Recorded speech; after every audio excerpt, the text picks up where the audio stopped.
Well, good morning everybody and welcome to live coverage of round 3 of the 2023 Club 100 Sprints Championship here from the home of Alpha Live, Whilton Mill Kart Circuit. My name is Andrew Mather. Alongside me in the box is my Double Dash Motorsport media partner in crime, Howard Mitchell. Will be your commentary team for the whole day's action here at Whilton Mill, with the lightweights in the morning and then the heavyweights in the afternoon. Mixed conditions here at Whilton Mill at the moment, very much playing into what we expect in this part of the world. It's been raining overnight, a little bit of drizzle this morning. It should be a very exciting day of racing, still in the early stages of this season, but a good run at Whilton Mill is always a key part of any championship campaign for any of our drivers, as I say, in the lightweights this morning or in the heavyweights this afternoon. You can get in contact with us on the stream here. If you put your comments in the YouTube comments section, we'll be keeping an eye on those. Let us know who you're supporting and where you're watching us from. Here's your circuit layout for the day. As I say, we are on the international layout today.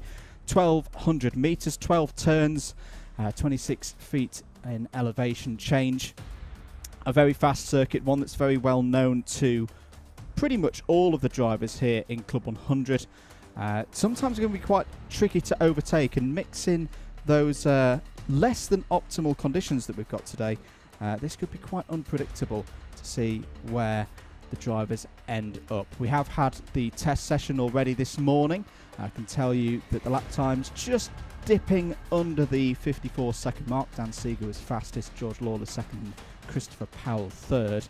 Not a lot of wind, as you see with our weather forecast there. Overcast is the forecast for the course of the day, but not a lot of wind, so that moisture that's on the track at the moment might take quite a while to dry out.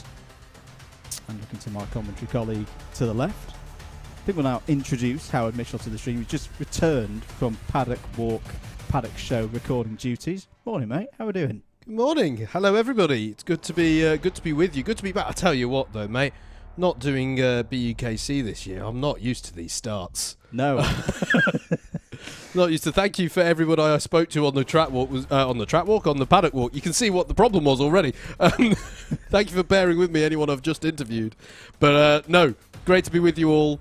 Really looking forward to this one. Whilton Mill's such a good track for racing. Glad that we're here. And yeah, it was great to get the thoughts of some of the drivers ahead of the lightweights today. Plenty of drivers, though, out there doing practice, which has obviously just come to an end a few moments ago.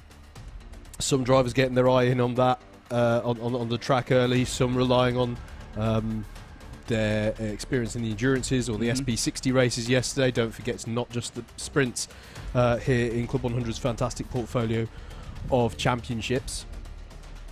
Some drivers, one driver I spoke to who's making his debut today. Yeah. And that's what's brilliant. Great to see some new faces in the paddock. All the best to them making their debut today. So yeah, we've got all sorts, all the brilliant stuff, classic combination for a great day of Club 100 racing. Right, let's get on with it. Heat 1 is up next.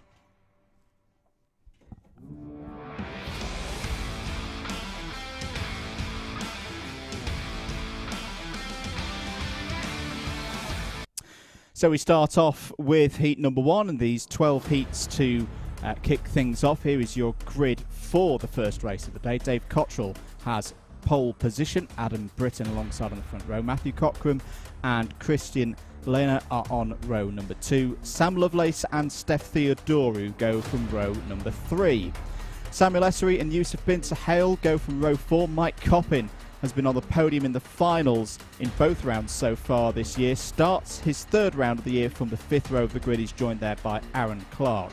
Kim Ely and Harrison Kirkham have their from the back of the grid starts here on row 6. Now we get into our C3 drivers, our novice drivers who start from the rear of the field. Jack Hicklin and Marcel Chmielewski start there on row 7. Tommy Lee and Keaton Ford on row 8. Ryan Williams and Mortaza Hassan start on row 9. It is an 18 kart field. Bit of housekeeping just to get you going on this Sunday morning. In these heats, each driver has 3 of them, and they start from the front in one of them, the middle in another, and the back in another, in their Class 1, Class 2 groupings. And then, as we say, the C3s have similar front, middle, back, but from the back, from the 5 or 6 of them that are in each of those heats. Yeah, just as you say, we've got some novices and debutants out there. That's just to give them a bit of a easier break into things, as we say, and not stick them on pole position for, say, their first ever race in Club 100 sprints. Absolutely, and it's important to say as well, if you're out there and you're considering doing this championship, very welcome to you all. Thank you for joining us, and it's worth it. Give it a go. So you just mentioned the rookie who I spoke to on the paddock walk just there, Marcel Chmielewski. And it's worth bearing in mind that I was talking to him alongside Murtaza Hassan. You get buddied up with somebody if you're here for your first day. So if you're thinking of doing this and you're just like, oh, I don't know, I don't know anybody in the paddock, or you know, for the first round I'd be travelling a distance and I'd probably just be here by myself. You get buddied up with a more experienced member of the paddock at your first round. It's really important to emphasise that. So they'll talk you through the day, just in case you haven't heard ad nauseum from Andrew and myself over watching the streams. They'll talk you through that. They'll make sure that you're ready at the right time. And if you've got any questions, it's a really important part and a really good part of how they onboard new drivers. Another piece of housekeeping, DDMM comms box camera is live and running here in the Alpha Life. I've moved it since you were last here. But if you've got a second device, if you've got one device, keep it here on Alpha Live. Prioritise this stream. Do make sure that you've shared and liked and done all of that YouTubey goodness. But if you have got a second machine, it would be great if you could be with us here on DDMM as well. We have new widgets. I've not tested it yet. It may fall over. But we do now have a rolling ticker of all the drivers, how they've done so far this season, what their best results are, and what their grid positions are going to be across the course of the day. I don't think I'll give you that little bit more Club 100 nerdiness. Indeed. I don't think I've done anything too egregious visually so far before he told me that, so we'll go with that. I have to say that one risk with you putting the camera on, it's a very warm comms box. It's a very We're going to keep it all perfectly. I now understand why Anthony Jordan is so much trimmer than us, because this used to be where he lived. Yeah, is that his secret? And he just sweats away. So no need for all the more reasons to tune in to watch us here this morning. Right, there's a race about to begin. There is. First heat of the day, 12 of them coming up. All of our drivers looking for a good start here. Eyes on those lights. Big crucial run up to Christmas Corner. Always here at Whilton Mill. We're away and running for round 3 of the Club 100 Lightweight Sprints Championship. Great start for both Dave Cottrell and Adam Britton at the front of the order. Up to Christmas Corner we go for the first time. And through... there's a... Sorry, I thought someone was already inventing their own track behind. It's just a test car at the back. Good start from Mike Coppin as well, already up to at least 6th place, fighting with Steph Theodoru there as they go through Ashby. Very tricky corner, Ashby, in these conditions when it's slightly damp and greasy. Downhill braking, gravity working very much against you at that point, but all of our drivers have negotiated it well. It's a good first start here, Howard.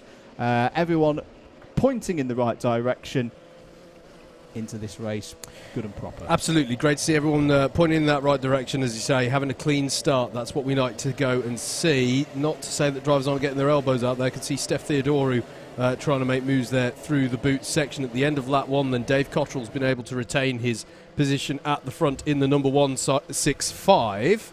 Bear in mind, anyone who's joining us, having watched Butmore, drivers keep those numbers for the entire season. So if you were looking out for a particular number then stick with it. Now that was Mike Coppin getting by on Matthew Cockram there through Christmas Corner, so he's working his way up the field. Here is Mike Coppin, and that is a big braking moment there for the number 80, and that's Kim Ely. That's Kim Ely.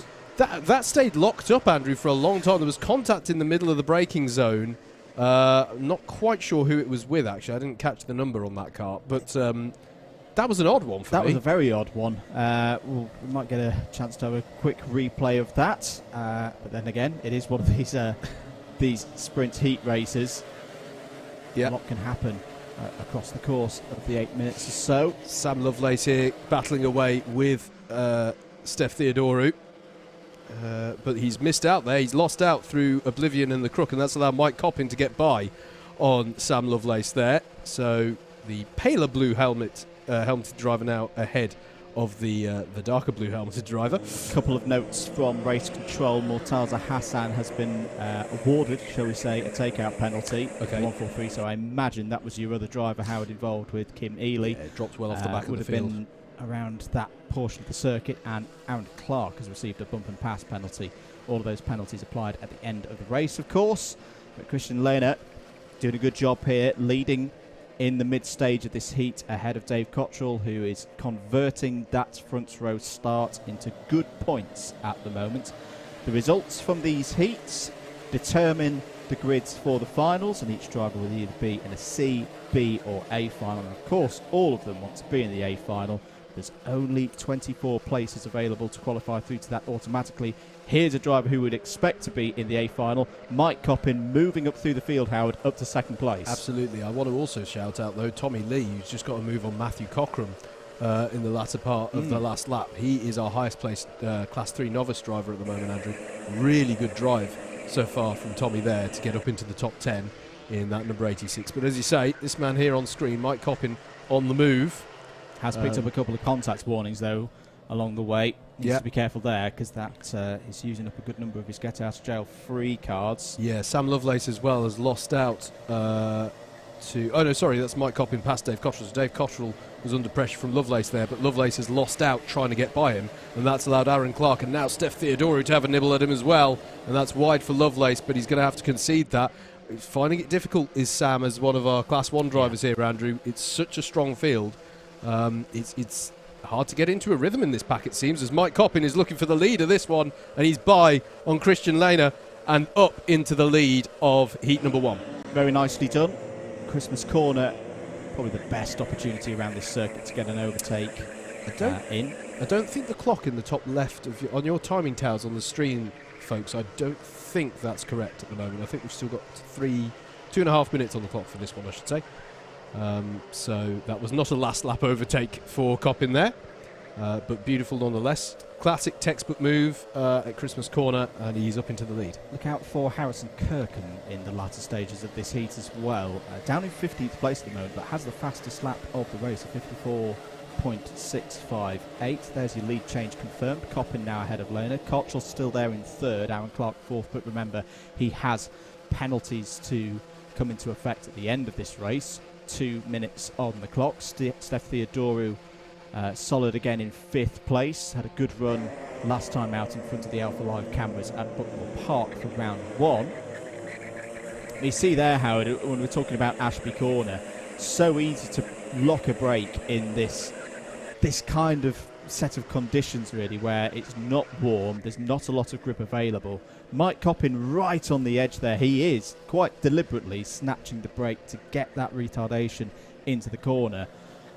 But if you go beyond that edge, you can very easily end up in on driver's left in the grass there, like we saw with Kim Ely and Mortaza Hassan earlier. Yeah, absolutely. You got to get it right. You've got to get it right if you go for it. How about this for Christian Lehner as the drive? This is definitely the highest position he's been in a heat so far this year. So if you can hold on to that, that's going to be a fantastic result for him as our highest placed Class 2. As we've got 3 abreast here into Christmas corner between Steph Theodoru, Sam Lovelace and Adam Britton. And that's gone the way of Britton at the moment. That was a beautiful exchange between them there up the hill towards Christmas corner. But Lovelace is going to get great drive off of Ashby. That was a weak Ashby corner there for Britton. And Lovelace is through, and behind them Steph Theodoru as well is going to be passed by Tommy Lee, I believe that is. And down the inside there as well is Yusuf bin Sahel as well. So that was a costly few corners for Steph Theodoru, but brilliantly judged driving there, well, between Adam Britton and Sam Lovelace to get some of it back. Yeah, really like that move from Adam Britton. Moving up through the order. Last lap at this point as well, we should say. So Mike Coppin already up at Christmas corner. Just has to bring this one home now to get some good solid points on the board to open up his tally for the day. the frustration for Kirkham now, you just see him at the back of this group here with the white suit with the orange shoulders. He is the fastest driver out on the circuit, but has got a huge pack of karts ahead of him. As side by side go Dave Cottrell and Sam Lovelace. Sam Lovelace will look for the switchback here onto this second apex. Oh, beautifully defended by Sam Cottrell there. Down the inside comes Yusuf Binter-Hale, forces Adam Britton out wide. He takes to the grass.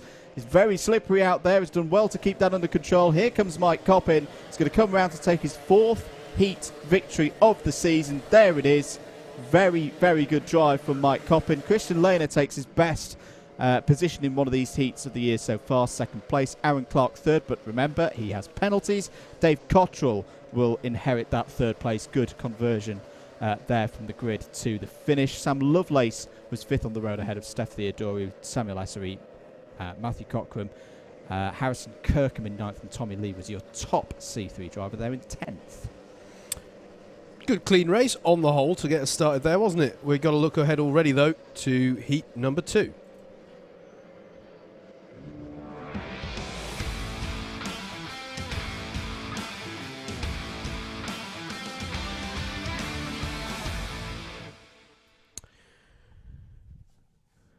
As we look ahead then to heat number 2, let's take you through the grid for this one. It's going to be Jake Wilkins who starts on pole, Justin Draper, who was going well in practice earlier on, pace-wise, so should be looking tidy for this. Alongside him, Dean Everest and Andrew McWilliam are on row 2, Luke Phillips and Greg Smith on row number 3. It'll be Stephen Westwood and James Dunnett on row 4. Row 5 to round out the top 10 will be Liam Nolan and Bryn Olban. Dan Grocott and James Martin are row number 6. Harrison Earl and Luke Fletcher will be row 7. Then it's Samuel Crump and Patrick Millman on row 8. Row 9 will be Mark Hensler and James Browning to round out the 18 karts contesting this second heat of the day. If you're tuning in to support someone in particular and you didn't just hear their name, don't worry. As Andrew was saying, each driver does 3 heats. There are 12 heats. Each driver does 3 of them. So you can think of it as each driver featuring once in a rotation of 4 races. So we will only have named a quarter of the lightweight field competing here today in that grid just then. Don't panic. They've either just been out in Heat 1 or they're going to be out in Heats 3 or 4. That's how that's going to work, so don't worry. And how can you find out which race they're in? I hear you cry if they maybe didn't message you or whatever it may be. Results.alphatiming.co.uk, that's where you can find confirmed results and grids for all of the events. Obviously allow a little bit of a delay after a race for the official result to be put up, so if anything comes up that's a little bit suspect in terms of penalties to be applied or anything like that, the final confirmed result will be up there. Results.alphatiming.co.uk. Click on Club 100. Hello to those of you getting in contact in the chat. Hello to David Whitehouse, Oliver Payne, who's cheering on Harrison Earl, who's in this next race, of course. Good opportunity for Harrison here from the front of the C3 portion of the grid. Hello to Joe Craddock. Good to hear from you, mate. Karting World, Anthony McGlade, Martin Lloyd, Dan Underhill as well, who was great last time out at Shennington and is going to see us shortly as well. Very experienced around this circuit as well is Dan. Good to hear from you, mate. He's having a pretty good time at work as well at the moment, working for Aston Martin, having a cracking season in the Formula 1 so far. Absolutely. But yeah, now we're getting ready for heat number 2. So again, all of the drivers, just on the basis, I know we had a practice session earlier on this morning, but not everybody does it. So i.e. there could be some drivers out here at the moment. This is their first running on the circuit in anger at all this weekend potentially, so it's only fair that they get a little bit of an opportunity to get themselves up to speed. I think for me, Andrew, what's going to be interesting here is that you've got 2 Class 1 drivers and they've both got what to me looks like their back of the grid start positions. Yeah. Everybody else everything else around them is a Class 2 or Class 3 derby. They've got to try and pick their ways through this. They can't, and this is, you know, the grids are done as fairly as they can be, I would say. But there's still that slight look, you know, the grids are random. Which heat you're in is random. You could be in a race, as a Class 1 driver, you could be in a race that has 6 of you Class 1 drivers in it, although that's unlikely, or you could be in one where it's just yourself. And you've got to try and capitalise on those as and when you can. Now, obviously, that would mean that sometimes you're going to need a Class 1 driver who's maybe by themselves and at the front, towards the front of the grid. And that's a great opportunity for them to capitalise on, but obviously over the course of a season it will balance out. Obviously, to a certain extent, over the course of a day, a single race meeting, it will balance out because of the way that the grids are formed. But there is sometimes slight advantages and disadvantages. The random grids give and they take away. It's a little bit like traffic in multi-class racing in sports cars. The traffic gives, the traffic takes away. You've got to try and capitalise on that. And here I would say is a challenge for the Class 1 drivers, Bryn Alban and James Martin in this one. They've got to start from 10th and 12th respectively. And they've got to try and pick their way through and just score as many points as they can on this occasion. That's always the challenge when you're towards the back of the grid. But you're going to have all of these Class 2 drivers. The point I'm getting at here is all these Class 2 drivers will just be gunning for it between themselves. And they've got to try and pick their way through cleanly. And that's the challenge there. Jake, I nearly said James then. Jake Wilkins in the 41 kart then. On pole position for this one. Justin Draper alongside. Dean Everest and Andrew McWilliam, your second row, Luke Phillips and Greg Smith are row 3. They're going to go round again, though, on this formation lap. They will take the cut through. I believe it's called the Indy cut through here at Whilton Mills, so they won't do a full tour of the circuit. There they are now, going through the cut through. Really nice conditions for karting here today at Whilton Mill. Overcast, but dry, at least on the grey stuff. And pretty nice mild temperature, actually. It's all good. Not here in the comms box. It's not mild at all in the comms box. But out there, it's a really pleasant day in the Northamptonshire countryside, which is where we are, right next to Daventry in Northamptonshire. Great central England location for the drivers to come to in the Club 100 Championship. We are going to be good for a start this time then. Jake Wilkins on driver's left, your left as well. And away we go then for heat number 2. Into oblivion the drivers go, and Wilkins has had a good start there to retain his lead. Draper as well, doing really well in the 35 there to hang on under strong challenges from Everest and McWilliam behind. There's the usual splaying out into 3 wide, even 4 wide up through Christmas Corner. Can they keep it clean? Delighted. So there's someone riding up there onto the back of another kart, and that's going to be 3 karts off there. That's involving Dan Grocott was in the 38 there. We'll have to see on timing who else that involves. The 21 there of Stephen Westwood, I thought it was, from the helmet, riding up onto the back of Grocott there. So that's always a heart in the mouth moment, but it's always a challenge coming out of Christmas Corner. It tightens up for the next little left-hand kink, which we like to call Boxing Day because it comes after Christmas, for Christmas Corner.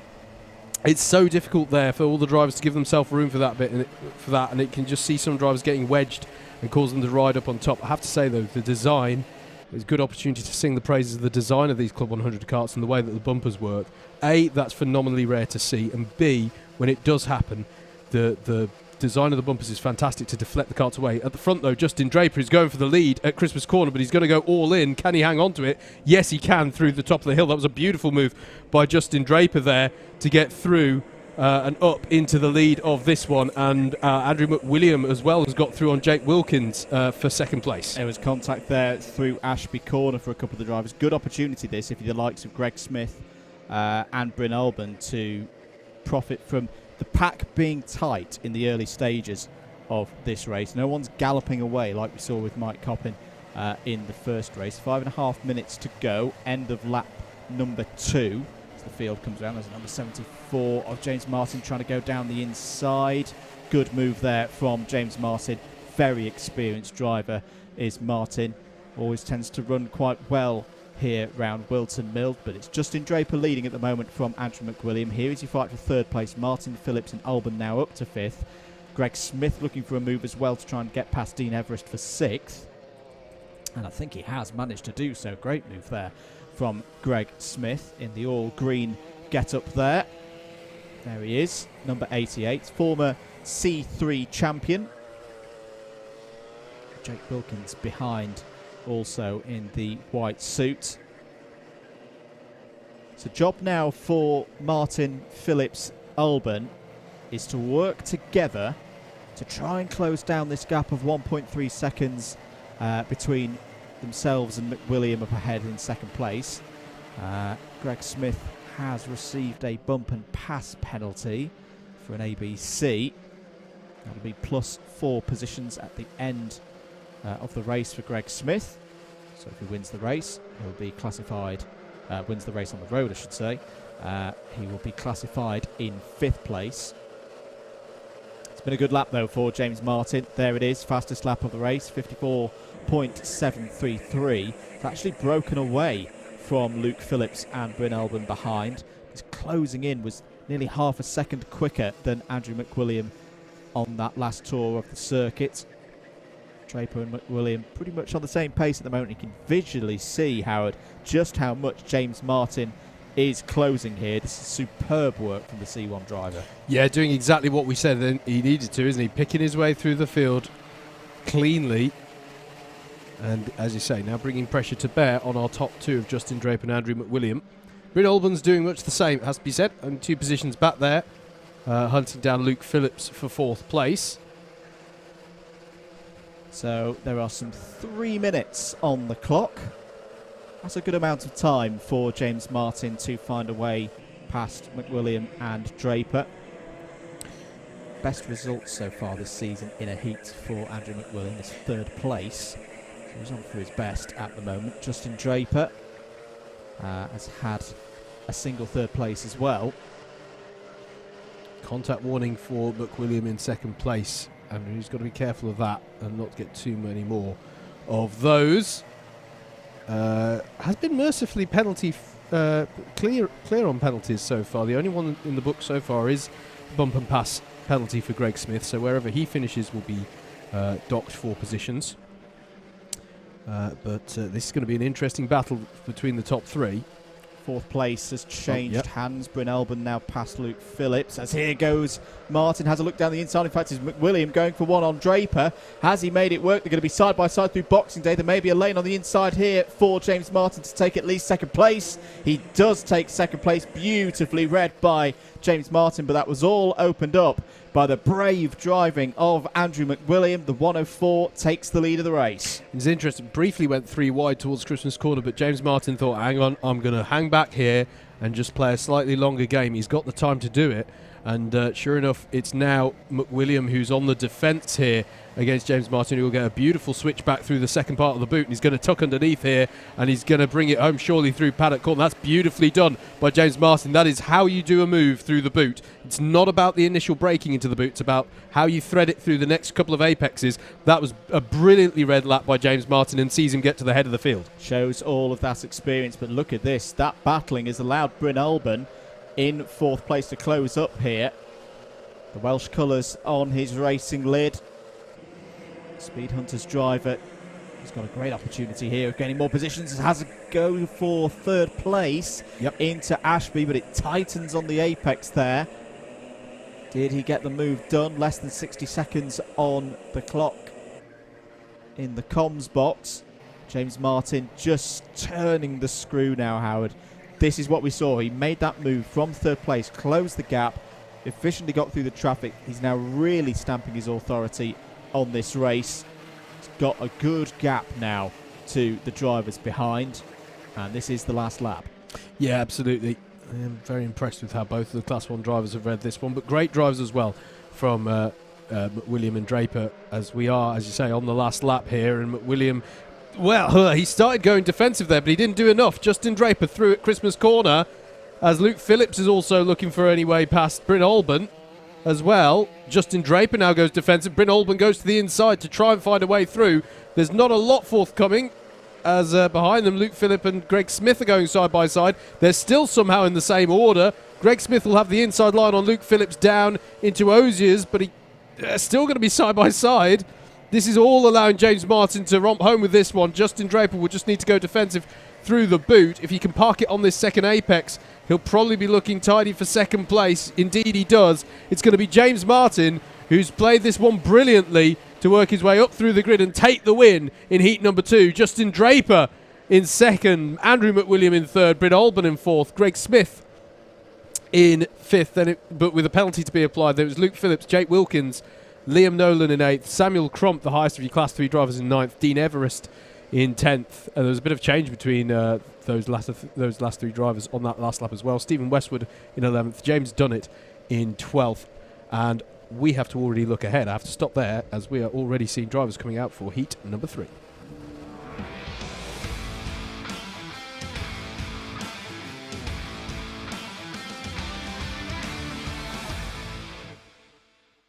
Here's your grid then for the third heat of 12 in our lightweights today. Dan Seeger will start this one on pole with Charlie Summers alongside. Andy Bushell and Russell Cooper make up row number 2. Ashley White and Rob Newman are on row number 3. Andrew Ward and Nicholas Lacasas make up row 4 with Dante Dillon, championship leader, coming into today, and Matt Ellis on row number 5. Jeremy Deeks and Hussein Rashid are on row 6. Row 7 is going to be Lewis Marchant and James Britton. Ranveer Gill and Adam Sheargold are your 8th row of the grid, and then it's Clifton Malcolm and Johnny Fletcher to round out the 18 karts in this one. Some big names on track coming out in this one. We've got championship leader and second place in the championship as well in the form of Rob Newman. So going to be interesting to see what they can do. The gauntlet effectively being thrown down to them by third place in the championship, Mike Coppin, who didn't love the fact that on when I spoke to him in the paddock walk, I reminded him that he finished third in the endurance yesterday. Yeah. And I took the opportunity to remind him that that's becoming a little bit of a habit, or at least being scored for third place is a bit of a habit. Because he did win on the road at Butmore, but then a penalty meant that he was dropped to third place. He observed that all of last year he finished second all the time, yes, and now he's gone the wrong way. But he's just filling out the podiums, if he can then, It's getting all the different size trophies. Yeah. Yeah, it's to give good symmetry to the trophy cabinet. Because I may have put a reel on Instagram earlier this week in the build to this event.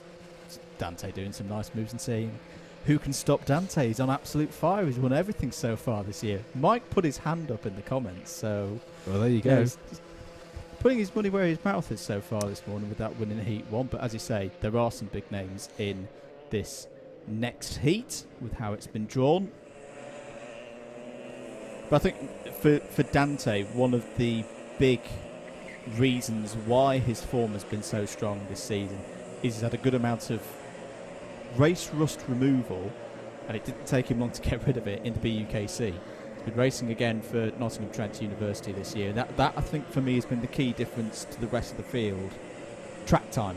Yeah. Just the amount of track time that Dante's had so far this season. Yeah. He's playing it to his advantage very, very well, and is another driver who was always quick, but in this sprints competition moved up from the C2s last year into the C1s, has matured, and is really shining out now as one of the key drivers in this championship. Absolutely. Yeah, I couldn't agree more. It's going to be really interesting to see how it all comes together. And just to kind of reverse on that, I've noted that in BUKC, he's become one of those drivers who drives from the back through the field and does the overtakes cleanly and efficiently. Now, it's a very different sized grid, of course. Yes. We're talking 34 karts and a 25-minute race. But that element of needing to get through the traffic quickly without picking up a penalty does transfer over from the BUKC, of which you can watch on in a couple of weeks' time when down at Clay Pigeon, into this. Yes. It's almost like it's the same job that you need to do. There's half the karts to do it with, but there's less than half the time available to do it. So it's been very well done by Dan so far this year. Yep. Couldn't agree more. Really, as you say, using the track time to his advantage. Good opportunity for Dan Seeger starting on pole. This had a stronger Shennington than his Butmore Park. He got a heat win back at Shennington. In fact, he got a second and a third back at Shennington. And no, I haven't photographically memorised all of the score table for Shenny, but had a really good run at Shennington. A better one time of it than he did at Butmore. So going to be interesting to see how he does here, whether he can convert that one into some strong points. He's got 17 other karts behind him that would like to deny him the chance, though. Charlie Summers there in the 81 on your left, driver's right. That's the anti-pole side of the grid. Pole is on the left here for Oblivion corner, the left-hander. But it is interesting how pole's on the left here, because, of course, the advantage immediately switches back for the right-hander. Green lights, though, and away we go then for heat number 3. And it is a good start from Dan Seeger on pole, and he's able to take up the racing line in time for turn number 2. Most of the rest of the grid, though, are going side-by-side Noah's Ark formation up the hill towards Christmas Corner. Rob Newman looking for the overtake there on Russell Cooper and Ashley White, I believe, and is through and up into 3rd place already. So strong start there from the driver with the orange helmet in the number 13 car. It's not proving unlucky for him. Down into Ashby Corner, another overtaking opportunity for the drivers. Delighted to say that they're keeping it clean so far. Still drivers, though, are side-by-side. You can see Dante Dillon there, sandwiched between 2 karts, trying to make some progress through Wilkins and Oziers as they come onto the back straight for the first time. It has been a good start for Dan Seeger, I believe, and has retained the lead there. Hussein Rashid battling away there into the boot with the 91 of Nicolas Lacasas. But it is indeed Dan Seeger who leads this one, and Charlie Summers has done well to retain his 2nd place as well. But he's got Rob Newman here with the orange helmet all over the back of him up the hill. As behind him, Andrew Ward there down the inside of Russell Cooper to go up into 4th place. Nice clean move there from Andrew Ward. This very much his home circuit. I think he pretty much rolled out of bed and he's at the track. So going to be interesting to see how he does here today. And Rob Newman has got by there on Charlie Summers through the Ashby section towards Wilkins, and he's got through and up into 2nd place. So it's now Dan Seeger, Rob Newman, Charlie Summers and Andrew Ward, as will all be confirmed on your timing tower once they cross the line. Just a reminder, apologies, we have got a slight problem with the clock at the moment. There's 6 minutes left of this heat as they come onto lap number 3. New suit suits you, sir, for Rob Newman today. He's got a new sponsor on the back. I was catching up with his dad very briefly in the paddock before, so great to see local companies getting involved and supporting drivers with talent like Rob, who's challenging Dan Seeger now for a move round the outside. No, Dan Seeger closes that off quite nicely on the exit of Ashby. But Newman returned to sprints action after a period away at Buckmore Park and showed that he hasn't lost any of the speed that we saw a few years ago in this competition. And again, knows this place very well. Used to race for Sheffield University in the BUKC. I always remember his performances here on a qualifiers in November in less than optimal conditions. You could pretty much bank your house on a Rob Newman victory in those races. He's going to challenge Dan Seeger here. Dan Seeger's been on good form so far this season, but he can't resist. Oh, but can he resist? Yes, he can. Rob Newman makes a mistake there. A rare mistake from Rob Newman. Just got a little bit too quick into the corner. Was lost out to Charlie Summers and to Andrew Ward.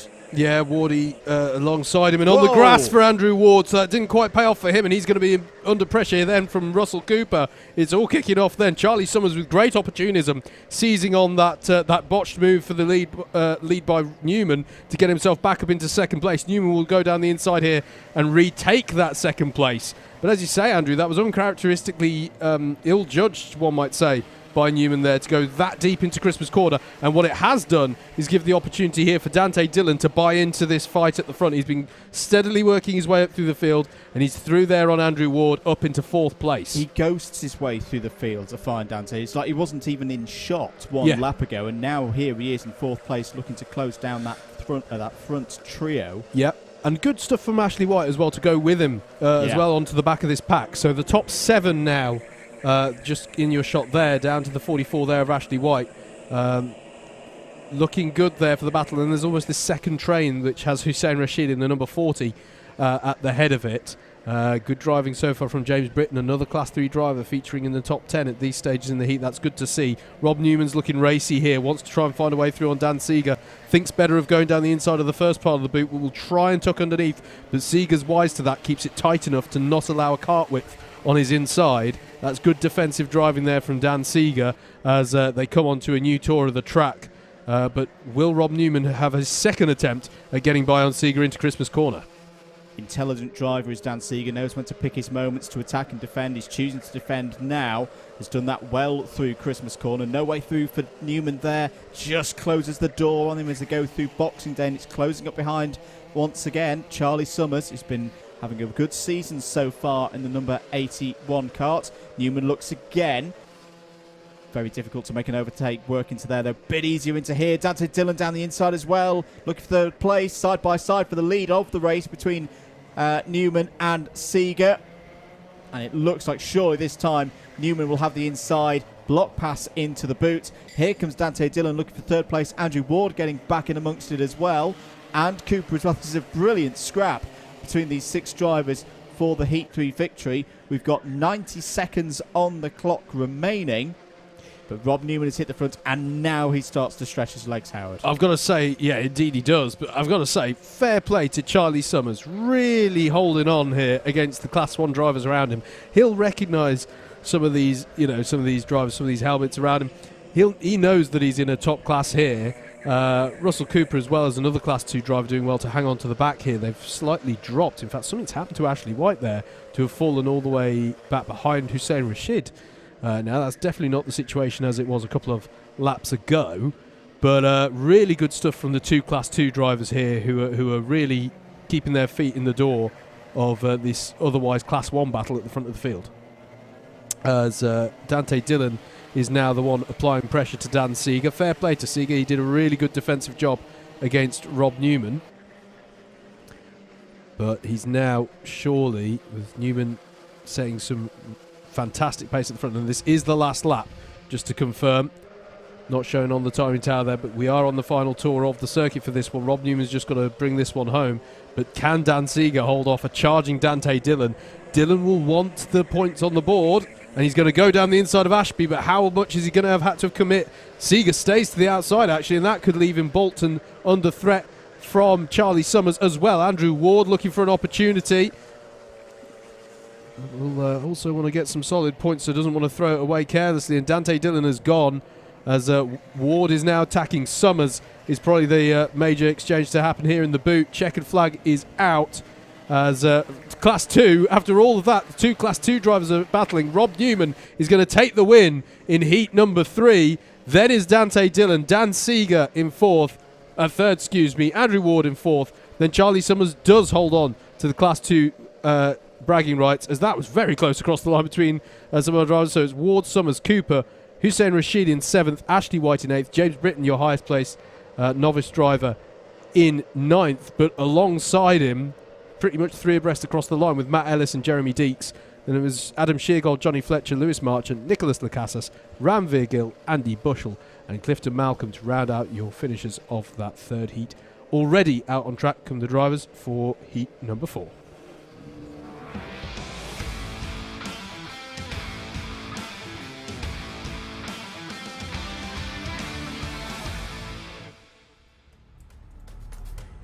Let's have a look at your grid then for this one. It'll be Lewis Stagg and Andy Orford on the front row of this one. Toby Smith and Ed Bars on row number 2. Joshua Sangster and Ben Lambeth on row number 3. Row 4 is Callum Martin and Amy Breacher. Sam Morris and Cameron Watson. George Lawler and Christopher Powell round out your 6 rows of the grid. Then it'll be Joanna Meliu and Prash Alphonsus on row 7.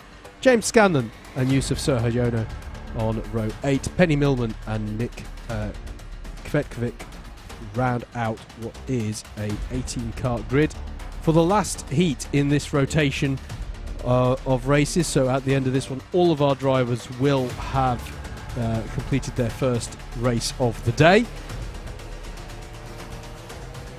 We will go immediately. We talk about rotations. There's no actual sort of formal designation of that. We're not going to have a break or anything. We're going to go immediately into the second rotation. We're going to go immediately into heat 5 after this, so don't go anywhere.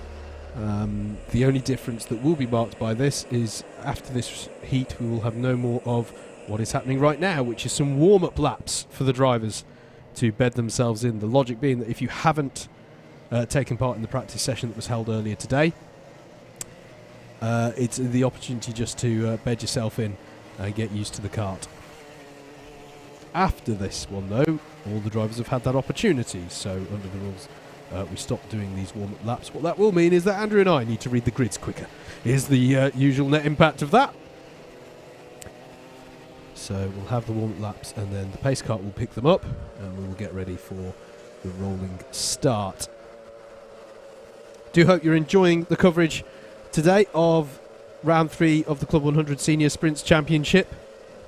Still early days yet in the championship, of course. We've got plenty of action to come for you throughout the year in the Alpha Live coverage of Club 100 events. And shameless plug time. Indeed. Because Cameron Watson is out in this race. It's his first round in real life of the year, but it's not his first Club 100 competition of sorts because he's been in the iRacing. Indeed. And Club 100 iRacing Championship round 2 is on Wednesday night, and you'll be able to watch all of that over on the DDMM YouTube channel. The link for the live stream is already published, so head across there, click that subscribe button. Wednesday night, 7:45, GT3s around Fuji Speedway. It should be very, very good indeed. And look out for announcements on Monday as well for something in particular for that round, which I'll zip my lips for now. But yeah, something we're very excited about and something to bring on board. Absolutely, absolutely. Do come and have a go at that as well. If you're... And I should also say, entries are still open. If Indeed, that's just yes. perks your ears and you go, oh, I'm on iRacing. Yeah. I've done Club 100 or BUKC or BPEC. Entries are still open. We've only had one round so far, so you can still be in it to win it because you've not used up all your drop scores if you get yourself on the grid for round 2 on Wednesday night. Indeed. And it is having ever done it. Okay, if you were a BUKC driver in 2002, you can still compete in that championship. Maybe just give us the history a little bit, because that's before mine and Andrew's time of being affiliated with that championship, but very much welcome. So if you've ever been involved in Club 100, BUKC, BPEC, then yeah, let us know. Hello to David Whitehouse, who says, is the cone really required on the monster curb? Yes it is. It's just a reminder. Do you know what it's like? It's like David Coulthard's cone on the inside of the last corner at Monte Carlo. I'm going back a few years. Yes, there. He's always very adamant. It's like, I want the cone there because you can't see the. It's just to remind you where the apex. Indeed, is. yeah. It's not there. It's not there to be. Well, and no there's a wall. No cone is there to be hit. Cones are there to not be hit and to be avoided. But that is for reference on the curb rather than whether the drive. It's true though. If they do hit that curb, they are definitely damaging the karts and will receive a penalty. But they will receive something different, right? We'll see. You might see on timing something that says, like, is it monster? Yes. It literally says monster on timing. That means they've hit the monster curb, and they definitely need to not do that because it damages the karts. Damages the karts. That leads to a very happy Club 100 team. It damages yourself as well. Anyone who's ever hit that curb knows you don't hit it for your sake as much as anything else. Here we go then. Stag on pole in the number 22. Eyes on the lights and engine notes rise, and away we go then for heat number 4. Lewis Stag holding on to that one, but great start from Ed Bars, muscling his way through from 4th on the grid up into 2nd place already, and they've got drivers off to drivers left. That's really unusual. I wasn't looking at that part of the pack. I'm not sure what happened then. I don't know if we could get a replay of that, but 3 drivers off to drivers left on the way up the hill on lap number 1. That is highly unusual to see as the rest of the field work their way through Ashby. It didn't look like anyone was injured or anything there, so that was good to see. Oh, good. That's good to know. As they're still recovering themselves. But very unusual start to this one. I think we can have a replay of it. It looks like Ed Bars has got to the head of the field in real time, but let's have a look here. So it's just going to pinch on the run through Fine Lady. Yeah, so that little right-hand kink, as Andrew said, it's called Fine Lady there, and 99% of the time you barely think about it. It's just a kink in the straight. But if you're coming together like that, you've got to give room to drivers on the inside. I think, that was just a common racing incident on a first lap. The driver on the far left probably didn't realise that there were 2 on their inside. Yeah, and drivers who have been affected or fallen off the back of the pack are Sam Morris, Prash Alphonsus, and James Scanlon have fallen off the back of the pack as a result of that. Andy Orford has also had a lap where he's lost a lot of places. We talked about Yusuf Sohayono, very experienced driver around this circuit. Both of us have commentated on him racing in the Whilton Mill Kart Club. Events over the years, but what a start that's been from the C2 driver up to 8th place. C3 driver. Yes, C3 driver rating like a C2 driver. Yes, at the moment. Really absolutely. Good work by Yusuf there. And WMKC. Oh, down the inside goes Ben Lambeth. Does a move on Louis Stagg for 2nd place. Yeah, really nice stuff there. But he's got his work cut out if he wants to try and keep on terms with Ed Bars, because he has checked out, hasn't he? He's already he's got 1.5 seconds at the start of this lap. I think it's going to be much more this time, because he's really putting the hammer down now. Is Ed Bars, having reminded Mike Coppin that he's been finishing 3rd all season. Ed Bars, we established, has been finishing 4th all year so far, so he'll be hoping for something better. But great to see Ed Bars back for a full season. Contestant Club 100 again. Very successful driver. Hey, new lid there for Christopher Powell. Still in his distinctive colours though. Yeah, really nice. As if you're watching our comms box cam on the DDMM channel, no one's watching.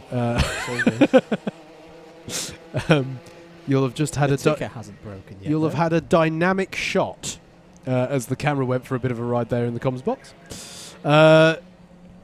Louis Stagg defending against Emi Reacher over 3rd place. Christopher Powell and Josh Sangster as well, part of this battle.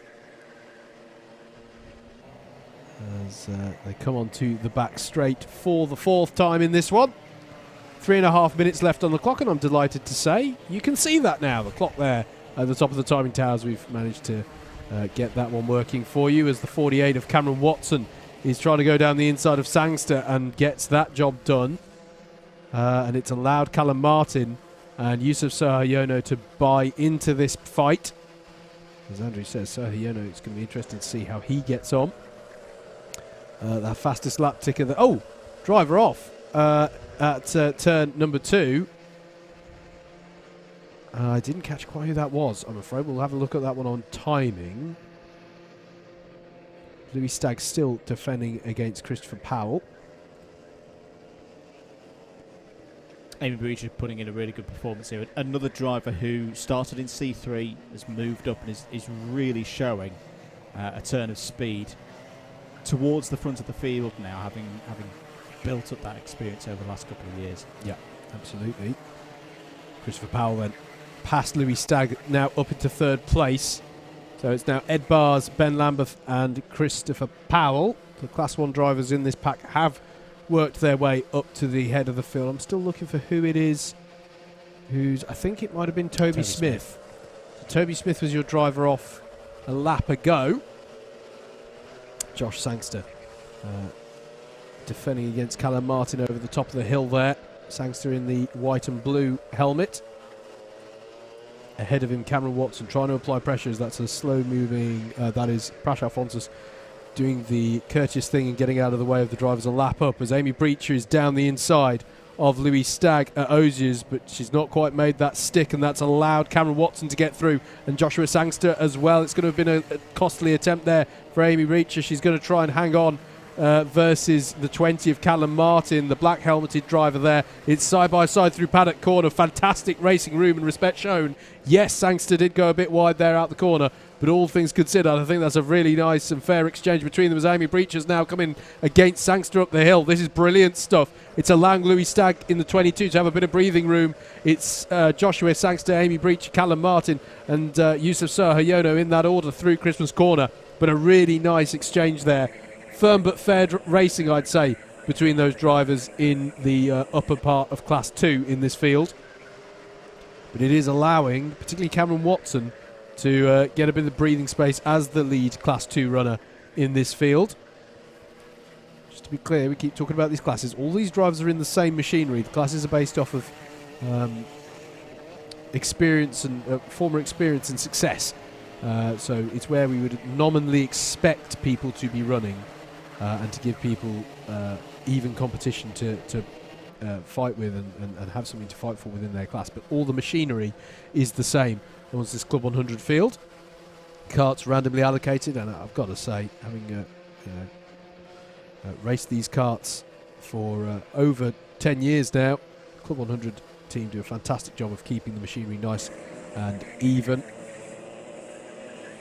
Obviously you get subtle differences, characteristics between different karts.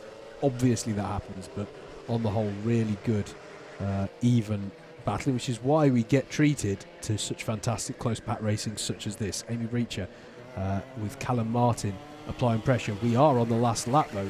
Time flies when you're having fun, and Ed Bars has had a lot of fun at the front of the field and wins the 4th heat of the lightweights for round 3. And look at the gap back to Ben Lambeth, who, having got to second place, has had a bit of a quiet one. Christopher Powell is next, and then it's Cameron Watson, and Joshua Sangster has got by on Louis Stagg right at the death there, and that's 4th and 5th for them.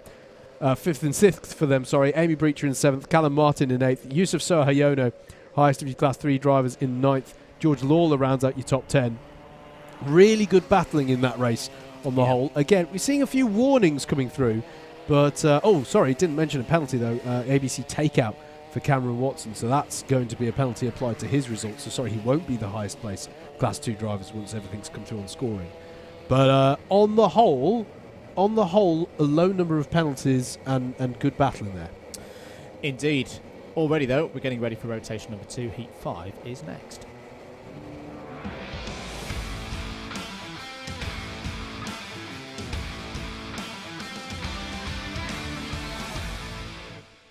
Let's have a look at the grid then for heat number 5. Dan Grocott has pole position for this one. Hussein Rashid joins him on the front row. Aaron Clark and Liam Nolan go from row 2. Charlie Summers and Christian Lerner on row 3. Dean Everest and Dan Seeger on row 4. Steph Theodorio and Stephen Westwood. A very experienced row 5 there. Nicholas Lacasas and Sam Lovelace on row 6.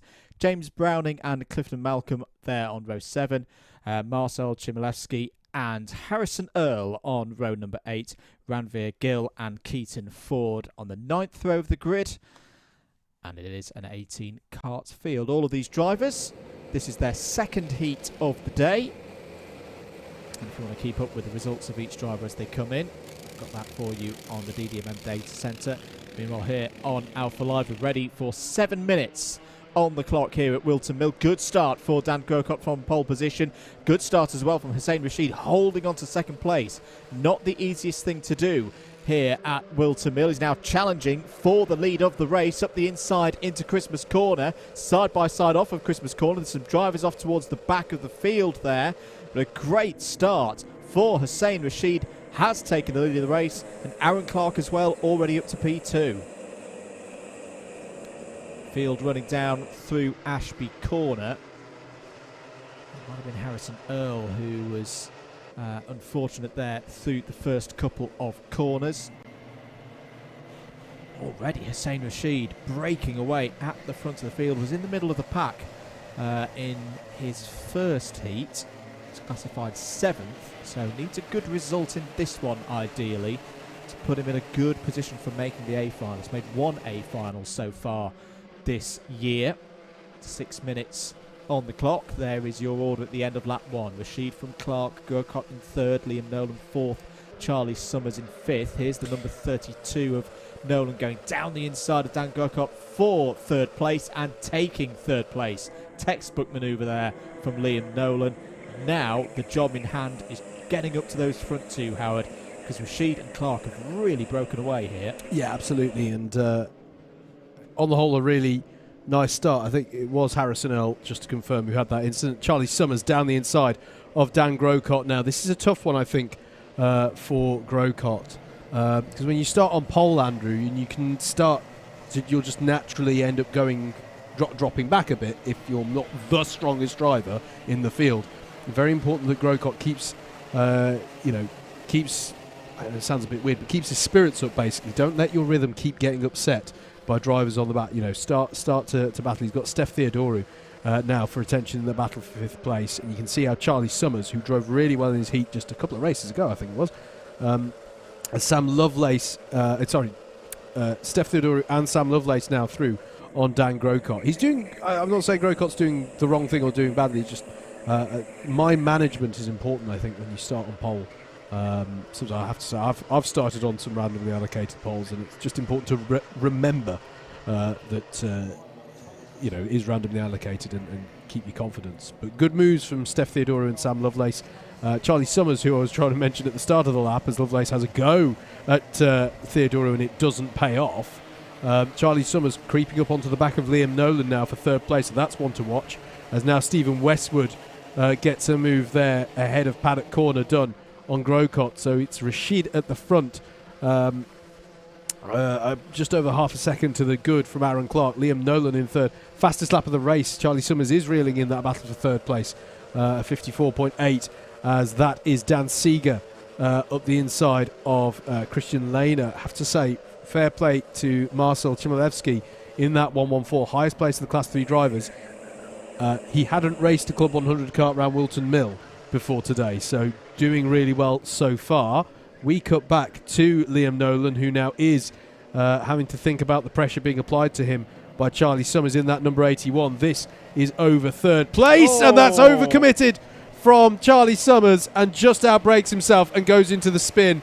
And it's quite easy to do when you're leaning on the kart that much into the early part of the boot. It's why I have to say, on the rare occasion I'm quick enough to think about overtaking someone in the boot, I don't like trying to go for an overtake there, Andrew, because generally you were already so much on the limit trying to go into it. Sam Lovelace up the inside of Steph Theodorou here. Should block it on the inside. Yep, gets through into fourth place. That was an identical spin to my very first race here at Whilton Mill, which was a BUKC Rookies race in 2014. Yes, it's grandpa story time. Where I did exactly that. Yeah. Lean too much. You try and use the curb a little bit. You actually want to lift off the brake a touch there to loosen the rear axle up, not lock it up too much and pivot it round on that curb. The difference back then, of course, is the TKM era, and then sat there like a plum for much time, because not only was it TKM era, it was BUKC Rookies in TKM era. So you have to book. They should have operated a ticketing system for the pusher cart. I know. And, yeah. Absolutely. Cost Birmingham see a podium in the round in that because of that. Anyway. Boo. What year was it? 2015? 2014. Oh, okay. I wasn't counting. You were right. Anyway, enough about Birmingham trials and tribulations in BUKC in previous years. But if you do want to see more of them, a couple of Fridays' time, Clay Pigeon for the final round of the season here on Alpha Live. Here is your battle for fifth place. This is Steph Theodorou in the 85 and Stephen Westwood in the 21. I've talked about Stephen Westwood in previous streams, just how much he's improved, but not just speed, but also racecraft in the last 12 months. He's benefited from a lot of track time. He's just patient at the moment. I like this kind of drive from Stephen. He's not trying to thrash it in there and make an opening as soon as possible. He's got that confidence. He's closed up to the back of Theodorou at the moment. He's just biding his time. 1 minute 15. You don't want to throw away what is a good position here. Top 6. If you want to be getting into the A final, that's the minimum, really. If you can get fifth place, great, but doesn't want to throw away what is already a good position. Yeah, absolutely. Absolutely. He is up against right now. Is ahead of them, by the way. Look at that. That's a brilliant move from Liam Nolan on Sam Lovelace. That was round the outside of Wilkins, if we caught that at the right moment. That looked very impressive. Brilliant stuff from the 32 there of Nolan. I don't know if that was a pass or he was just defending by hanging it around the outside, but either way, it was brilliantly held. But yeah, Stephen Westwood here up against the points leader in Class 2 coming into today. It's worth mentioning, Steph Theodorou in that 85 kart. So even more significant for Liam Nolan and Aaron Clark and Hussein Rashid, actually. It's a Class 2 top 3 at the moment, as that is Marcel Chmielewski trying to put a move in there on Dan Grocott. So it's a very impressive debut in Club 100 so far from Marcel there in the 114. And this man, though, Hussein Rashid, has, to say he's checked out the front is a bit much. He's got a second in hand, And he's on the last lap as well. Start, wasn't it? It was all about the start. The great moves that he put in the early stages of this race. And Hussein Rashid, for the first time this year, wins a heat race in the Club 100 sprints. Really good work there from Hussein Rashid. Best result of the year so far. Aaron Clark P2. Definitely has some speed here today, does Aaron Clark. Liam Nolan P3. Sam Lovelace might be a little bit disappointed with 4th place. But at least it's good points for him to move up the order in today's table. Steph Theodoru 5th, Dan Seeger 6th, Stephen Westwood 7th, Dan Gurkot in 8th. Another great drive from Marcel Chmielewski in 9th. And we've already got to get going because Heat 6 is out now.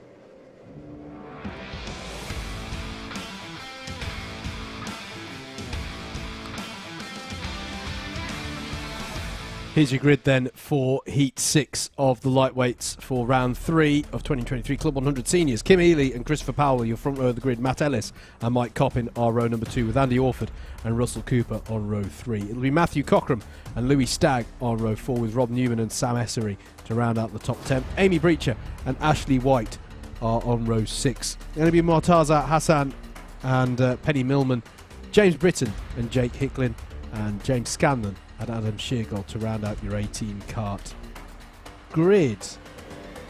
Either these are coming faster and faster, or some of these names I feel like I just read them out on another grid. The drivers having to keep their wits about them in the paddock. And as ever, Club 100 running an ambitious schedule, but running it in a very diligent way to mean that they are keeping schedule at the moment. So brilliant stuff. That we're able to get so much racing packed in. Love it.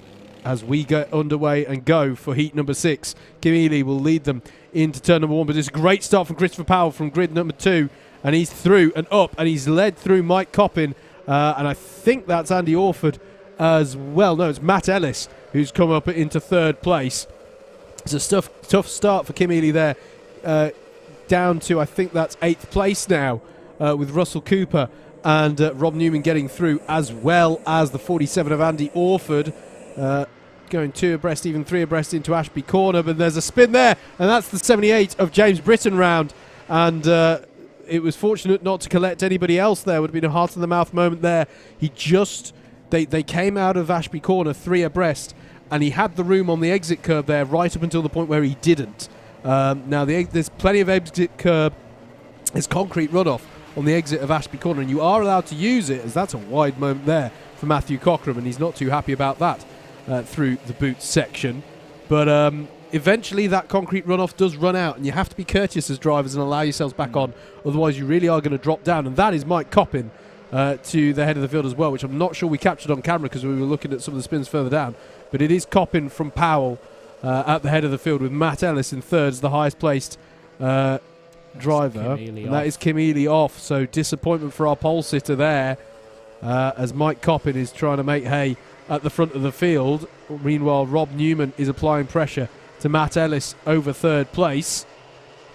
Big race this, I think, in the story of how these finals could shape up, because you've got 2 drivers in this one who would both fancy being on the front row of the grid.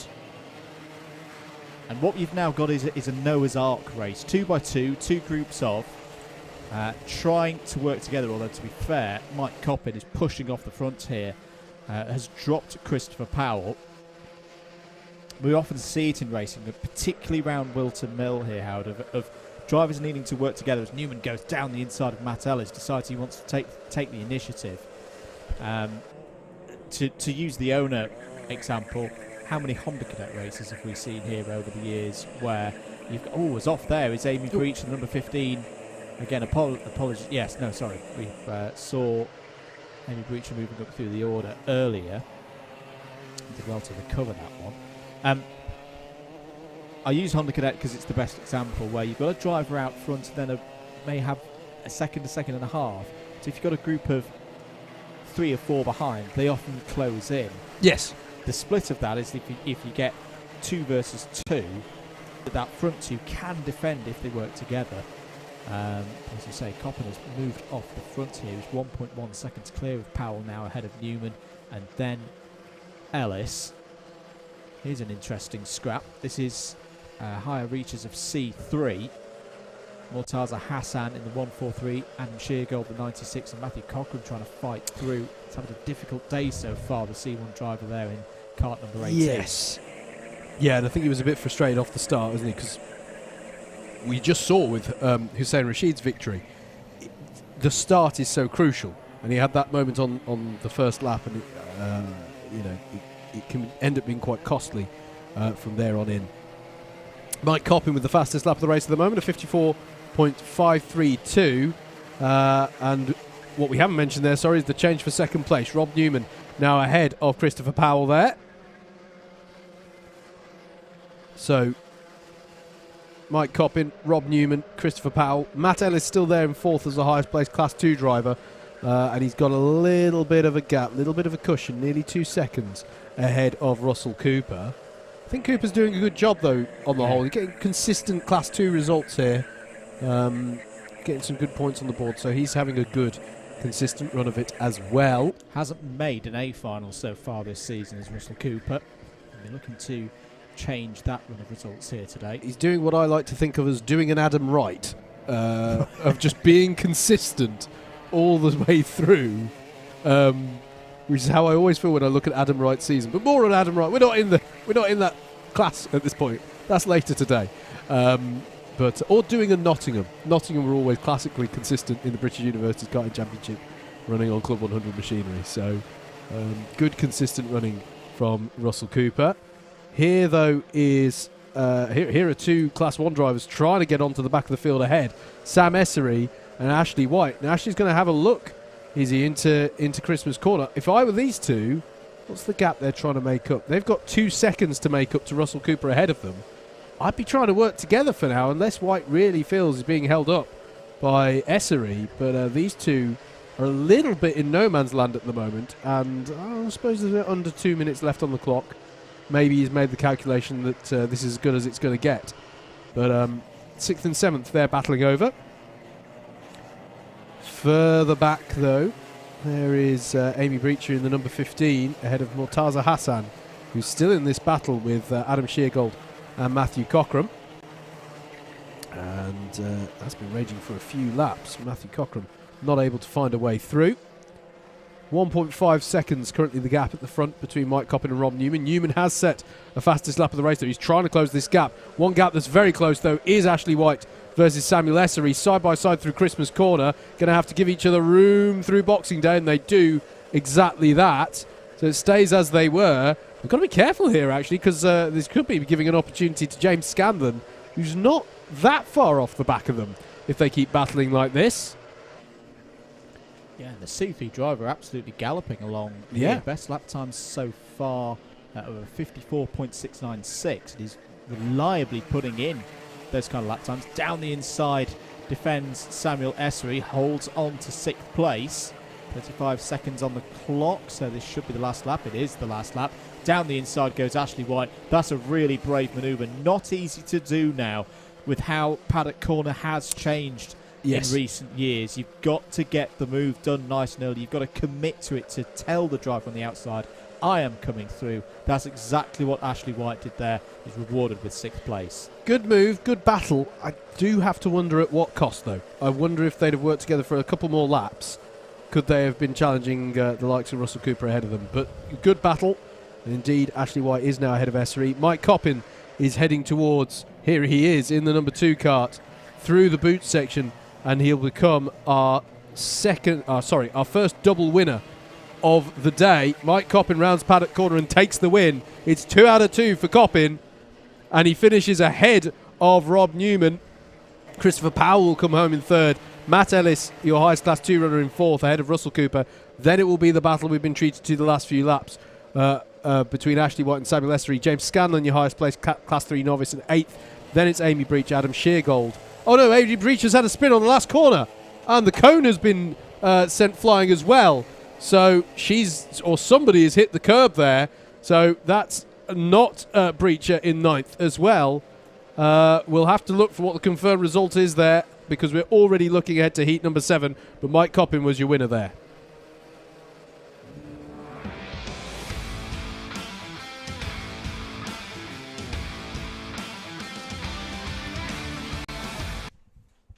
Okay, some drama there towards the end of Heat 6, but we've already got to look ahead to Heat number 7. George Lawler is on pole for this one with Harrison Kirkham alongside.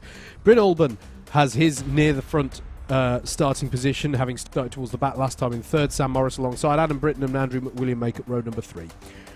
Row 4 is going to be Toby Smith, who's going to be hoping for a better time of it in this heat, with Dave Cottrell alongside. Greg Smith and Callum Martin round out your top 10. Yusuf Bin Sahel and Luke Phillips are your 6th row of the grid. And then we get into our Class 3 portion of the grid. Nick Kvetkovic with Ryan Williams alongside Luke Fletcher and Joanna Meliu. Tommy Lee and Patrick Millman to round out your 18-kart grid.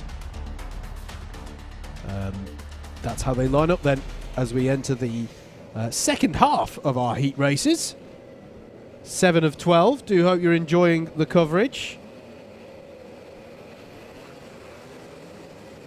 As we get ready for another 7 minutes. Here we go then. George Lawler in the number 49. Harrison Kirkham in the number 12 alongside. And away we go then into Oblivion Corner. And it's a good start from pole. Bryn Olban trying to challenge Harrison Kirkham around the outside of the crook, but it hasn't paid off. And if anything, he's under pressure from Sam Morris as they come into Christmas Corner. As there's plenty of battling throughout the field, of course. But Bryn Olban's been able to stave off a move there from Sam Morris, as down the inside there was trying Callum Martin, who I think has had a very strong start there in the number 20 car, currently side by side there with I think that's Andrew McWilliam. They've got to be careful there though, going wide through Wilkins. That's compromised both of them, and that's allowing the likes of Yusuf Bin Sahel to buy into that fight. But what all of that battling has allowed to do, I believe, is George Lawler and Harrison Kirkham have been given a bit of breathing space. They would have thought everyone would be on top of them. They've actually been able to get a little bit of a cushion at the end of lap 1. So it's George Lawler in the 49 ahead of the number 12 of Harrison Kirkham. Then it's a gap of a second back to Bryn Olban, as we're looking at Sam Morris coming under pressure from Andrew McWilliam up the hill. Adam Britton's there to capitalise as well in the number 43 as they go through Christmas Corner. Service announcement, if we haven't, by the way, so far. The easy way to distinguish your Class 1 drivers from your Class 2s and 3s is that they're running red number plates on the karts. Everyone else is running black number plates. Yes, on timing screen, as that's a great move from Adam Britton to capitalise on William getting held up a little bit there through Ashby, and he's through is Britton and up into 5th place. But Class 1s on timing are red, and they're running red plates in real life as well. Black number plates on everybody else, albeit on the timing tower we highlight the Class 3s with a blue number plate. So if you're following someone in Class 3, they have a blue plate on the timing tower, they have a black plate on the kart. Change of position for 5th place confirmed on that timing tower. Don't forget as well, not sure if we've mentioned it already today, but live.alphatiming.co.uk and click on Club 100 is where you can get the full timing page, as there was a little nibble there from McWilliam on Britton, and once again that didn't pay off for him, and it's left him exposed to a challenge from Luke Phillips in the 82 kart, the red suited driver in that 82 kart, as battles going on further down the pack as well. That's going to allow the likes of Callum Martin and Dave Cottrell to get involved as well, if they're not too careful. Sam Morris there in the 34 kart, he's running 4th, and he's done very well. Well, he was challenging Bryn Olban off at the start. He's done well over the last couple of laps to defend against the very earnest challenges from some of his fellow Class 2 runners behind him. George Lawler still leading though, with almost a second's gap to Harrison Kirkham, and Bryn Olban so far not able to put in the pace to close up to those top 2, as that's Callum Martin down the inside, or up the inside perhaps is more accurate, at Christmas Corner on Luke Phillips, but Phillips fights back through Boxing Day. Lovely little exchange there down towards Ashby Corner. This is all over 7th place, and the reason that Callum Martin is able to apply this pressure is because he just set the fastest lap of the race last time around. He's going to try and tuck underneath into Ozier's as we cut back a little bit ahead of them, because Adam Britton's going down the inside of Sam Morris and has got the move done for 4th place. So the 43 of Adam Britton up into 4th place. Yeah, another really good move from Adam Britton. Not the first time that we've said that here today. Tough job at the moment for Bryn Olban, because he's on his own. He's not got any help from behind. Yes. And going back to that bit of 2 versus 2 that we talked about earlier, we've now got the flip around. You've got two drivers at the front working together on their own and pushing up the order. Very, very hard if you're the third place driver on your own to overcome that. Callum Martin down the inside of Luke Phillips there. And good move through Christmas Corner. That's for 7th place. Yeah, this time makes it stick. Does a repeat of the move a lap ago, but Phillips didn't have a reply. And now it will be Dave Cottrell challenging. And then you can see a gap back to the pack from 10th down, led at the moment by your highest placed Class 3 runner, Tommy Lee. It is a track, Andrew, where I think it is particularly pronounced that working together helps here. Yeah. Because of the fast first. Rhythm. You've got to get in a rhythm. That fast first sector as well. These are karts. They're not massively aerodynamic, but it does help you nonetheless you can bump draft up the hill towards Christmas Corner. It is a track, more so than Butmore, where we were last streaming this championship. You'll have seen a similar effect as well on the last BUKC stream when you were up at Gladney Gores and Wells. That's another track where it really helps to work together through that first sector. Here's the battle for 5th place. Sam Morris and Andrew McWilliam. McWilliam trying to find a way by there. Very short braking zone. Well, it feels like a short braking zone into Ashby Corner. Corner comes up under the apex is quite early as well. Comes up on you quick, does that one. Callum Martin's had a good lap here. Has closed onto the back of this battle. It's now 3 of them going for 5th place. Just above 90 seconds remaining on the clock. I've been impressed with George Lawler. We've not seen him too much on stream, but I've been keeping an eye on the lap times. Harrison Kirkham again takes the fastest lap of the race, but it's almost like a dance between them on the fastest laps. Just at the point where you think Harrison Kirkham is really going to start applying the pressure, and has been very quick in this race. George Lawler's able to respond. It's been a pretty good defence of the front of the order. Down the inside goes Callum Martin. Bit of indecision there from Andrew McWilliam. Yep. Callum Martin pounced on that brilliantly. Luke Phillips and Dave Cottrell now coming into play. Yeah, I just got to say as well, and Cottrell down the inside of Luke Phillips there at Ashby Corner sees the opportunity, but he'd be on the outside for the next corner. The two red-suited drivers battling here through the middle sector. But they are defying the rule we were just talking about, the top two as well, because they've not got anyone to work with. Yeah. But they're still nonetheless setting this pace. So, yeah, really impressive stuff from Lawler and Kirkham at the head of this field. And yeah, but here they are. You can see they're not really close enough to be working together here. So, setting really impressive pace. Best result in a heat so far this year for George Lawler is a 4th place. So he's absolutely smashing that record at the moment. And Harrison Kirkham, who had a difficult time in the first heat but had good pace, he's going to get his day back on track here with at least 2nd place, as long as they can get round this final half a lap. And Kirkham is closing in here. Did another new fastest lap of the race of 53.969. Brilliant pace from Harrison Kirkham. Don't think he's going to be close enough to have a go at George Lawler into the final couple of corners, although he's going to get pretty close. George Lawler checks over the shoulder round the final corner, takes his first heat victory of the season. A great result here at Whilton Mill. Harrison Kirkham, another new fastest lap of the race there in P2. Bryn Alban should be pleased with P3. I think that's about as good as it could have been in that one. Hard work, but has got the points on the board. 4th place for Adam Britton. More good moves from Adam. Callum Martin fights up to 5th. Sam Morris, Andrew McWilliam, Dave Cottrell, Luke Phillips, and your top C3 driver Tommy Lee wrap out the top 10. Apologies if I got this wrong. I want to say that's George Lawler's first ever heat win. Brilliant. Club 100 sprints. I don't believe I've recalled him getting a win before, so well done to him. Already, we have to look ahead though to heat number 8.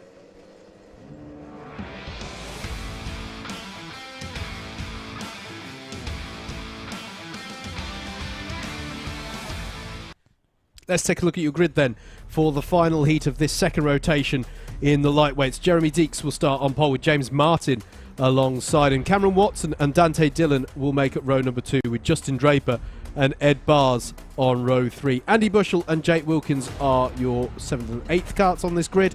Ben Lambeth and Andrew Ward will round out the top 10. James Dunnett and Joshua Sangster are next with Johnny Fletcher and Mark Hensler on row number 7. There they are. Prash Alphonsus and Lewis Marchant next on row number 8 with Samuel Crump and Yusuf Sahayono rounding out your 18 kart field Well, what an interesting first 3 rows in this one we've got, because basically a bunch of Class 2 drivers have been paired up with a Class 1 buddy on the anti-pole side of the grid. So Jeremy Deeks, Cameron Watson and Justin Draper will have their work cut out, I think, to keep the charging Class 1s behind them. But let's see how they get on with this one. Heat number 8, 7 minutes on the clock, and away we go. And it is a good start, actually, from the pole side of the grid. So Deeks is going to assume the lead, and indeed Cameron Watson up into second place off of the third place on the grid there. So a great start. Ed Bars has his arm aloft. Something wrong there for Bars in the number 92 car, and that's because it's been called a false start. And I'm not entirely sure what was wrong with that one, but it's been called either way. Perhaps someone out of position. So we had 18 carts coming over the line. Yeah, nothing looked too bad from my perspective on that one. So, unknown. Timing was working for us, at least in the box as well. But for whatever reason, we are not the fat holders on this one. And thank goodness for all concerned, we're not the decision makers. So they will go into roll up again. Everybody. So that may mean we'll see some time knocked off the race as well. We'll have to double check that one. So we'll keep our eye on that. But yeah, we'll be able presumably to go straight back into a restart attempt, because I don't think anybody was out of position.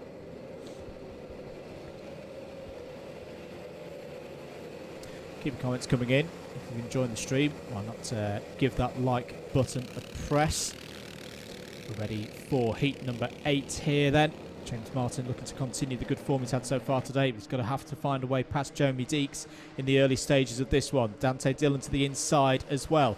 Good start from a number of the C1s, getting tight there. And someone's got to the inside of the curb, up to, I think it was Jake Wilkins, to Fine Lady. We saw an incident through there earlier. That was very well dealt with in a way by Jake Wilkins, if not in an unorthodox manner. Yeah. James Martin down the inside into Ashby Corner, going for the lead again. Dante Dillon was close by as well, is already challenging for second place, has got second place. Ed Bars looking for a move on the number 48 of Cameron Watson as well for fourth. But good start once again from James Martin. Good opportunity here to work with Dante Dillon and push off the front. Yeah, I've got to feel slightly sorry for Cameron Watson, because that wasn't as strong a start from him in the number 48, and he's now got pressure from Ed Bars behind. My theory as to why that was called as a false start, Andrews, I think too many carts were braking out of the tram lines ahead of the line towards the back of the grid, would be my theory. They just weren't happy in race control with the formation they went across the line in. They are being slightly more vigilant with policing that, if you like, this year. It's worth bearing that in mind. They've adjusted the penalties actually for breaking formations. Dante Dillon is down the inside of James Martin. That's for the lead of the race at Ashby Corner, but he's going to be slow off that corner, and James Martin's going to swoop back around Dante Dillon to take the lead. Ed Bars has got by on Jeremy Deeks behind as well. The 92 now ahead of the 46. So these Class 1 drivers who made up the first few rows of the grid have got themselves to the front. Dante Dillon down the inside again on James Martin, but Martin's going to try and switch back. Dillon will surely be wise to it and close the door. He can't. He's carrying too much pace through there, and James Martin fights back again. Really nice battle this between two of our most experienced drivers. But Dante Dillon's got such good pace off a paddock to go around the outside of Oblivion, and he's made that stick. That's a beautiful move by Dante Dillon. He's like, no, I'm the leader of this race. Honest. And James Martin now has to think about Ed Bars behind, who's been able to catch it with all that fighting, and a fantastic Class 2 battle as well behind them between Deeks, Watson and Draper. In fact, Draper's got by on Watson. You can see the 35 ahead of the 48 now. Great battling wherever you look in the early stages of this one. Just to confirm that there is reduced time on the clock, by the way. It's currently about 2 minutes 40 seconds on the clock on the official timing. I just saw Lewis Martin going for a move there for the C3 lead. The number 90 cart will confirm next time around whether Lewis was able to pull that off or not. This is a proper scrap now. This is like a mini A final has just broken out here. It's an aperitif of what we'll see later. Because Dante Dillon, James Martin and Ed Bars, three drivers that you would expect to see in that A final, but which one of them is going to take this heat victory? Dillon defends to the inside. That will please the likes of Jeremy Dixon and Justin Draper not too far behind, because they'll see this battle raging on and hope to close in on it, because they're not going to be running at optimum pace here whilst taking defensive lines. But Dylan soaking up that pressure. We've said how good his racecraft has been so far this year. Ed Bars, I feel at the moment, Howard, is just waiting for the moment. James Martin's in probably one of the most difficult positions you can be as a driver, where he's got to try to attack but also defend at the same time. And if he over-attacks, could open himself up to losing that position to Ed Bars. Hence why I think Bars is just happy at the moment to sit here and see how this plays out. Yeah, absolutely. Playing as much as one can do in a sprint race with a couple of minutes taken off it, playing the long game. But as you say, he's just biding his time now. I think he sees an opportunity. James Martin, the one having to go defensive now. Dante Dillon feeling he doesn't have to. Should shout out as well. Ben Lambeth in all of this got to the head of this field. And Andrew Ward, another Class 1 driver who's working his way up through the field. So that battle for fourth downwards is now Ben Lambeth, Justin Draper, who's managed to get himself the highest placed Class 2 driver. And there is a switch there. Ed Bars has switched around with James Martin. So it's now Bars in the 92 up into second place. And the question for me is, have they got time enough? I think it'll be the last lap board this time around. But can he get on to terms with Dante Dillon and challenge maybe in the latter part of the last lap? It is the last lap board indeed. And 0.2 of a second separate the top three. Dante Dillon in that number 3 car. Ed Bars behind him in the green and black suit. And then James Martin with the green helmet and the black suit. Dante Dillon feels the need to go defensive there. He's going to be wide on the exit. And Ed Bars is going to swoop through round the outside of Boxing Day. That's a beautiful move by Ed Bars over the top of the hill. Can Dante Dillon go back down the inside of Ashby? He's going to give it a go. They're both going to be out wide onto the curbing. James Martin's going to smell the opportunity there, but it's surely going to be Ed Bars unless Dante Dillon can hang it round the outside of Wilkins. He gets a little bit sideways, tries to cut back to the inside, but he can't do it because there's a James Martin alongside him. So it's Ed Bars, and he's just got to defend into the boot here. This has been a brilliant end to this 8th heat of the lightweight so far. Ed Bars is going to bring this one home to take a well-earned victory ahead of Dante Dillon. James Martin will be right with them as well. What a brilliant finish to that one. Ben Lambeth in 4th place. And then it's Justin Draper in 5th. Andrew Ward in 6th in the number 6. Cameron Watson gets good points in 7th. Ahead of Jeremy Deeks. Andy Bushell in 9th. Lewis Marchant rounds out the top 10 and is your highest placed novice driver. Then it was Joshua Sangster, Johnny Fletcher, Samuel Crump, Yusuf Sir Hayono, Mark Hensler, Prash Alphonsus, and James Dunnett and Jake Wilkins having perhaps races to not put in the memory scrapbook there for them. That was the end of the second rotation, though. We've got 4 more heats ahead of our finals coming up for you in lightweights.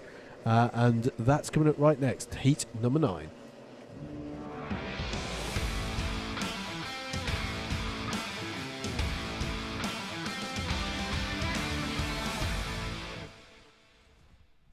Here we go then for the first heat. This is the first heat where we've got drivers having their last heat of the day before the finals. So it's a key one. Yusuf bin Sahel has pole position for it.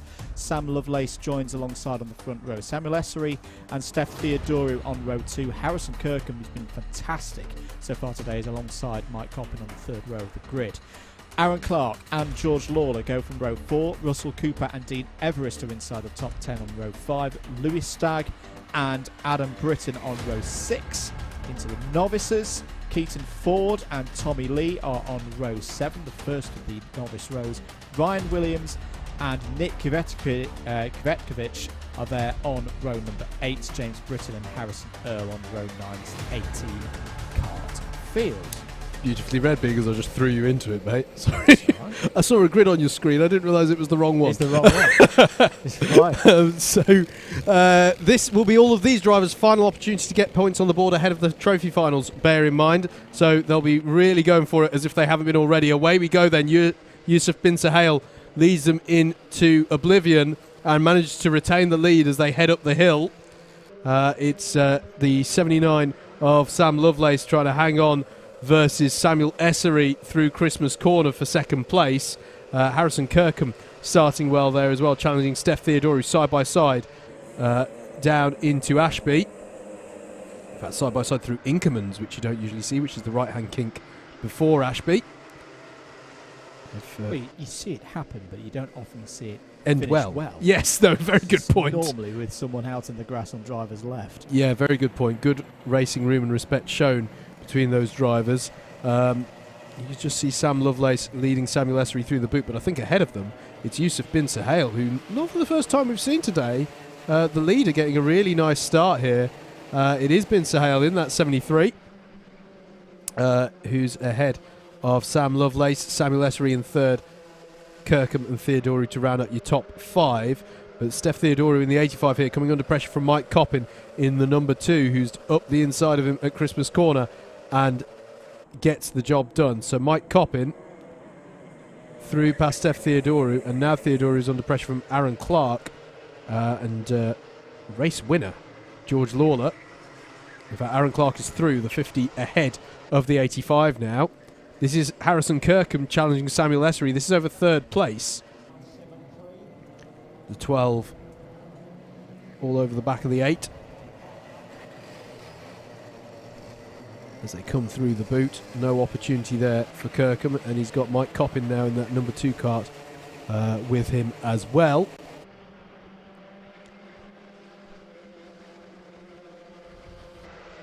On to lap number 3 they go. And Kirkham by on Essery there, and Essery's actually lost out to Mike Coppin as well. So costly few corners for that, and oh, that's a late chop to the inside from bin Suhail to try and retain the lead of this one. As they're battling through Ashby, and now Mike Coppin is alongside Kirkham through Wilkins. This is over 4th place. So sorry, yeah, bin Suhail under pressure from Sam Lovelace now at the head of the field. And peace offerings have just arrived in the box. To the altar. As for the lead of the race, Sam Lovelace is trying down the inside of Yusuf bin Suhail. But bin Suhail doing really well at the moment, Andrew. With and needs it. Really yes. Does need it, because it's not had the best of results so far today. I think a final even with a win might be a bit of a stretch. But the last thing that Yusuf wants is to be in a C final and really have to work his way through. So this kind of result's getting him up into a B final. What's wrong? That's fine. Mr. Underhill just delivered us some flapjack. You've hidden them. Oh, no, there they are. Right, okay. So they'll be for this afternoon.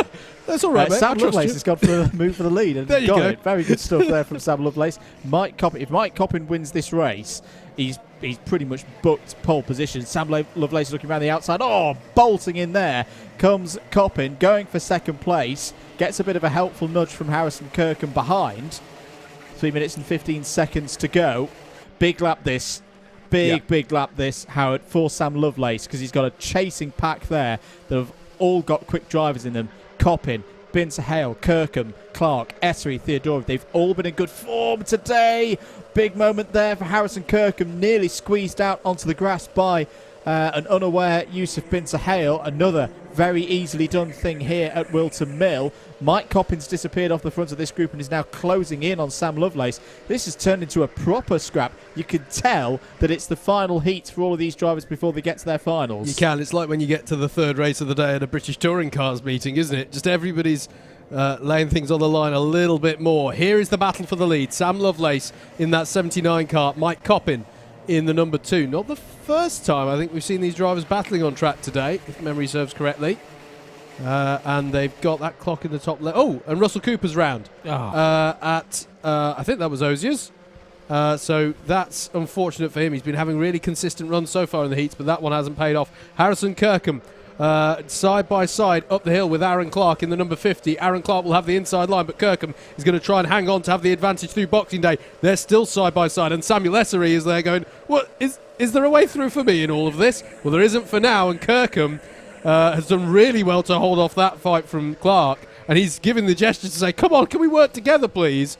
There's 2 minutes left on this clock. That is George Lawler trying down the inside, 3 wide into Ozier's between himself, Samuel Essery and Steph Theodoru, and I think that was a slight shake of the head from Theodoru. He's like, what is going on? Meanwhile, at the front, Mike Coppin is prizing the door open here on Sam Lovelace. He'll have the inside line. Lovelace will try and keep his foot in it. That will be quite wide out of there, but he'll try and stay with it for now and argue the toss later on. Fastest lap of the race from Yusuf bin Suhail, though. These two can't go on thinking that they haven't got company, because at the moment it could be a three-way fight for the lead. But have we noted that there's a forcing driver wide penalty for Yusuf bin Suhail? So even if he finishes in P3, he won't stay there. It really has almost become like a pre-final in a way. We've got to mention as well, George Lawler. Great form from George Lawler today. That move that he pulled into Ozier's 3 wide, just waited, just held back a little bit before he pounced, took the opportunity of the squabbling quartet ahead.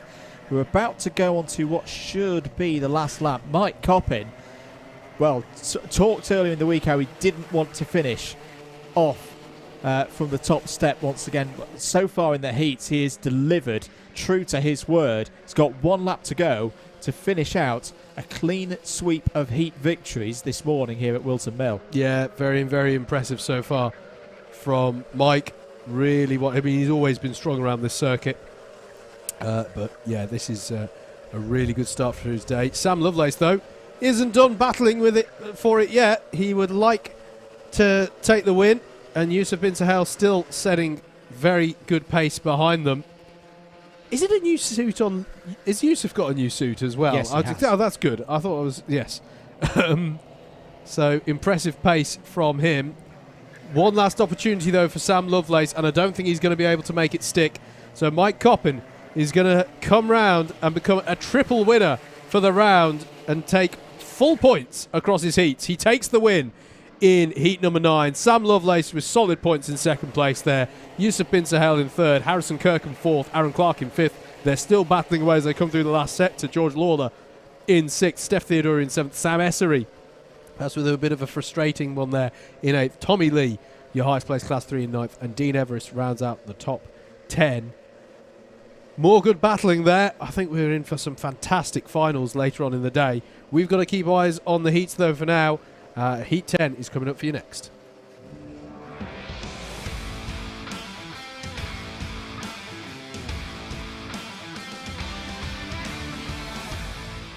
Here's your grid then for the anti-penultimate heat in our third round of Lightweight Senior Sprints Championships for Club 100. James Dunnett and Ashley White are your first row of the grid. Callum Martin and Rob Newman are row number 2, with James Martin and Sam Morris on row number 3. Row 4 is going to be Matt Ellis and Jeremy Deeks, with Ed Bars and Matthew Cockham to round out your top 10. Dan Seeger and Justin Draper are on row number 6. Then we get into our Class 3 portion of the grid. Adam Sheargold effectively on a Class 3 pole there in 13th place. Samuel Crump alongside Mark Hensler and Johnny Fletcher are on row 8, with Prash Alphonsus and Jake Hicklin rounding out the 18-kart grid. Once again, these drivers' last opportunity to maximise points and get themselves the best grid positions in the finals. That's what it's all about. Well, not what it's all about. They are scoring legitimate championship points in this as well.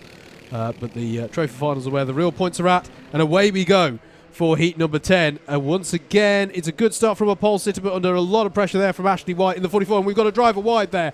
And I think, it is Callum Martin in the number 20. So that's from quite high up on the grid. He was starting third on the grid, and he's got out onto the grass. I'm very happy to see that he did not make contact with the barrier. And I think that's a false start called. It is indeed false start. So race control not happy with the nature of that one. Start. It's not because of the number of stationary carts, I don't think, but it's just the level of loading. The level of loading indeed. Turn 1, and Callum Martin breathes a sigh of relief after that one. Says, "Thank you very much," because this is another scenario where a driver needs to convert a good grid position into good points. Yes. And at least for Callum, he gets a second go at it now. Absolutely. And a heart in the mouth at the moment as well. Later in the track walk, we spend a bit of time looking at... I keep saying track walk. Later in... The paddock show. I was not on the track walk with... Barnaby does a great track walk, I'm sure, but I wasn't on it with him. Later on in the paddock walk, you'll see that we take a bit of a look at turns 1 and 2. And it's a thrilling part of the track. The one bit I didn't cover in that explanation is...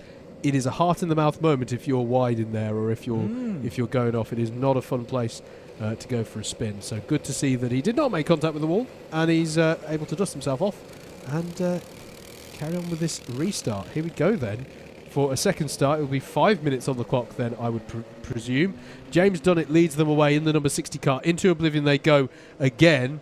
And Callum Martin is out wide again. I have to say that looks very similar to the initial start. So we'll see how race control feel, but it didn't go quite as poorly for Callum Martin as they work their way through Christmas Corner. We've got drivers very wide there, and you can tell it's that third and final opportunity for drivers to maximise points because the elbows are out. I think the start has been called good, and it is still James Dunnett who leads Ashley White towards Wilkins Corner on this first lap, but the drivers do need to keep it calm here because they'll score no meaningful points. We've got a yellow flag there for two drivers who have gone off at Ashby Corner, so we'll have to look on time. I think that was towards the back of the field.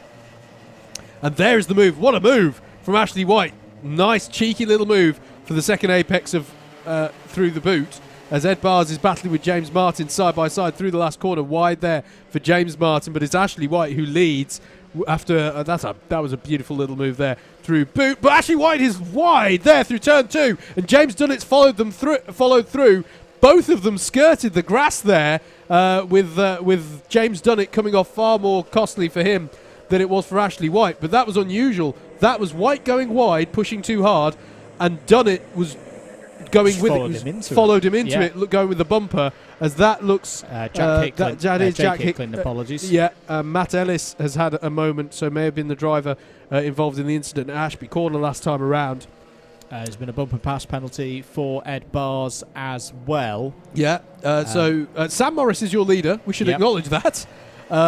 Getting by after Ashley White and James Dunnett's wide moment at the start of the lap, but Rob Newman's going to tuck underneath through Paddock Corner, and it's going to be Rob Newman scored as the leader across the line.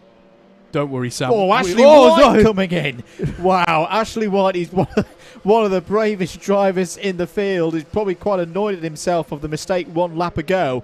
Dives up the inside and now going for a move on Ed Bars for P2 through Christmas Corner. He's properly up for this one. I have to say, even though he went wide, he did so well to hang on to it. Yeah. Like, usually it's a done deal. If you dip your wheels beyond the concrete there, you're going into a spin. I didn't know the grass was that grippy at this time of year. I think if you try and do that in February, you're off seeing the buggies out to drivers left. But Ed Barr's now getting on top of things. Now he's got this penalty. He really does need to at least finish P1. Yeah, he does. On the road here to negate the effects of the penalty as much as possible. James, when it comes to organising where they all finish in terms of the final standings. Sorry, very wide moment there for Justin Draper through the last corner. Yeah.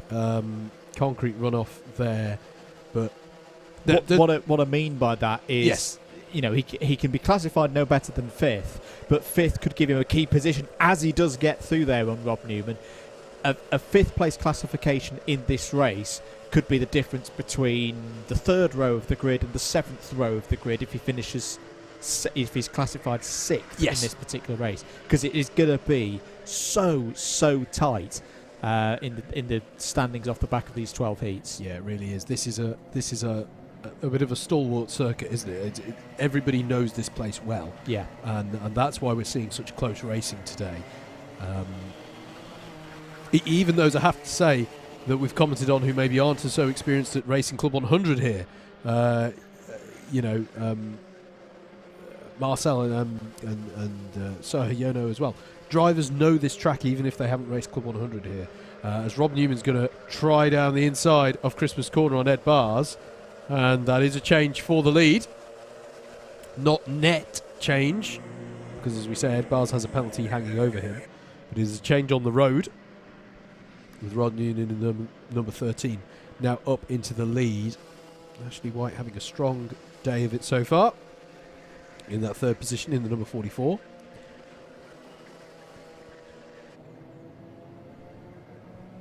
Matthew Cockram and Dan Seeger have got by on Sam Morris last time around, so it's now a Class 1 top 5. Quite a few Class 1 drivers in this race.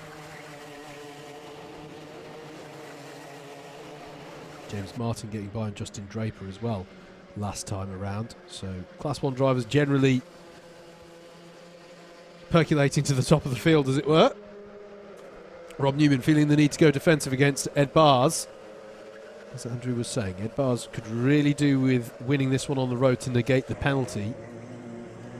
But what this possibly does do is give Ashley White an opportunity. You can see Cockram and Seeger, by the way, 2 seconds behind them, working together for now at least. But I think the gloves are going to come off between them soon, because they're going to see the last lap board next time they cross the line. Samuel Crump in 10th place, currently your highest placed Class 3 runner. But he's got very close attentions from Adam Sheargold actually in that battle. So keep an eye on that one on timing. Across the line then, last lap board shown. Rob Newman leads them across the line. Will he lead them across the line next time through? He's going to go defensive against Ed Bars up the hill. Ed Bars is going to pull out from the slipstream and try and get a switchback there. As further back, James Martin is trying to get by on Sam Morris. That's for 6th place. Rob Newman's going to go defensive again into Ashby. Ed Bars is going to stay more on the conventional line. He's going to get a good run off of the corner, but I don't think he's going to be able to do anything with it, is he? Because he'll be on the outside for Wilkins, unless he can be very bold here into Osiers or into the boot. I think Ed Bars is going to run out of opportunities to negate his penalty as much as he possibly could. Can Ashley White get into it as well? Ed Bars with great drive down the back straight, though. But Rob Newman is going to be a wily fox and position his cart perfectly through the boot to stave off any further attempts. It's going to be Rob Newman who takes the win in heat number 10. Ed Bars is second with Ashley White in third. Dan Seeger sets the fastest lap of the race on the last lap, but it's not enough to reel them in. He finishes fourth. Matthew Cockram in fifth. Then it's Sam Morris, James Martin, Callum Martin recovers after a difficult start, going out wide on the first lap. James Dunnett in ninth. Samuel Crump in 10th, holds off Adam Sheargold. Jeremy Deeks, Justin Draper, Mark Hensler, Prash Alphonsus, Johnny Fletcher, Matt Ellis and Jake Hicklin rounds out how they finished that one in what was, for those drivers, their last opportunity to get points on the board ahead of the finals. Next up here is heat number 11.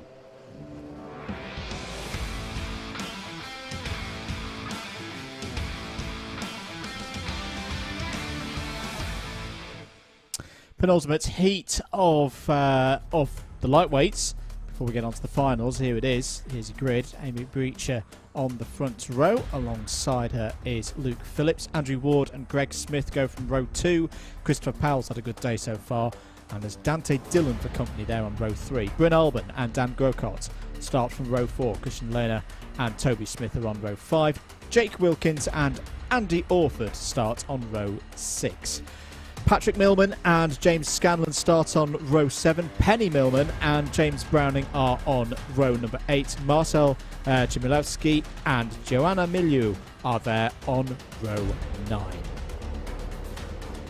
So once again, all of these drivers, this is their last opportunity to get good results ahead of the finals. Could be the difference between making a B or an A final.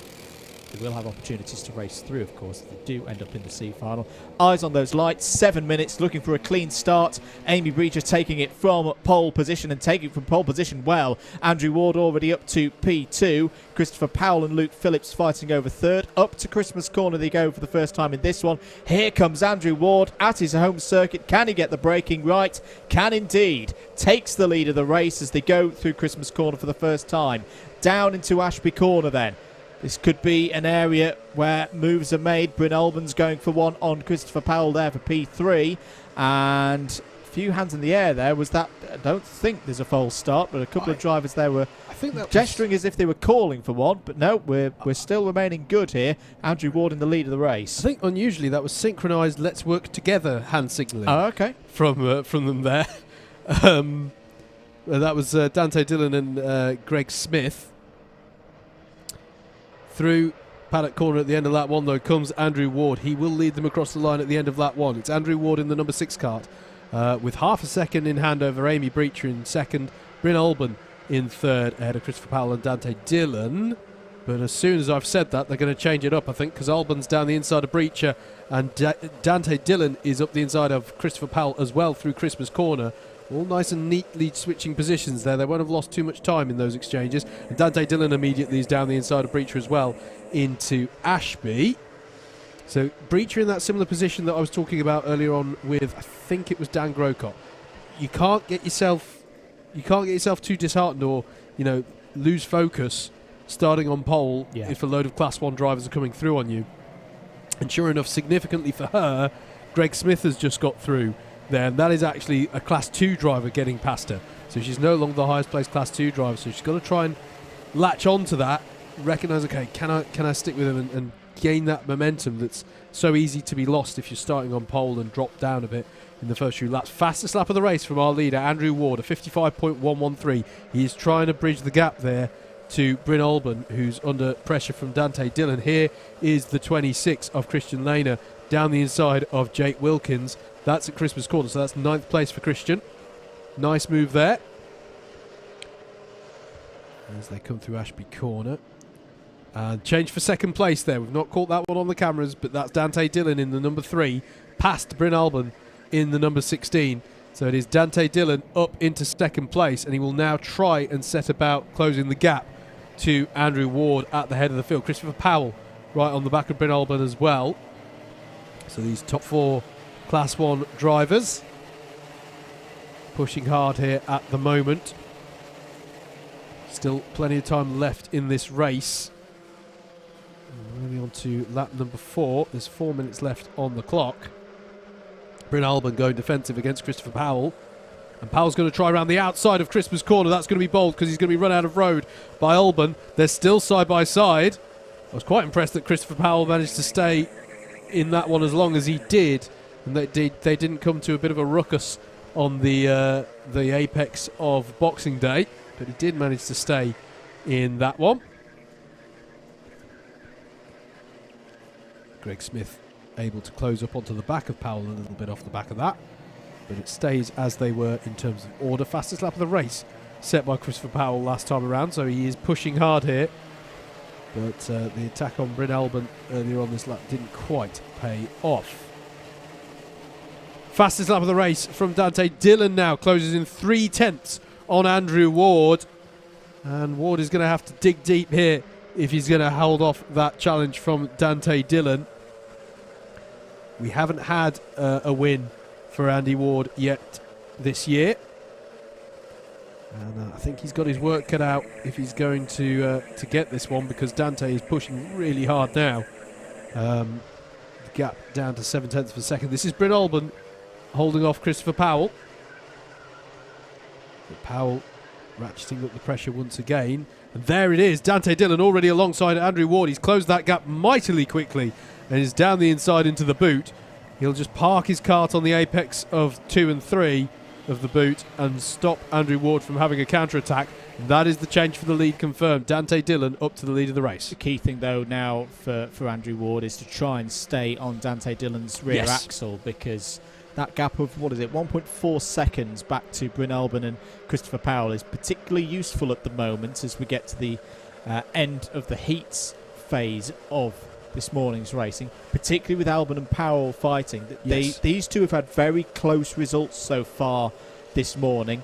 2 third places for Powell, a 4th and a 3rd for Alban. So Alban being ahead in this one would tie them up on heat results so far. But Greg Smith now sniffing for a good one here. Down the inside for Christopher Powell. Wasn't the cleanest of moves. It was a little bit clumsy. He's going to try and let Bryn Alban back through. The trouble he's got now is Breacher and Smith both there at the same time. Breacher trying to hold it in there on the inside. Doesn't quite make it work. Smith's going to switch back here. Luke Phillips now goes past Amy Breacher. Great racing here. And great to see drivers that, say we mentioned, have been in C3 before. You've got a trio of them here, right up in the top 10, high reaches of the top 10, fighting for top 5s now. It's really good to see. Yeah, it's a really good point. It's a fantastic endorsement of how that Class 3 structure works, to bring these drivers in and they become the names that we're talking about, a couple of years down the line. Penalty, though, for Greg Smith. That is for a bump and pass, so he'll be docked 4 positions from wherever he finishes. So costly moment for him. Yeah, you were right about Andrew Ward trying to hold on with Dante Dillon. He's had, a 4th and a 6th I think, from his racing so far fourth today. and 6th so far for Andrew Ward. So a P2 here would put him solidly, I would guess, in the middle of the pack for the A final grid automatically. This driver, though, is going to be a bit further up than that. Dante Dillon has had 2 second places this morning so far, looking to close it out with a victory, what would be his 5th heat victory of the year so far. But it's those 2 ones in the finals that are the key ones of his season, and the story of it from February up to now. Good defence there from on the outside by Amy Breacher. The classic using the camber defence. You probably can't see much of it from the camera angle there at Christmas, but those who've driven around here will know you've got a nice positive camber as you go through Christmas Corner, which means if you are on the outside, you can use that to just hold your opponent on the inside, as Dante Dillon's going to come round to take the race victory. Very nicely done by Dante, continuing the good form that we've seen so far from him this season. Andrew Ward takes P2. That's actually his best result in the heat so far this season for Andrew Ward. And a circuit he knows very well. Christopher Powell P3, Bryn Albon P4. Good results from Christopher Powell so far today. He's going to be in the A final comfortably. Greg Smith 5th, but has a penalty. Luke Phillips will inherit that position. It'll be good points as well for Amy Breacher, Christian Lehner, Dan Grocott, and your top C3, James Scanlon, were your top 10. But yeah, very good race there. Penultimate heat complete. Let's get ready for heat number 12.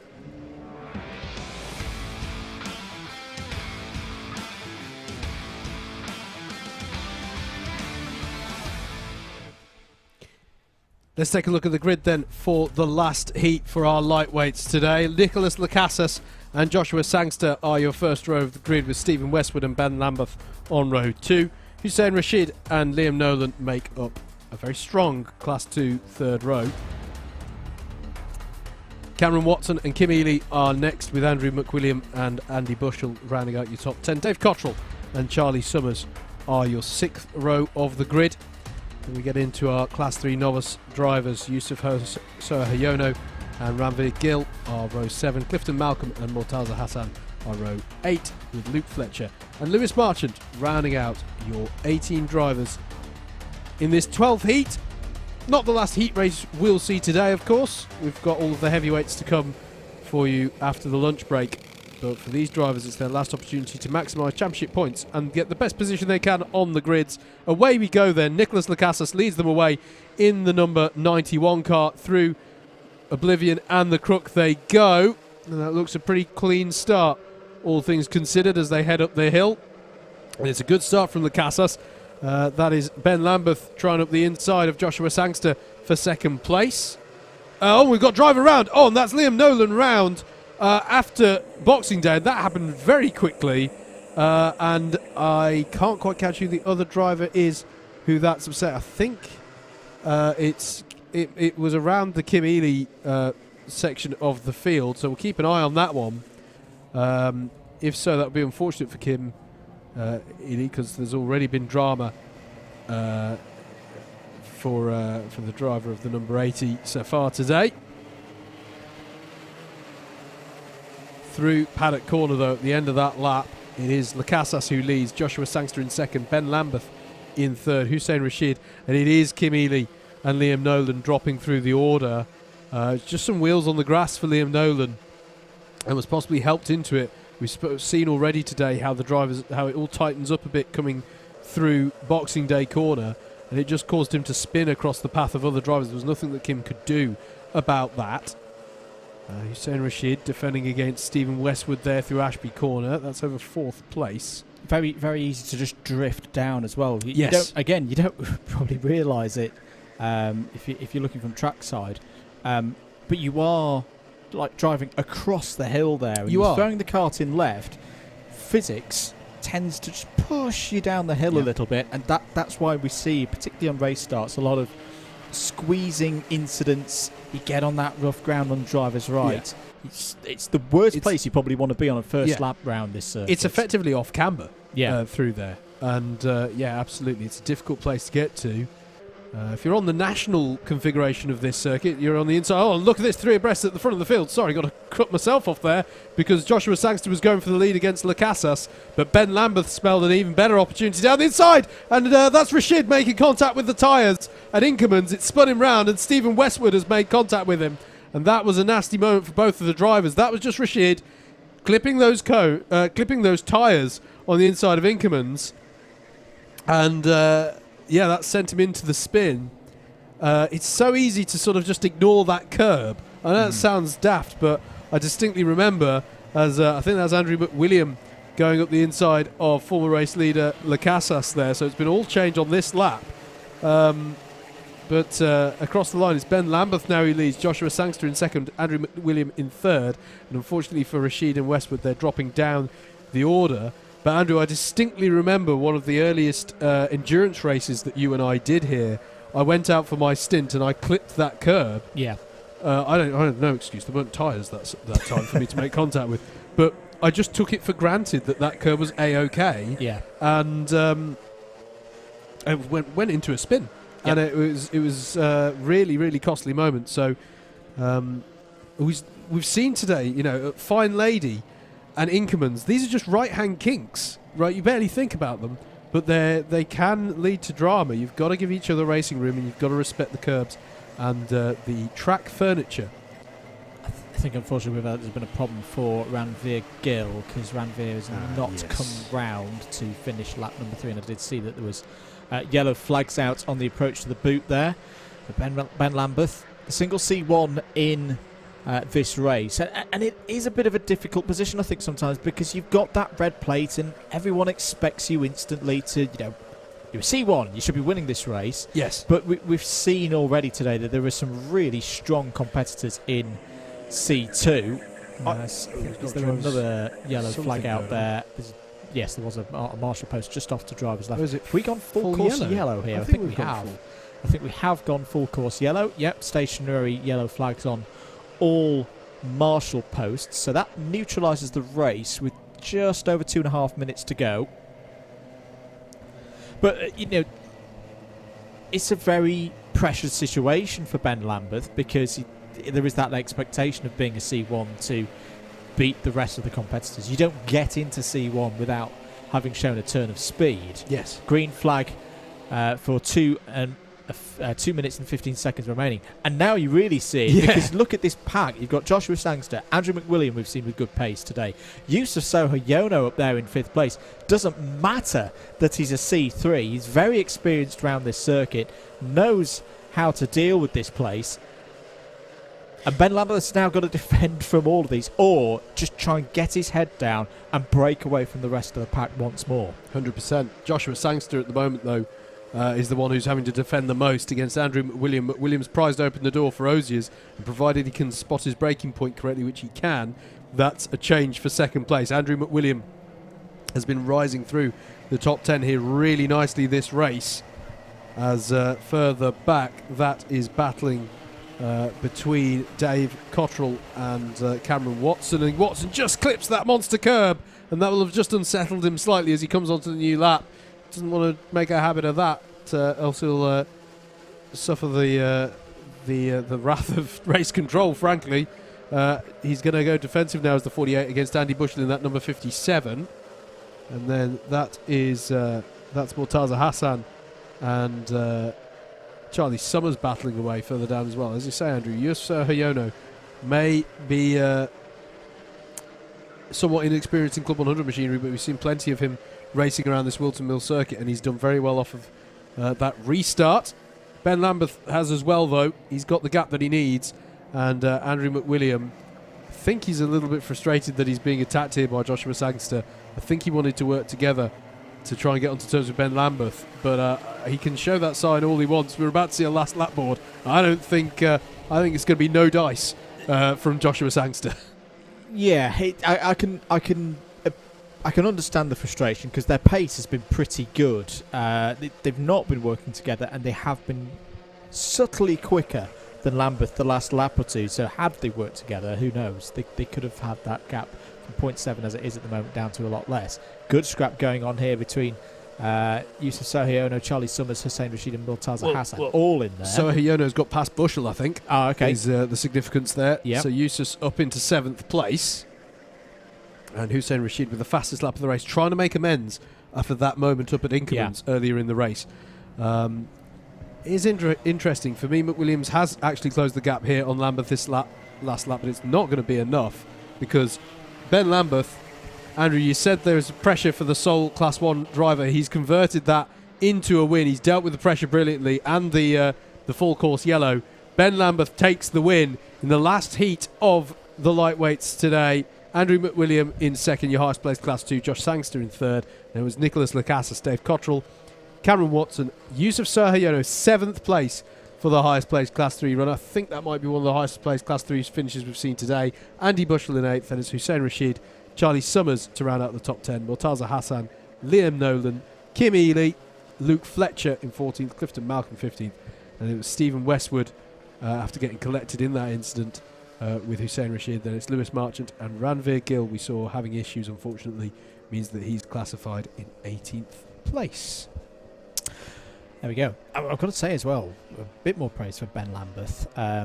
With that result, he's properly put himself in the mix. A second, a fourth and a first. It's not going to be front row of the grid, but it's going to be pretty high. Yep. With those kind of results. There'll be a short pause now whilst the 12 heat results are run through and calculated into our C, B and A final. So we'll take a short break here on the commentary from Double Dash Motorsport Media. Do get your likes coming in. Let's try and get it up to 50 likes here on the stream before the finals for the lightweights. We'll be back with those finals for the lightweights after these few messages.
Side by side, who's going to be the bigger man? Oh, big off! Straight in the gravel trap, both cars out. This isn't going to work for Sean. He slides up the inside, it's getting very close, he's not made it. Have you ever seen a championship decided like that?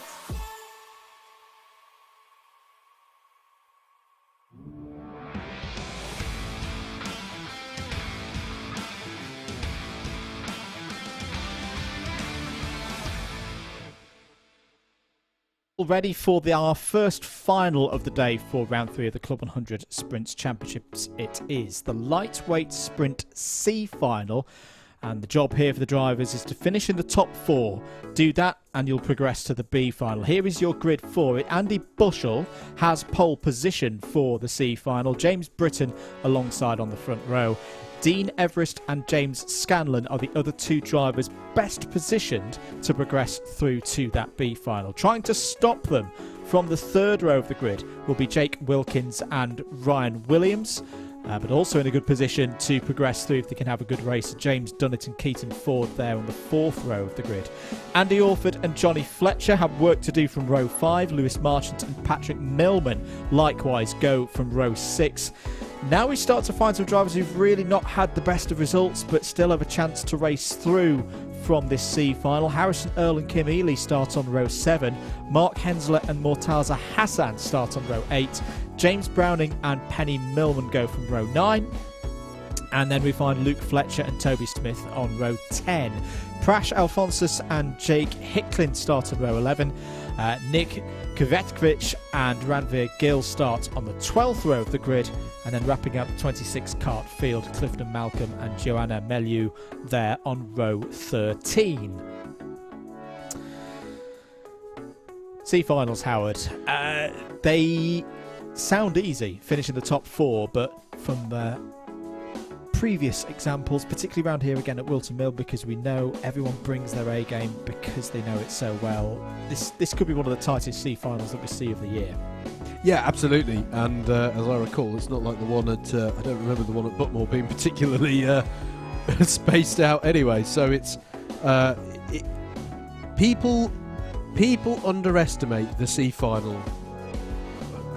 At their peril sounds a bit strong, but you do not want to underestimate this race. This is a crucial race. I love it because it allows us to take a look at some of the drivers who have not had the chance to focus on so much, but it genuinely brings us some great racing. It brings us some important strategic play. Okay, longer races, 12 minutes for these drivers to play themselves into it. For drivers who have maybe had a bit of a subpar day so far, they're desperate to get through. For drivers who have a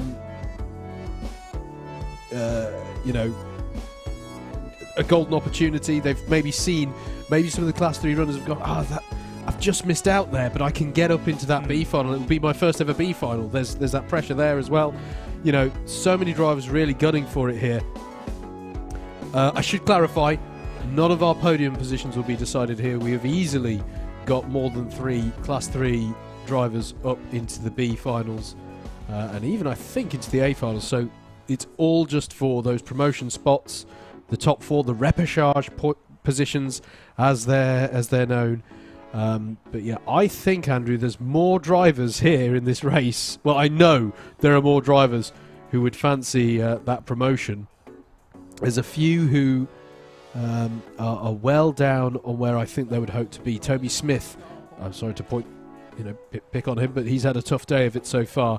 He's the lowest placed Class 2 driver on this grid. Kim Ely, who's also had a tough day so far as well. So, you know, there's a few drivers out there who really want to get on up the road and try and pick their way through.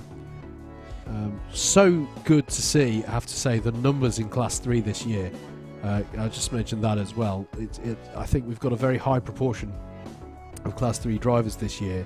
You know, we've been calling 18 kart grids here, and the last 6 karts have all been in that Class 3. So to have, what is that, 24 Class 3 drivers in the field today, that's brilliant to see. So hello to all of them. I hope you're enjoying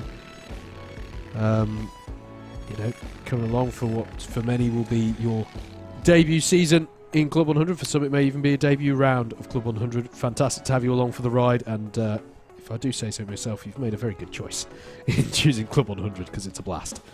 Just having a look through some of the records for who's going to be feeling a little bit nervy at the moment. I think our pole sitter could be one of those, because Andy Bushell, best results so far this year. I know it's only round 3, but it's still good to try and break through early in the season. Hasn't visited a B final so far this year. Best position was 8th in one of these C finals so far this year. It's a golden opportunity for him to take that, what sounds like a small step from a C to a B final, but I remember when I first started doing sprints racing, breaking through into that next level of drivers, even if it's for just one race, it does so much for a driver's confidence. So best of luck to all of our drivers out there. Just to let you know as well, we've still got Comsbox cam working, by the way. It's not fallen over yet, but famous last words and all of that. We will have it as well for heavyweights this morning. It's the Excel charts. Can I just clarify, when you say it's not fallen over yet, I mean, I don't like to raise expectations too high. I am from the north. But all the results from this morning are on those to show, if you're picking up, just as an example now, Aaron Clark's results are on our screen, and we can see that he had an 18th, a second, and a fourth through the course of the day, and he's looking to get into an A final for the first time. That's the level of data nerdiness that we've got now on the data centre. I should mention as well, as the drivers head out on circuit, JV might clip my ear for this because I'm going to talk about other series, but next weekend is possibly one of the busiest Alpha Live weekends of the year. We have got, the guys have got coverage on Sunday from here, WMKC, because it's the 4th Sunday of the month. You've got similar up at Teesside. You have. And you've also got the Bookmore Park 24 Hours, and that's the one I really want to plug because DDMM were involved in that one. If you didn't see it last year, it was one of the best events I think we were involved with in 2022. It's great to have it back again this year. And still a couple of last-minute organisations being made, but hopefully we will have commentary around the clock twice for the Bookmore Park 24 Hours. But anyway, even if we don't, and it's the same as last year and we do 12 hours of the race, do tune in next weekend, Bookmore Park 24 Hours. It is going to be a humdinger. Yeah, I've got to say I'm gutted that I can't make it to that one because, really good event, and that one's going to be fantastic. Here, though, we're going to be good for a start, I think. Top 4 get promotion through to the B final. Beyond that, it's how many points can you maximise from the round. Andy Bushell leads them away for 12 minutes of racing in this C final. Through Oblivion and the Crook they go, and it's a good start for both Andy Bushell. Oh, it's a particularly good start for Andy Bushell as James Britton comes under pressure for second place from Jake Wilkins, it is, who's had a good start there. We've got some drivers cutting across the grass, but they are all, for now, I'm delighted to say, pointing in the right direction as they come over the top of the hill and down towards Ashby for the first time. Just got to get your eyes forward if you're in Andy Bushell's position now. Good clean first lap and a good clean second lap, and he could be away here. Oh, a bit of a squirrely moment there in the mid-pack for one of the drivers, and it's already breaking down behind. This is what we see in these promotion finals sometimes. A couple of drivers get off the front and then everybody else fighting for the remaining places, nearly 3 wide as we go into the boot for the first time. The number 78 of James Britton trying to get back on terms here after not the best of starts. Andy Orford's trying to come through as well there in the 47. End of lap number 1 then. Bushell leads by half a second ahead of Jake Wilkins, who's then 2.1 seconds clear of Dean Everest, James Britton, Andy Orford, James Dunnett and James Scanlon. Ryan Williams there in the all-purple, and the Lewis Hamilton replica helmet is in 8th. That was a very slow-moving James Dunnett up the hill there, Andrew. I think he's lost out a few positions there. I'm quite sure what happened, but he's dropped back, I think, outside the top 10. And penalty for James Scanlon, and that's it. Now, we didn't mention this before the start, but the one thing you do not want to get in the early stages of a C final when you're up the front is a +4 position bump and pass penalty, and unfortunately for James Scanlon, that is exactly what James has got. That means he's out. Doesn't matter if he wins this race or finishes first on the road by 20 seconds over the rest of the field. It's a +4 penalty. The best Scanlon can be classified is 5th, which of course is outside the top 4. 10 minutes to go.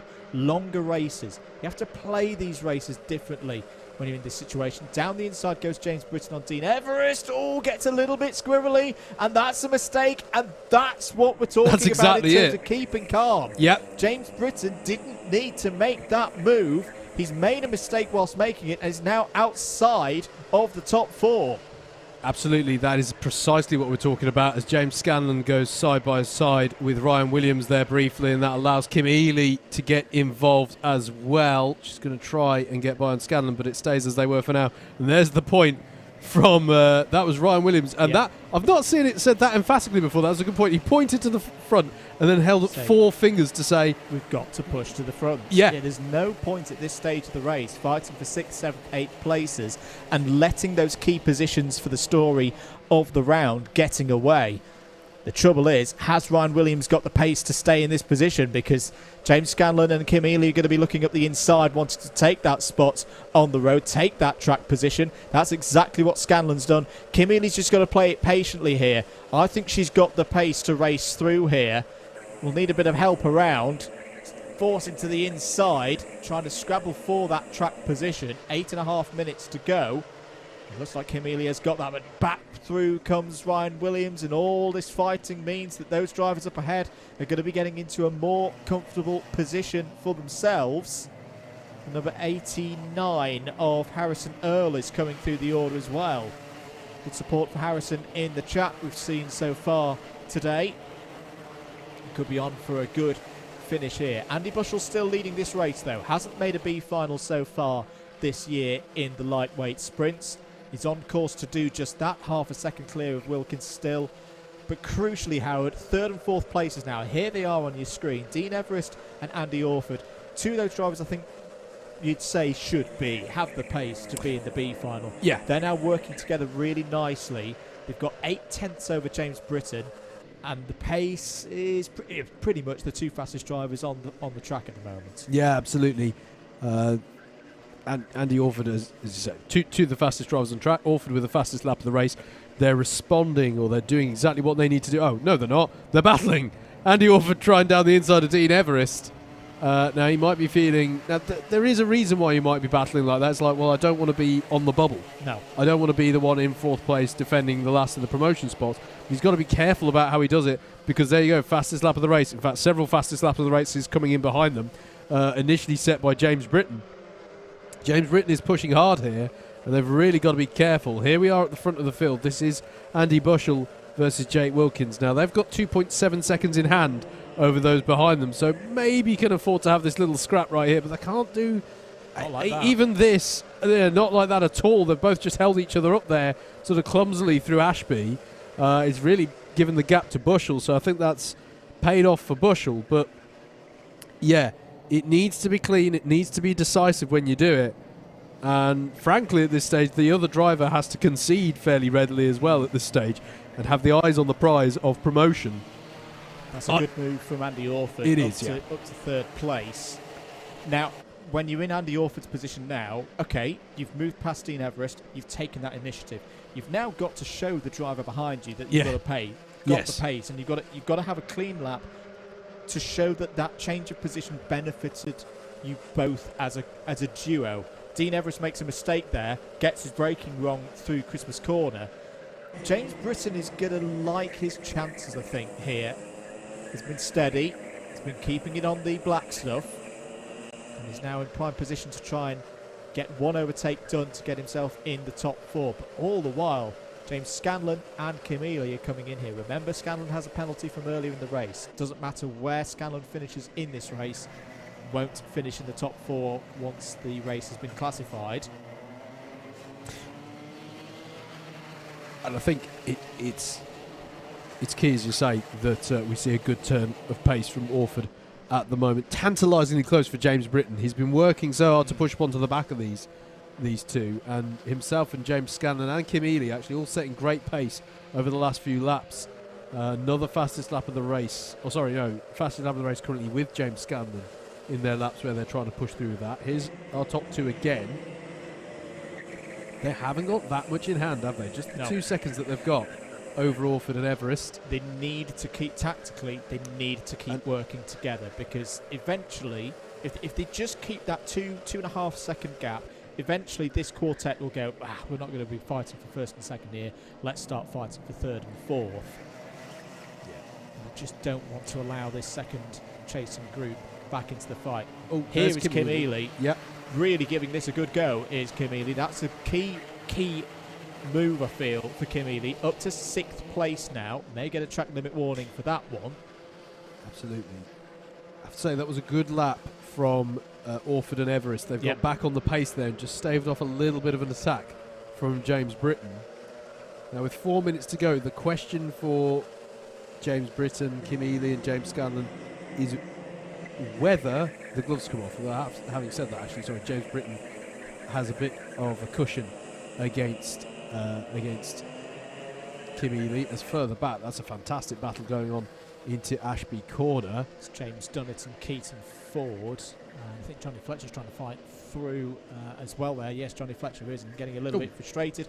Round go 1, 2, 3 drivers, all getting a little bit messy as they go through Wilkins there. That's Interested unusual. in another look there. I think that was Johnny Fletcher down the inside. It is very difficult to make an overtake through Wilkins. Got to be well alongside on the approach to that corner to get a successful move. 2 leaders still as you were, Bushell and Wilkins. 3.5 minutes to go. What is this pace looking like? It's all right. Similar. All of the top 4 currently in the high 54s. But keep an eye on Kim Ely, because Kim is just under 54.315, fastest lap of the race so far. So contact warning comes in for Johnny Fletcher there. At that rate, Howard, I think this is still potentially on for James Britton and Kim Ely. Yeah, I think so. I think they're going to have a crack at this one, unless Andy Orford and Dean Everest can find a bit more pace to respond. It's settled. It's settled now between Britton, Ely and Scanlon. They can just push on together. Don't count out James Scanlon, by the way. If battles start ahead of him, he's in this fight as well. So this, I think, is going to be really tight. And there is the fastest lap of the race from James Scanlon, as if to back up my point. And it's not that big a gap now between Jake Wilkins and Andy Orford, between second and third either. So if Bushell and Wilkins... we all want to win a race, don't get me wrong, but if they start battling again, this could become as much as a 7-kart battle for the top spots here. Hitting your apexes, clean lines is so crucial in this situation now. And you can see the benefit for Andy Orford of making that move early, because he, as you said, Howard, he's not on the bubble. The man in danger at the moment is Dean Everest, as chased for the lead. Jake Wilkins has got through. Now, this is an important lap for the 2 leaders. They've got to get back working together to make sure they're not going to fall into this group behind. 55.1, 55.5 for Wilkins and Bushell. All the chasing pack are in the 54s here. Dean Everest is having to go defensive for the first time I can recall, Andrew. He's aware that James Britton is right with him now. And we've got at least this and another lap to go. Scanlon down the inside of Ely at the back of this pack, as this is the top 2 battling it out. Wilkins having to defend against Andy Bushell. And they're going to be caught by this. Look, it is now that 7-kart stream here for the head of this field, for the sharp end of the field. Only the top 4 can go through. There's a penalty bin. I'm just checking penalties. There's been one for Keaton Ford for a restart on the grass, but I don't think anyone in this top 7, Andrew, are carrying penalties, as I think, are they going to be shown last lap this time? Yes, they are. Here we go then. Who's going to get the promotion spots? Well, this is all open. Very rarely do we see this in a C final. Normally you get at least the leader off the front by this stage of the race, and it's all breaking down behind. Dean Everest getting very robust there with the number 78 of James Britton. James Scanlon's going to go around the outside. Dean Everest may not know that the driver in black and white is a penalty at the moment. Kim Ely's looking for a move as well. Side by side, all 3 of them go. All 3 of them go. Everest, Britton, Scanlon, all off. And the door opens for Kim Ely to step through into the top 4. 15 seconds to go. Jake Wilkins is on the way to a C final win. They don't need to fight now. They've got their positions in the B final confirmed. What a dramatic C final it has been. Jake Wilkins is going to come round the final corner to take the race win. And it was all about survival. Jake Wilkins wins the C final. Andy Bushell qualifies for a B final for the first time in 2023. Andy Orford wisely keeps his head and drives through to third. And Kim Ely, with the pace, also kept a cool head and is very well deserving, if I may say so, Howard, of that 4th place. They are your top 4 who go through. Oh, it's the stuff of nightmares for the drivers who were involved in the incident up at Ashby. But I did just see through Inkermans, I thought, Kim's just hanging back a little bit. Let's just see how this one goes through Ashby. And just the door opened, and yeah, it was who breaks last into Ashby, and just none of them braked in time. So let's have a look at that again. Kim Ely, the back of this quartet, and the 3 of them all just go for the same piece of road. Yeah, they just all go for that same optimum line of from the outside to the inside. 3 into 1 didn't go. 3 into 1 meant they all went off the road, and Kim Ely goes through. Yeah. Well, what a dramatic C final that was. But next up, it's the B final.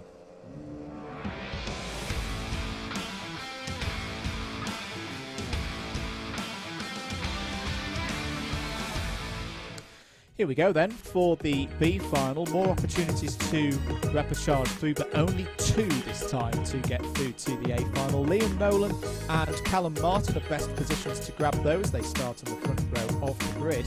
Matthew Cockram and Sam Morris start on row 2. Cameron Watson and Charlie Summers form up an all Club 100 iRacing row number 3. Adam Britton and Yusuf Sohayono start on row number 4. Russell Cooper and Marcel Chmielewski start on row number 5. Greg Smith and Matt Ellis start on the 6th row of the grid. Jeremy Deeks and Samuel Crump go from row number 7. Nicholas Lacasas and Aaron Clark start on row 8. Dan Gurkot and Adam Sheargold start on the 9th row of the grid. Louis Stagg and Yusuf Bin Sahel are inside the top 20 on row 10. Stephen Westwood and Tommy Lee start on row 11. And we are just going to confirm through on our timing screens a result from the C final. As expected, Jake Wilkins, Andy Bushell, Andy Orford and Kim Ely complete the 26 runners in this race. That's a high quality B final. There's drivers in there. I know we've been talking about it across the course of the day. I think this is where you really see it now. There are drivers there who are on their best of days A final drivers. And I wouldn't say that really anyone in this field have had a shocker, but that shows how competitive it's been. That if you've had one slightly off heat, maybe like an 8th or a 9th place, you've ended up here in the B final. Yeah, we've seen some really strong drives from I mean, I think about drives like a pole sitter in this one, Liam Nolan. You know, he had a really strong first couple of heats, and then he just had that moment in the 3rd heat where I think he dipped the wheels on the grass coming out of Boxing Day, had that spin, and that's what's seen him here. He'll be desperate to get through, otherwise he's going to rue that moment all that much more. Matthew Cockram's your only Class 1 driver there, starting in 3rd place. He'll be trying to get up. We don't have any Class 3 drivers on the A final grid, by the way, so we are going to determine our Class 3 podium in this race as well. So really, really fascinating grid, as you say, really strong field. This is going to be really interesting to see how these drivers get on. I've got to say, I do just want to revisit that C final incident a little bit more, because I think it's important to talk about, for me, a defensive technique that I've been seeing used increasingly, not just in karting but in professional motorsport as well over the last few years. And it's this idea that you cut to the inside defensive line, but then towards the you have a diagonal braking zone to open up the corner for you. Essentially, you wait until the point where the driver in your slipstream cannot pull to your inside, and then you have a diagonal braking zone to open up the corner and offset what would be their switchback advantage coming out of the corner. What was happening there for me towards Ashby is that James Britton had the run on the inside, but there was not enough room, and it's this is not me blaming him, it's just a statement of how I think 3 wide turned into tears. Yes. Was that I think he was trying to just open up the corner, having got the run and established the inside line and having that advantage. Yeah. It all came together because they were trying to open up that Ashby corner. And that effect is multiplied because you do have the downhill. It's the slightest of downhill. We're not talking like a cannonball run here, but it is just... Only when I'm going through it. If you've driven these karts around the circuit, you will know that the weight's transferred forward. You've not actually got that much braking force on the rear axle because the weight's all gone forward. Yeah. And it's almost like you're tripping over your own feet. Yeah, it feels clumsy. Yeah. I've never been able, I think I say this at some point in the paddock walk, you'll see later, Ashby's always felt clumsy for me. Yeah. I've never felt like I've fully sort of made friends with it. Yeah. And some drivers make it, do some amazing moves into that corner, but you are right on the limit normally. Yeah. You're already pushing the limit. And then the extra bit of force from a side podder here or there, and you get that locked together scenario, which is exactly what we saw in that C final. Anyway, B final time, same length of race, longer format, but only 2 places available to join the 24 drivers who have already automatically qualified through to the A final. If you join the stream, if you don't mind, give that like button a press before we get to the end of this one. Thank you very much for your continued support. Number 20 of Callum Martin on the left hand side of your screen, the number 32 of Liam Nolan. Hold on to your hats, folks. This could be a good one. Lightweight Sprint B final at Whilton Mill is go. Good start for Liam Nolan, straight away into the lead of the race. Matthew Cochrane trying to fight around the outside, gets a little bit of a shove, but keeps himself in there. 26 karts running up to Christmas Corner for the first time, but that's the perfect start for Liam Nolan. Clear out front, not being attacked. It's all kicking off in the second half of the field. But Liam Nolan's got to be pretty pleased with that, Howard. He's got a couple of kart length leaders to go through Ashby. Yeah, perfect start from Liam there. After a strong start from Sam Morris as there's a spin towards the back. I think that's Louis Stagg going round.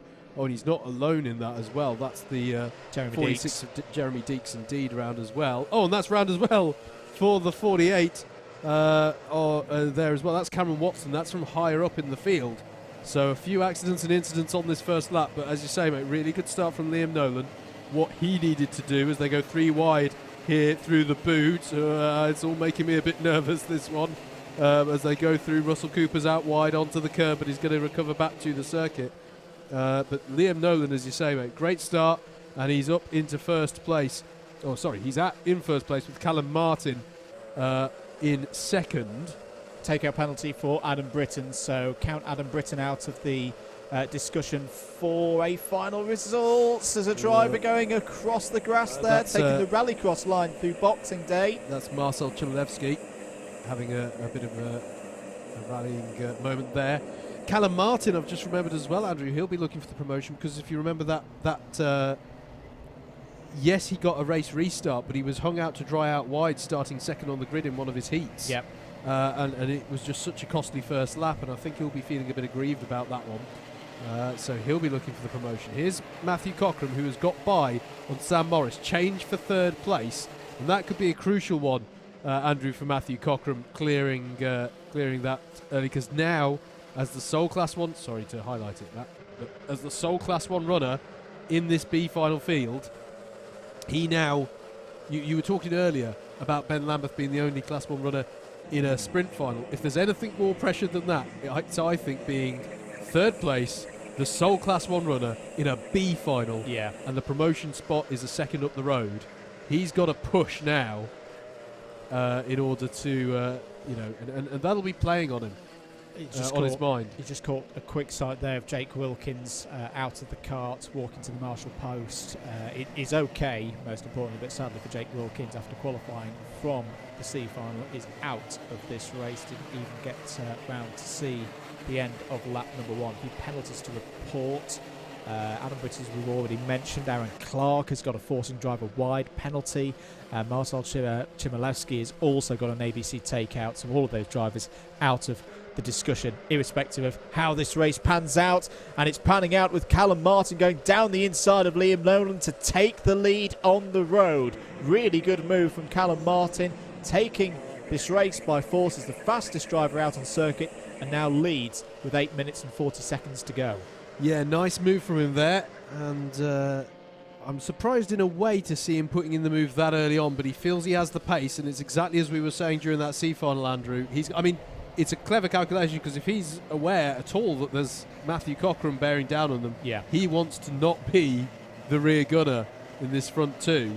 But it is exactly the same as you were saying in the C final. Now that he's made the move, he has to show he's got the pace to be there, because Liam Nolan is not going to want to hang around, because by exactly the same token, he's now on the bubble. This is going to be a very telling lap now, with Martin ahead of Nolan. Although is Nolan going to look for the move down the inside? No, I think you just want to stay in line at the moment.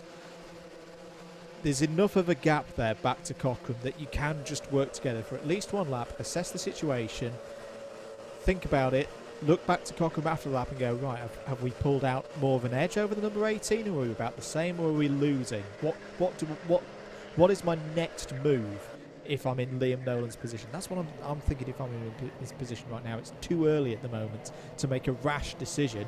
This time he is going to go down the inside. Think about it. Compromise his line into the boot a little bit there. And look, Matthew Cochrane is there now. Yeah. He really is there. Matthew Cochrane's going to be really getting fired up now to try and make a move into second place. It's easy for me to say here in a nice toasty comms box, but for me that was too half-hearted from Liam Nolan. Yeah. It's not just that you don't get the place, it's that you show the driver Nerves. behind. Yeah. You show unease. You show, you know, a lack of rhythm that can be exposed to the driver behind you. So, for me, that you know, Nolan's got to strengthen up his resolve, I suppose. Get his rhythm back on, which he does seem to be doing so far in this lap. To be fair. And well, he might, because Cochrane is right with them now. Keep an eye out for Sam Morris as well. Sam Morris has not made an A final so far this season. His best final result is a 6th place in one of these B finals.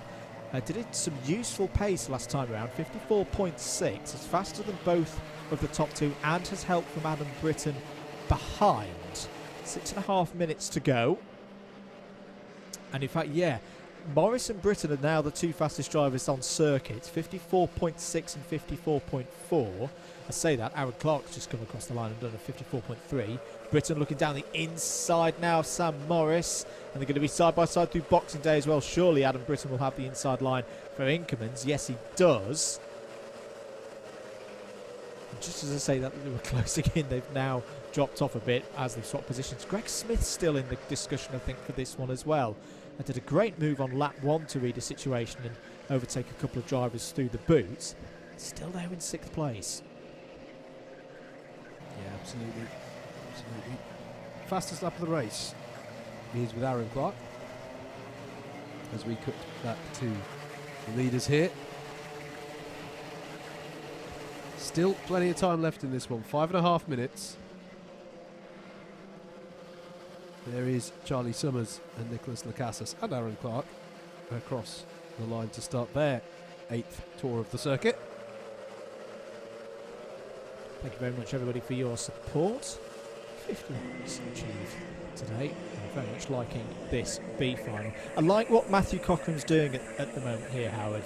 There may be some wondering, like, well, he's charged up to the back of him. Was that Yusuf Bin Sahel going down the inside of Matt Ellis? It was. He's playing the waiting game now. What would be ideal for Matthew Cochrane is if these three can work together and edge out that gap and give some certainty that an attempt and a move for 2nd place isn't going to result in 1 step forward, 2 steps back. Yeah.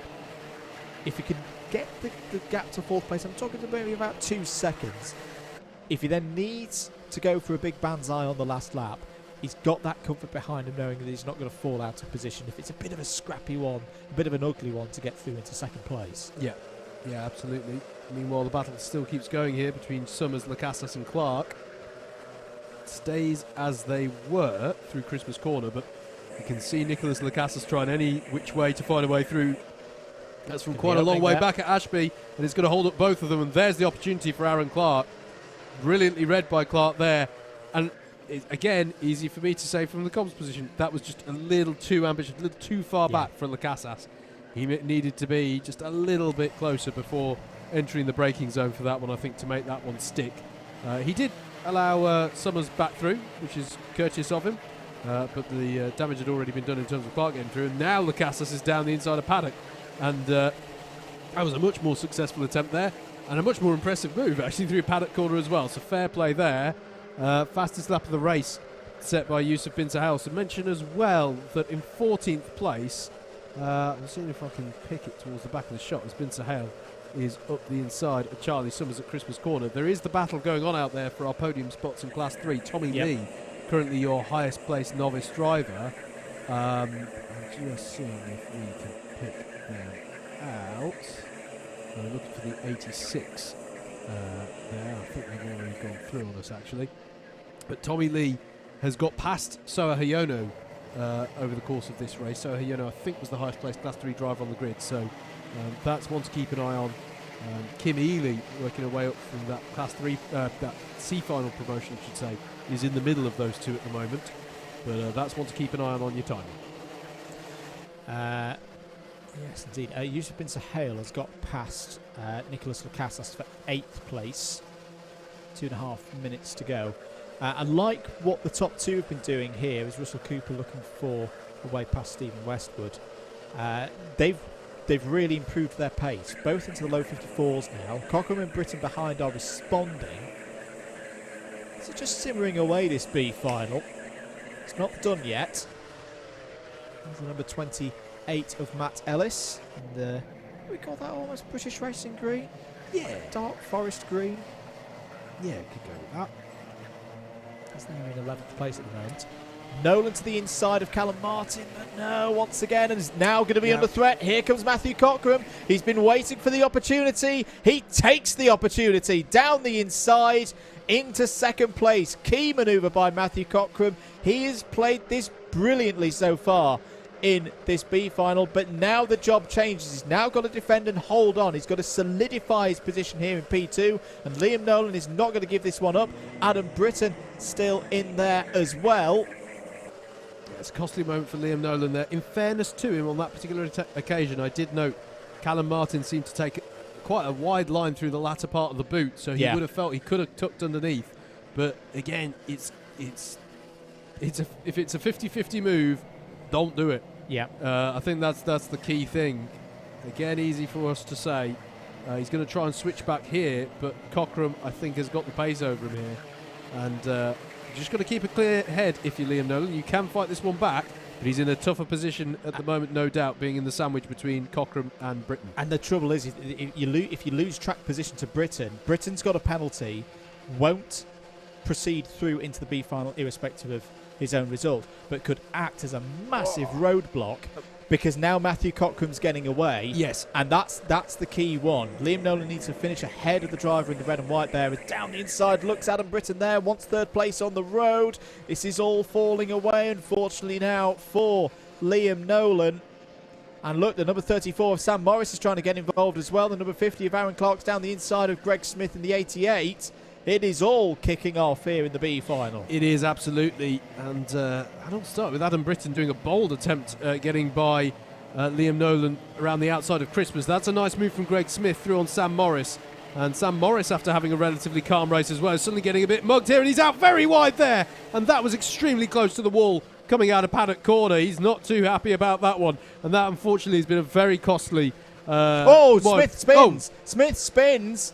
I think he dropped that on his own. I think he just dropped a rear left into the dirt on the outside of the concrete runoff, and the kart just pivoted round on him. Well, his arm was aloft as if, I don't know, does he feel that there was contact? I didn't catch the start of that. Much contact involved there. It would be interesting to see a Aaron replay. Clark. Down the inside, Clark on Britton here. Yeah. And Bincer Hale will not need a second time of asking if they tangle each other up. And he's through indeed. Threads the needle. Beautiful from Yusuf Bincer Hale. We're on the last lap though, round the final corner. Callum Martin is going to take the B final win and proceed through to the A final. And Matthew Cockram, under pressure, the only C1 in the race, he's made it through to the A final. Liam Nolan is just outside there in third.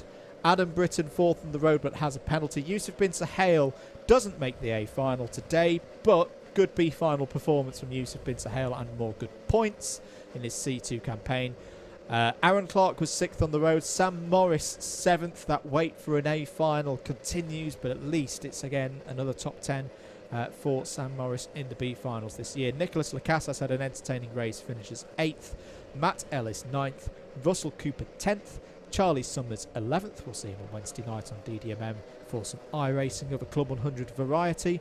Kim Ely 12th. Great drive there from Kim Ely from the C final. Tommy Lee is your top C3 and 13th. Stephen Wesley 14th, and two more just to read out before a replay. Your second and third place drivers in C3, Yusuf Sohoyono and Marcel Chmielewski. Let's have another look at that spin then for Greg Smith. So this is coming through.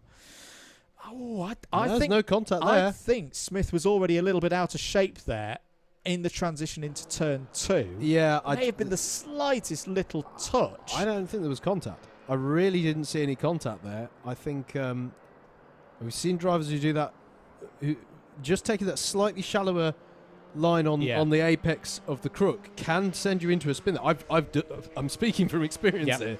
That's really. I mean, it's unfortunate for him either way, but I don't think there's any. I tend to agree with you. I think the kart was in a sideways position for long enough, just easing out the throttle a little bit. Yeah. Yes, would have not had a good run up to Christmas corner, but would have avoided the spin. Yeah. Anyway, that is the B final complete. We'll be back shortly for the A final in the lightweights.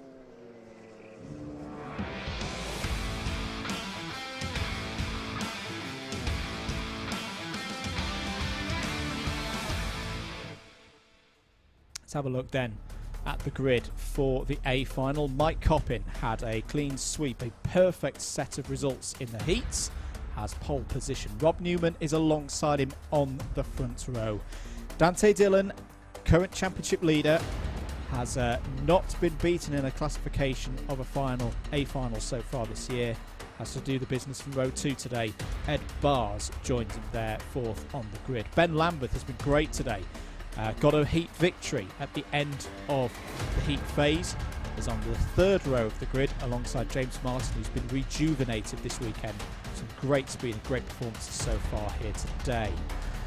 Row 4 of the grid, Sam Lovelace and Christopher Powell will fancy their chances here at a circuit they both know well. George Lawler and Andrew McWilliam have been fantastic today and are rewarded with a 5th row start for the A final.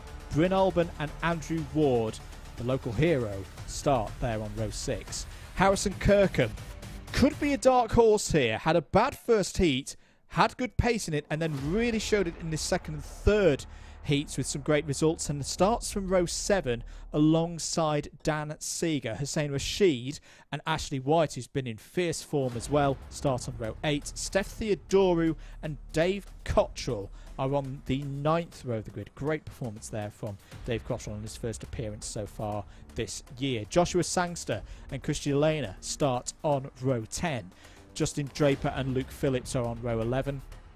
And then the last 2 automatic qualifiers on row 12, Samuel Essery and Amy Breacher, but we're not done there because we've got row 13 to update you as well. Callum Martin and Matthew Cochran are your qualifiers from the B final.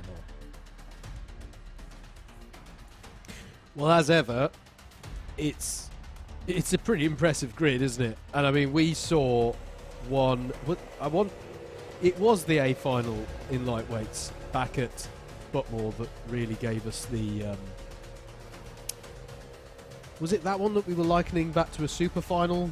Yeah. Sort of race. We saw a very, very impressive race from this field back at Butmore Park, and all the key players are there. All the key players are there, and there's lots of strong competitors around them as well. I mean, the only one I would say from a championship perspective is we've got no Matt Wildman today. Yeah. That's the only member of the top 5 in the championship that we've not got here. So everybody in the top 5 who is present are in the top 4 on that grid. And then you've got the likes of Ben Lambeth, who's had a really strong day. James Martin, we've seen great drives from. By definition, everyone on this grid has had a strong day. But there's some impressive drivers. George Lawler starts as your highest placed Class 2 driver. As I say, I'm pretty sure off the back of what I believe to be his first ever heat win. He's having a cracking day. Steph Theodorou coming into today as the highest placed Class 2 driver in the points in the championship. I'd say he's got his work cut out if he's going to, as you say, Harrison Kirkham's had some strong drives as well.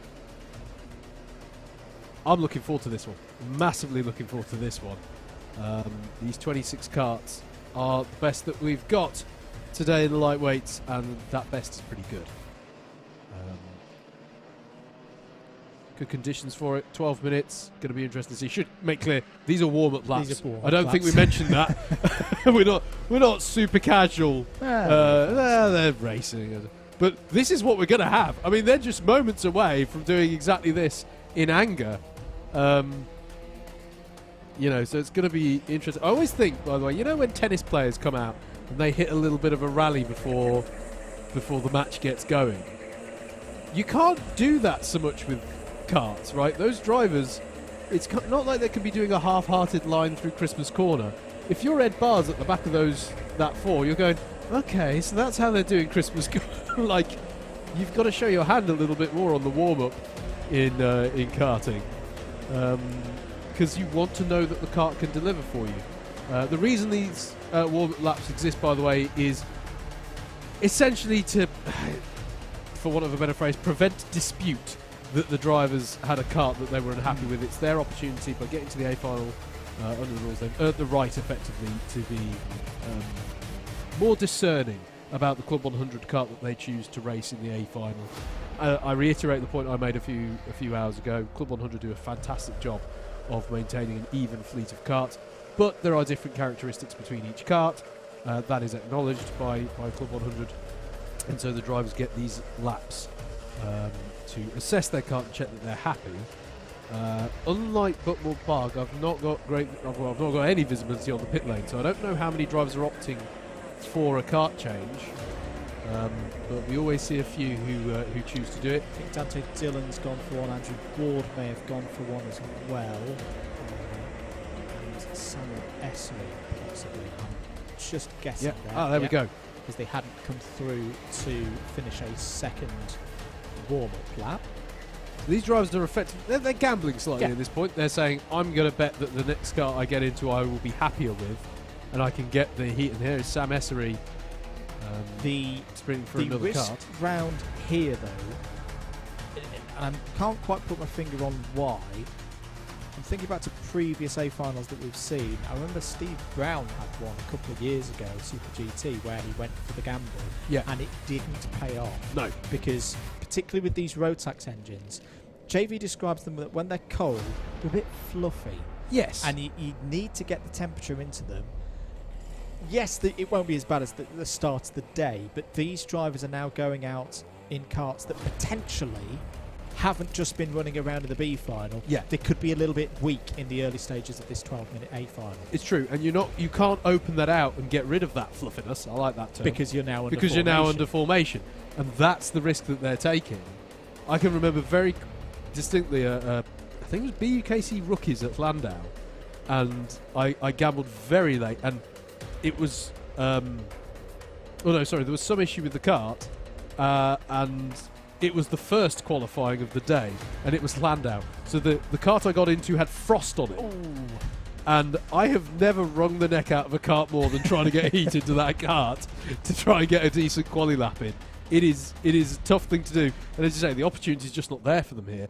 They're in rolling up laps, and they've not opened up that throttle fully at the high engine range to know. Firstly, there'll be that slight, the engine's just yawning and waking up again.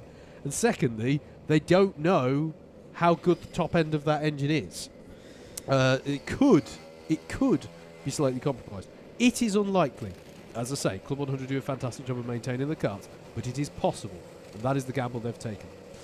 Here we go then, ready for the A final in the lightweights. 12 minutes on the clock, waiting for those green lights, and away we go at Whilton Mill for round three's A final in the lightweights. Great start for Mike Coppin, out ahead of Dante Dillon in the early stages. Bars and Newman fighting over third place. You can see Ben Lambeth and James Martin fighting over fifth, but that's a great start for Mike Coppin, who's been third in the classifications in both A finals so far this year, wanting to get his first big trophy of 2023. Dante Dillon, who's got both of those big trophies so far this year, is there in second place. Good, clean start for pretty much everybody here in the A final. Yeah, the experience of the field really showing there. You saw them going 4 wide into Christmas, 4 wide into Boxing Day even, and I'm delighted to, no one was out on the grass, no one was pointing the wrong way. That is the experience of this Club 100 field showing through right there.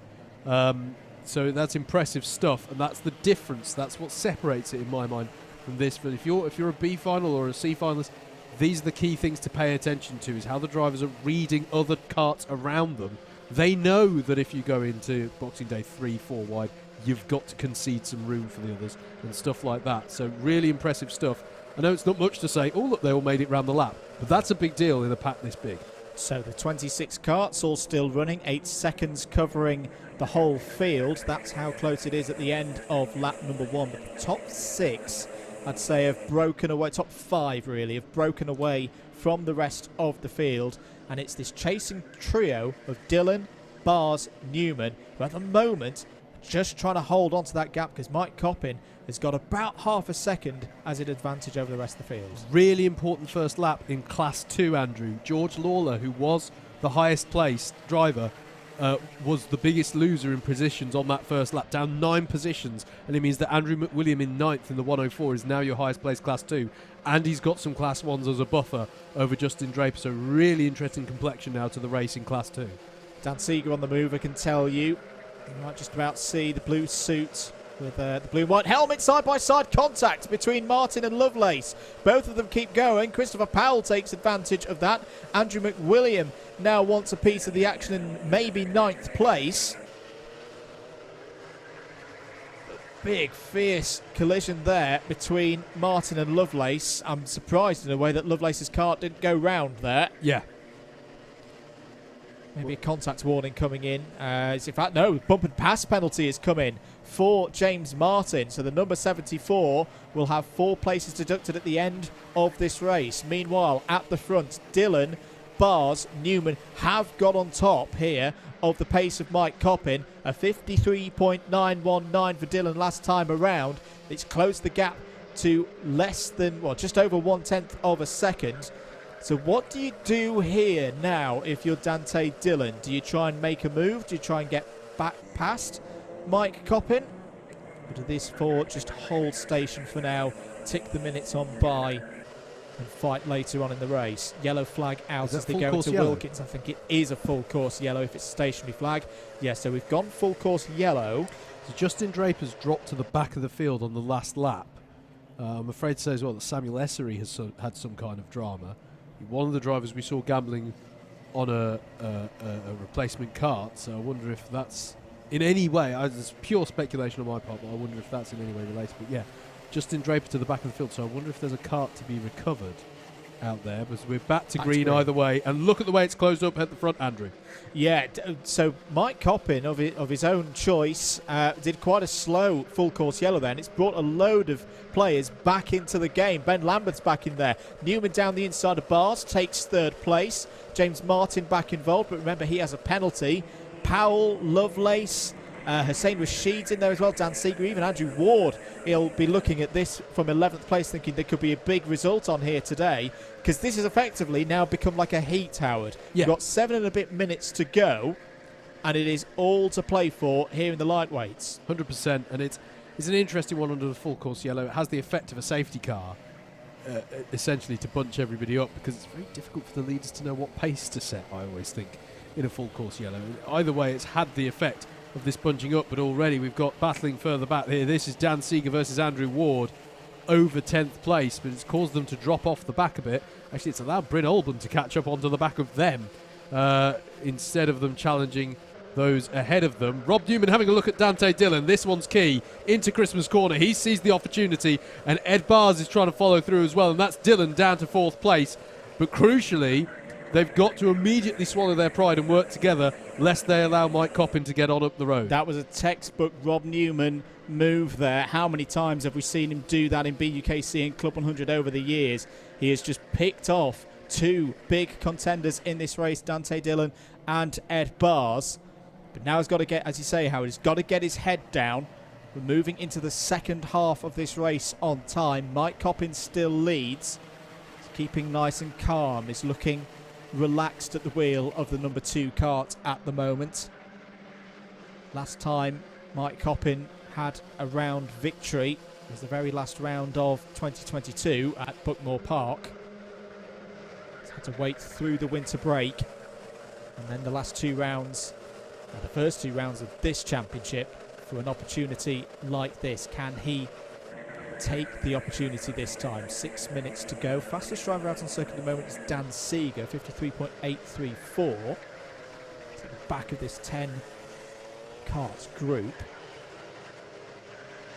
How about Andrew McWilliam though, Howard? Up in 8th place, doing a fantastic job, the C2 driver. Not for the first time today. I'm being very impressed by how Class 2 is holding their resolve against a load of Class 1 drivers around them. Very impressed by it. And you know, a few laps ago when I said, oh, look at this move into oblivion for Rob Newman. He's going to go side by side, pod to pod with Mike Coppin. Now, that looked robust but fair to me, Andrew. He's got to be careful about whether there's a bump and pass, but it didn't look like he upset Coppin's. That would be harsh, I agree, because to me, that didn't upset Coppin's pace or trajectory much at all. Coppin's going to go back down the inside. He is. The key for me on that one was Newman's kart out of control. Exactly. Would you say? But I look at wouldn't this. say he was. Barr's now down the inside to take second place. This race has really come alive now. Great response from Mike Coppin, though. Yeah, didn't panic, and yeah, I agree with your assessment though, mate. Rob wasn't out of control, and he's very much in control as he fires down the inside of Ed Barrs into the boot. Yeah, and contact warning has come through for Rob Newman. Oh, now Dante Dillon probably wants to give that one back. That would be an ABC, and he does. That's wise from Dante Dillon. He'll get away with a contact warning for that one on the last corner. But Ben Lambeth's going to be liking this because they're in 5th place with James Martin just behind and Sam Lovelace. They're all going to get involved here. Sam Lovelace trying to go around the outside of James Martin. That'd be a brave one. He's going to try and squeeze him out. He's got it done. Whoa, brilliant Martin stuff over the curb from Sam Lovelace. Yeah, Martin over the curb. He's going to lose out to Andrew McWilliam now and possibly Dan Seeger as well. Here's the problem. I think that, that caused everyone to bunch up with the leaders, the battling. The battling between Dante Dillon and Rob Newman, I think, led to that pass. Yeah. Because it's causing those who are sort of they're all like meerkats in the seat. Hello, I'm getting a bit closer to the top here.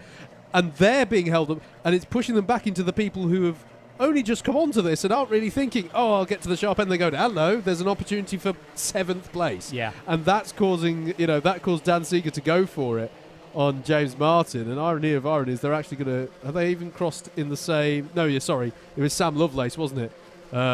Not Dan Seeger.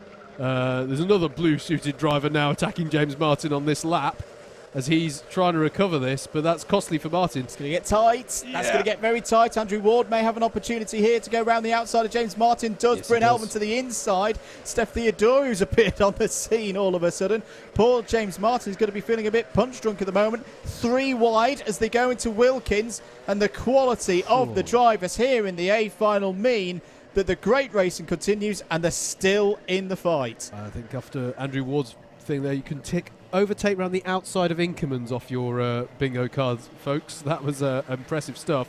As now Sam Lovelace is going side by side with Ben Lambeth, and this is very much, as you say, mate, the experience of these drivers shown. But for me, the discipline of 5th place down is waning a bit here. They have failed to capitalise on the opportunity that's been lent to them by the top 4 battling. James Martin's received another bump and pass penalty, so it's going from bad to worse here in the final for James Martin. 2.5 minutes to go. Mike Coppin still leads from Ed Barrs. Rob Newman has just set the fastest lap of the race, a 53.255.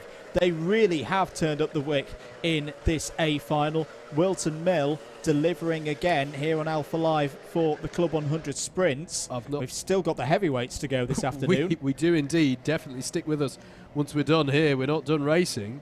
But I've got to say, and I think this might be a very rare thing to hear me say, Dante Dillon can't keep the pace at the moment. He's dropping off the back of these top 3 at the moment. That was the pace of Rob Newman in particular is something else, and he's pushing Ed Barrs along. In fact, he's going for the move on Ed Barrs into Christmas Corner for 2nd place and gets the job done.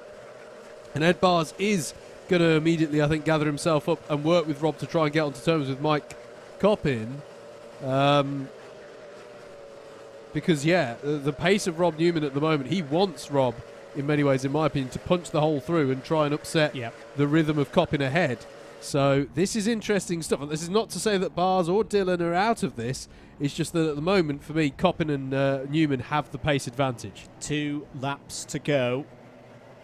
There'll be just over a minute on the clock as Mike Coppin comes across the start-finish line to complete lap number 12. The gap is 0.3 of a second, and Rob Newman, who's been 2nd in both of the A finals this year, he loves this place. He loves racing around Whilton Mill, has had so much success round here in the past, but can he overcome last year's championship runner-up to take a first A final win of the season? Into Ashby Corner they go. For me, Rob Newman's just a little bit too far back. He needs to have a mighty Wilkins and Osiers to set up any opportunities into the boot. He does have great drive off of Ashby, though. And heck, he's got an opportunity. He's gone for it into Osiers Corner. Beautifully done by Newman. And that, I have to say, I thought he was too far back going through Ashby. but he had a brilliant drive off the corner and brilliant Wilkins, and he's put himself into the pound seats as they're going to be heading on to the final lap this time around. Huge move from Rob Newman. You just saw Mike Coppin check over his shoulder. He was offline, and Rob Newman, that was almost Nigel Mansell-like in 1986, switched back on him beautifully. This is a key run now, up the hill to Christmas Corner. He doesn't have to defend too hard through Christmas Corner. That's the best opportunity, you'd say, for Mike Coppin to get through done, but he's right there on the rear bumper. They're going to head down into Ashby Corner. Ed Bars might have a piece of this. They're side by side as they go through Ashby Corner. Are they going to be wide? Ed Bars is going to try and come through here, but he's on the outside as they go into Wilkins. Newman still leads. Coppin second into Oziers. This is where the lead changed hand one lap ago. Dillon's getting involved, and is that the key moment for Rob Newman? Returning to Club 100 sprints in 2023. Dillon's fighting through, has taken second place, but Rob Newman is going to win in an A final for the first time this year and takes round 3 of the 2023 Club 100 Lightweight Sprints Championship here at Whilton Mill with a superb drive, a classic drive, and he wins by 0.8 of a second over Dante Dillon. Ed Bars finishes in third. It's his first A-final podium of the year for the former champion Ed Bars. Mike Coppin fourth. Sam Lovelace in fifth. Ben Lambeth in sixth. What a drive from Andrew McWilliam, who wins in C2 and finishes in seventh place overall. The end of the top 10 overall finishes up like this. Dan Seeger in 8th, Christopher Powell 9th, Andrew Ward in 10th. They'll all be pretty happy with those results. Yes, it's not podiums, but that's good points in the championship at this early stage of the season. They have done a good job here at Whilton Mill today. Bryn Alban in 11th. Steph Theodorou fights back into 12th place and takes second in C2. Ashley White finishes in 13th. Harrison Kirkham is a well-deserving recipient of a C2 podium trophy today, finishes 14th overall. James Martin was 15th, but has penalties, so we'll tumble down the order from there. George Lawler, great result for George Lawler in the 49. That is a best result for George Lawler so far this season. 16th on the road. He'll be in the top 15 once penalties are applied. Hussein Rashid 17th. Matthew Cockram fights through. That's a good recovery, in fact, from Matthew Cockram. Was outside the top 2 in the B final for quite a while. Got inside, got into the A final, raced through to 18th. Amy Breacher 19th. Another good result for Amy Breacher there, who continues to grow with confidence in this championship. Joshua Sangster 20th. Luke Phillips, Dave Cottrell, Callum Martin, Christian Lehner, Samuel Essery and Justin Draper finish what was a really high quality A final there, Howard. All 26 drivers remaining on the lead lap and 28 seconds covering front to back. But there's your winner, Rob Newman, back on top in Club 100. He'll be very, very pleased with his day's efforts. Brilliant, brilliant stuff from Newman. No question about that. And frankly, just a fantastic battle. You know what, though? I'm not sure whether to call him lucky or inspired. What were we talking about just before the B final? We're talking about that diagonal line into Ashby. Yep. He had to really push to avoid Coppin coming back at him at Ashby. They both pushed each other wide. It nearly allowed Ed Bars through. It was absolutely perfectly, and this is why I say I don't know whether to say it's lucky or inspired. It was perfect such that he just managed to keep his nose ahead of Ed Bars into Wilkins' corner. I have to say, you probably got quite an unhappy Mike Coppin out there. Last lap really just did not go his way, and you could see his frustration coming through the boot when he lost the momentum with the move with Dillon. So, the win will come, though. The win will come. The win will come. What we were treated to there was a fantastic battle amongst the top 4 drivers. And you saw it, to my mind, Andrew. You saw it. As I mentioned just a few laps before the end, the discipline for me, I know they're all drivers who want to win a race, but the discipline for me for the 5th place down wasn't quite there to keep them on a par with those top 4. Those top 4 are really setting the gold standard at the head of this field. Absolutely. Well, we're going to go to the lunch break now. We'll have some messages on your screen, and I think we will be... keep an eye out for when we'll be back for the heavyweights, where we'll run the same format again. 12 heats and 3 finals. later this afternoon. About 45 minutes is what I've just heard in my ear. Until then, if you've enjoyed the commentary, at @MM across all your social media networks, do give us the follow, like and subscribe and all of that business. Remember, Wednesday night we've got the Club 100 iRacing Championship second round of the year over on the DDMM channel, 7:45 in the evening for that. It'll be the GT3s at Fuji. And yeah, if you've enjoyed the stream on Alpha Live as well, do make sure, if you haven't already, click that subscribe button.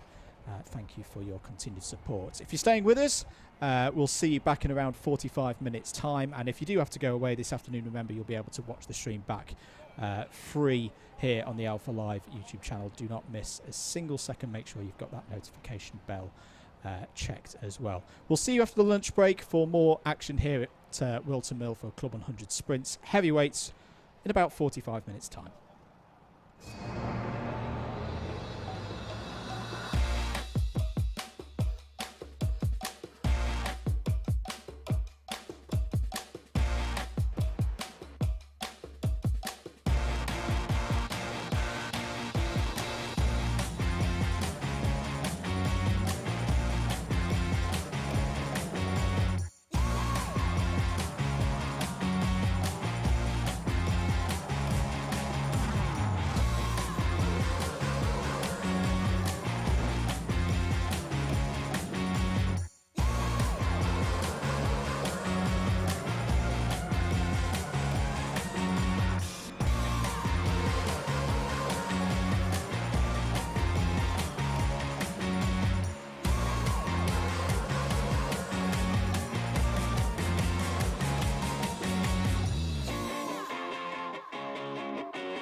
Well, hello everybody. I believe when you're watching this we'll be in the lunch break, but we're in real time right now I should say, we're in the practice session ahead of our lightweights racing today here at Whilton Mill.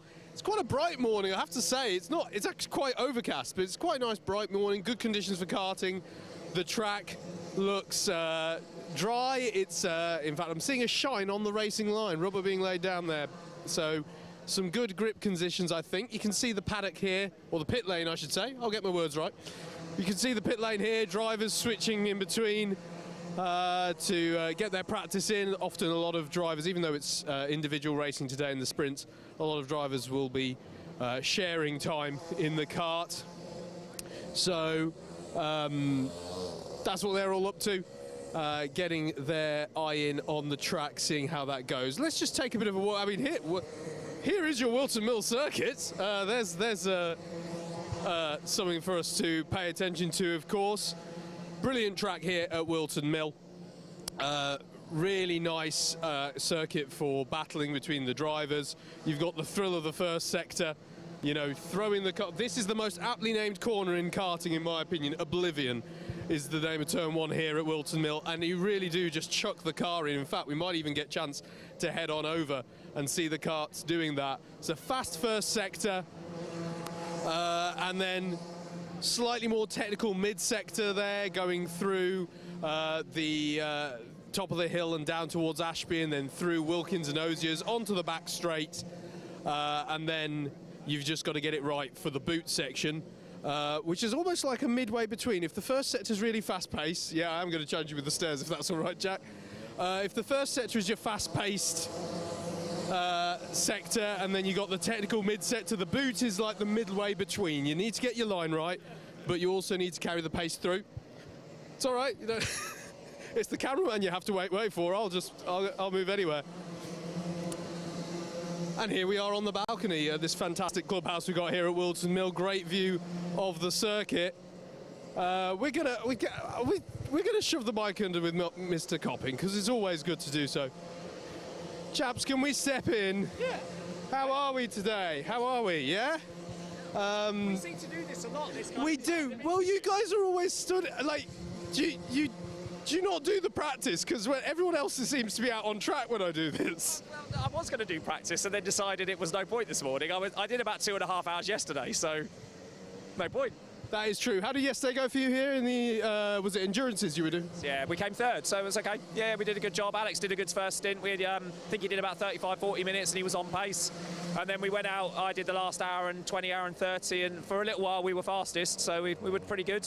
It was quite funny chasing down Rob Newman after his little pirouette about an hour into the race. And then they handed over to Holmes, and then he disappeared. So, yeah. Now, you might not thank me for saying this, but I'm observing that finishing third or being scored as third is developing as a pattern. Obviously, you had the win on the road at Butmore with penalties and whatnot, and actually maybe I should be standing further away because I think on comms it was me who queried whether there'd be a penalty. But how are you? It's a strong start nonetheless, so consistent. So how are you feeling about it so far? Well, I think I made a joke to you, didn't I, at the first round, that all I did last year was get seconds. So what I've decided to do is go backwards and just get thirds. Annoyingly, I don't feel like I've had a bad start to the year. So I just can't seem to get it over the line. So it's a strong field. It's a strong field. Ed, how are you? I glued together. Yeah. Ed, how are you finding it so far? You're back. I think we spoke a bit more, and you're back for a full season here. So how have you found the first few rounds? Well, I've done one worse than Mike at every round, so I've finished fourth every round. But yeah, so you know, consistency, I guess. And I'm in the front kind of pack every time, but need to try and get that podium. Yeah. Where's it? Did Alex run away? He did. He was. You're going to go and attack him? I'll try. Yeah. Attack him. Yeah. Have a good day, guys. Thank you. Can I be rude? Yeah, how you doing, Alex? How you finding? You look okay, yeah. You look fine, mate. Yeah. You're next to me on camera. Come on, you'll look fine. How's the season going for you so far then, Alex? The season's going good. I had a good start at Butmore, podium, and then Shennington just a number of factors didn't work very well, and I started at the back of the C final. But then back of the C final into the B into the A, got to 12th I think in the A, and then got taken out. So it was a roller coaster of a day at Shennington. But I've lost weight. I'm at the right weight now for the heavyweights, and I'm ready to rock and roll and to win today. Lovely stuff. Have you been out on the track already today? No, I did have a test booked, but I'm not able to get out. Sometimes I do get out to the lightweight session too. But the test wasn't there, so I'm ready, but I'm not going out. Okay, sweet. And Whilton Mill, how's it been for you in the past?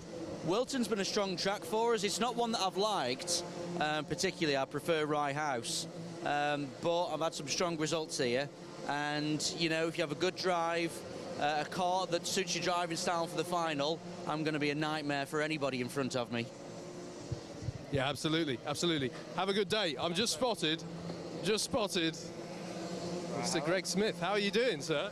Yeah, it's been a very special week for me. I turned 26 on Thursday, so so I went. Happy birthday, belatedly. Thank you very much. Thank you. On Tuesday night I went to go see Strictly Come Dancing's Kai and Nadia at Cambridge. Then we had the Duke of Edinburgh come into the factory on the Wednesday. We went out for a pretzel on the Thursday night. So it's been a very good week for me. Wow. Don't ask me what I did, but my week doesn't compare to that. So, and you're finishing it off with Whilton Mill, sir. How do you find Whilton Mill? How's that been for you in the past? Yeah, it's been a very up and down circuit for me in the past. You know, unfortunately I got completely humiliated here last year, so yeah, I really need to find a bit of a score to settle, but I do know that I've won the B final a couple of years ago, and I won this Class 3 title here before, so it's really just about playing the tactical long game for me at this moment. It's just a very lucky lottery ticket I'm having to deal with at the moment. You just think one card's going to work out for you and the rest doesn't. So, yeah, straight line speed is what we're really struggling with at the moment. And what's the deal with you this season? Forgive me if my memory is failing me, but you weren't with us at Butmore, or have I made that up? Unfortunately, I missed out on Butmore because it was too full, so I had to do something else. So, yeah, I went to my home track of Red Lodge and tested out a senior road tax, which was amazing fun. So, even though it did give me a slightly stiff neck, so, but no, it was an amazing experience. I certainly will do it again at some point as well. Brilliant stuff. So how much are we seeing of you? Are you with us now for the rest of this season? Yeah, pretty much. I'm leaving out Clay Pigeon and Landau just to save up a bit of money, but I will try and get them sorted out as the season progresses. So I'll be looking forward to it. And also, I just want to say a big shout out to my dad, who is having knee surgery tomorrow. So my thoughts are very much with him today and tomorrow. So, Dad, if you're watching this, I love you, pups. See you. Good luck. Brilliant stuff. You have a good day's racing, mate. Good to see you again. So there we go. Thoughts of a few of the drivers. I always get a bit wary of who's going out and practicing and who's not. But let's shove a microphone. We're going to do it, guys. We're going to do it. I'm going to do my Cilla Black question. I'm going to do my Cilla Black question for the stream. What's your name? My name is Murtaza. Sweet. Yeah, Marshall. Marcel. Okay, so I've seen. So, by the way, I'm loving that. I have exactly this lid for my racing, so you get points for that. Tell us. So, Murtaza, I've seen you. It's quite a distinctive race suit. I've seen you doing a bit of racing with us since last year, or have I made that up? Tell me about your Club 100 stories. Right, so last year I did 2 rounds with yourselves. I did the Buckmore and Ellow Park, so I do the endurance and the sprints as well. I was just a little bit of prep for this season. So this season I'm doing the full season in both the endurance and the sprints as well. So I was here yesterday and I'm here today. Sweet. And Marcel, what's your story? I'm actually a rookie. I've never competed in Club 100 before. Today's my debut, and let's just say I'm very nervous. I've never done anything like this before, so I'm hoping just to go forward a bit, you know? If it makes you feel any more comfortable, you've just made me feel a lot better about not recognising your face. So, yeah. So is this your first round here today? First round. Okay, so what time have you been able to have in the kart? The kart, I've done 1 evaluation test, and that's it. And I passed it straight away, so... I'm his buddy for today. I'm his buddy for today, helping him out, showing him like how to do a sprint round in Club 100. So me and Marcel actually go quite a bit back to the indoor days. You know, he was a lot younger than this when I first met him, and yeah, we were just sort of like showed up to an indoor track and just had the passion for it really. And then, you know, he was growing up and I started seeing him really improve, and you know, we were just supporting each other on track. And then of course coming off the track, we started speaking, getting to know each other, and then meeting up for sort of grid events and all the rest of it. And then here we are in Club 100 now, competing against some tough competition, to be fair. Yeah, but I've got good hopes in him. He should do really well today. Definitely one to look out for. Brilliant stuff, brilliant stuff. Well, welcome to the paddock. Have you done Whilton Mill before? I have actually, twice, in a corporate kart. Sweet. And I've got to ask it, how do you find the Club 100 karts compared to stuff that you've driven before? Trust me, like, you have to try it. If you're in a 4-stroke, get out of that, man. Get in a 2-stroke. Couldn't agree more. Well, Taza, what are you hoping for from today? How's the season been for you so far? Not too bad, not too bad. It's been really good. I've got really high hopes for Whilton. It's a track that I know. So last round, Shennington was my first time out. Didn't do as expected, but definitely trying to get into the B final today. That's my aim for today, and definitely getting onto the podium. So high hopes for Whilton. High hopes for Whilton. Sweet. You guys have a good day's racing. Marcel, enjoy the debut, man. So there we go. Always great to see new faces coming into the paddock. We were all there once. And at least they have clutches these days. When I made the debut, there was a lot of spinning off and a lot of not really being, not a lot of time on the track, quite a lot of time dragging my cart on the grass. So we've just got 4 minutes left on the practice session. I'm wondering if actually we can just go down, if that's all right, Jack. Just giving you a challenge, mate. Down to the other side of the clubhouse.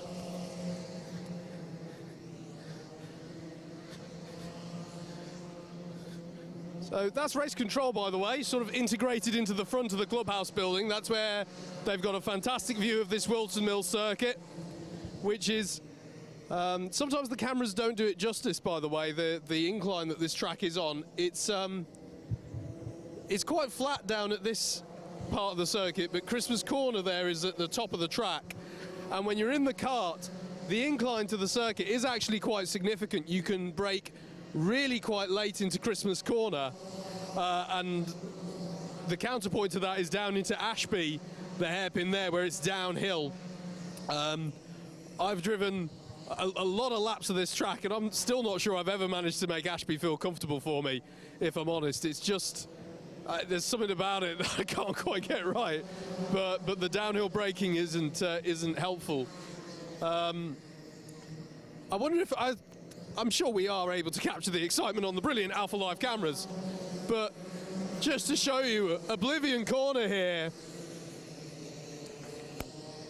this is just, for me, this is the thrill of this track, is that I'll start a new lap and it's just all about, right, nail the first couple of corners to slingshot yourself up the hill, it feels like, really. So it's about turning in, carrying all the speed, staying over to the left, right? You can see the tyres on that curbing, and they're obviously there for you to not hit, but you want to be trying to aim over to that because you want to open up the second part of this, which is called the crook, to slingshot yourself up the hill towards Christmas Corner. And that's where, well, when this goes out, we'll have already seen it.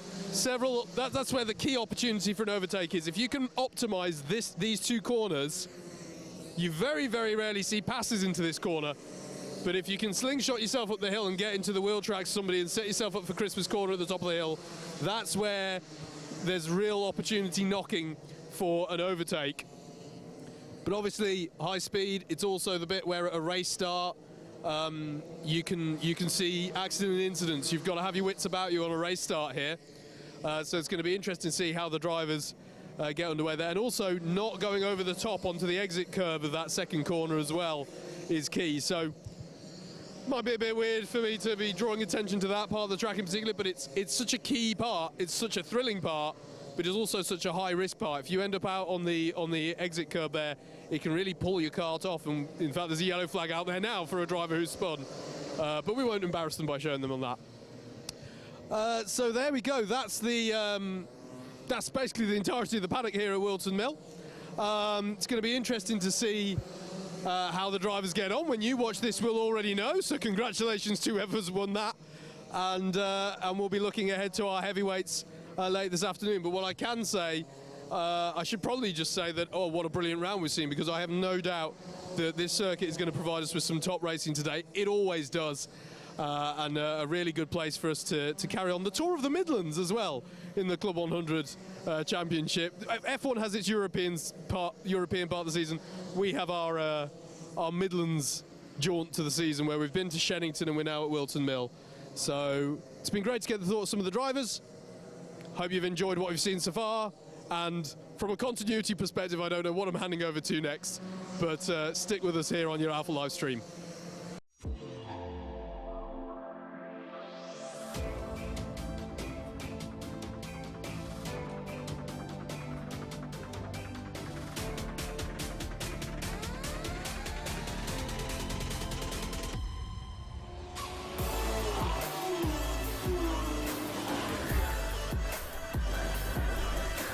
Side by side, who's going to be the bigger man?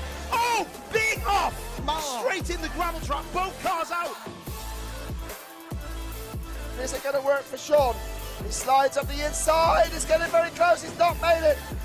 Have you ever seen a championship decided like that?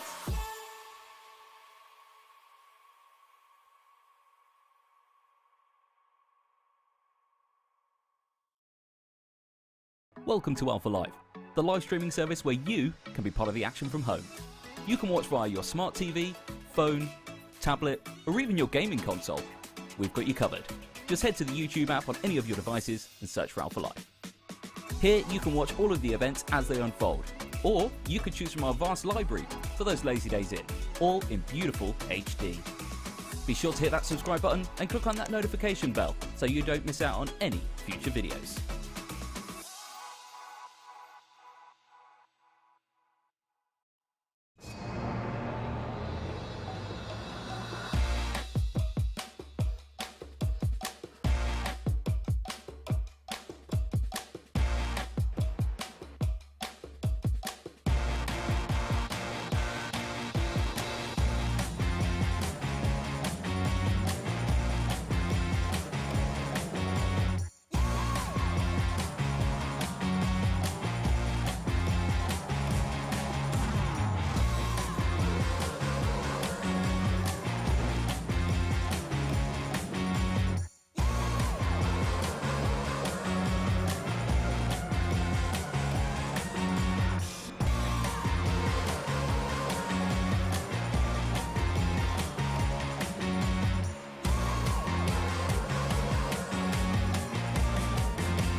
Hello everybody, and welcome, or welcome back if you were already with us earlier today, to continued coverage of round 3 of the Club 100 Senior Sprint Series of Championships for 2023. We're here at Whilton Mill running the international layout, and we're going to go into our afternoon's action. We already had the lightweights this morning going into the early afternoon. Now we move to the heavyweights. My name is Howard Mitchell, alongside Andrew Mather in the comms box. We're both from Double Dash Motorsport Media. It's our pleasure and privilege to be alongside the track again to call you through all the action here at Whilton Mill, 1200 metre circuit in a central English location near Daventry in Northamptonshire.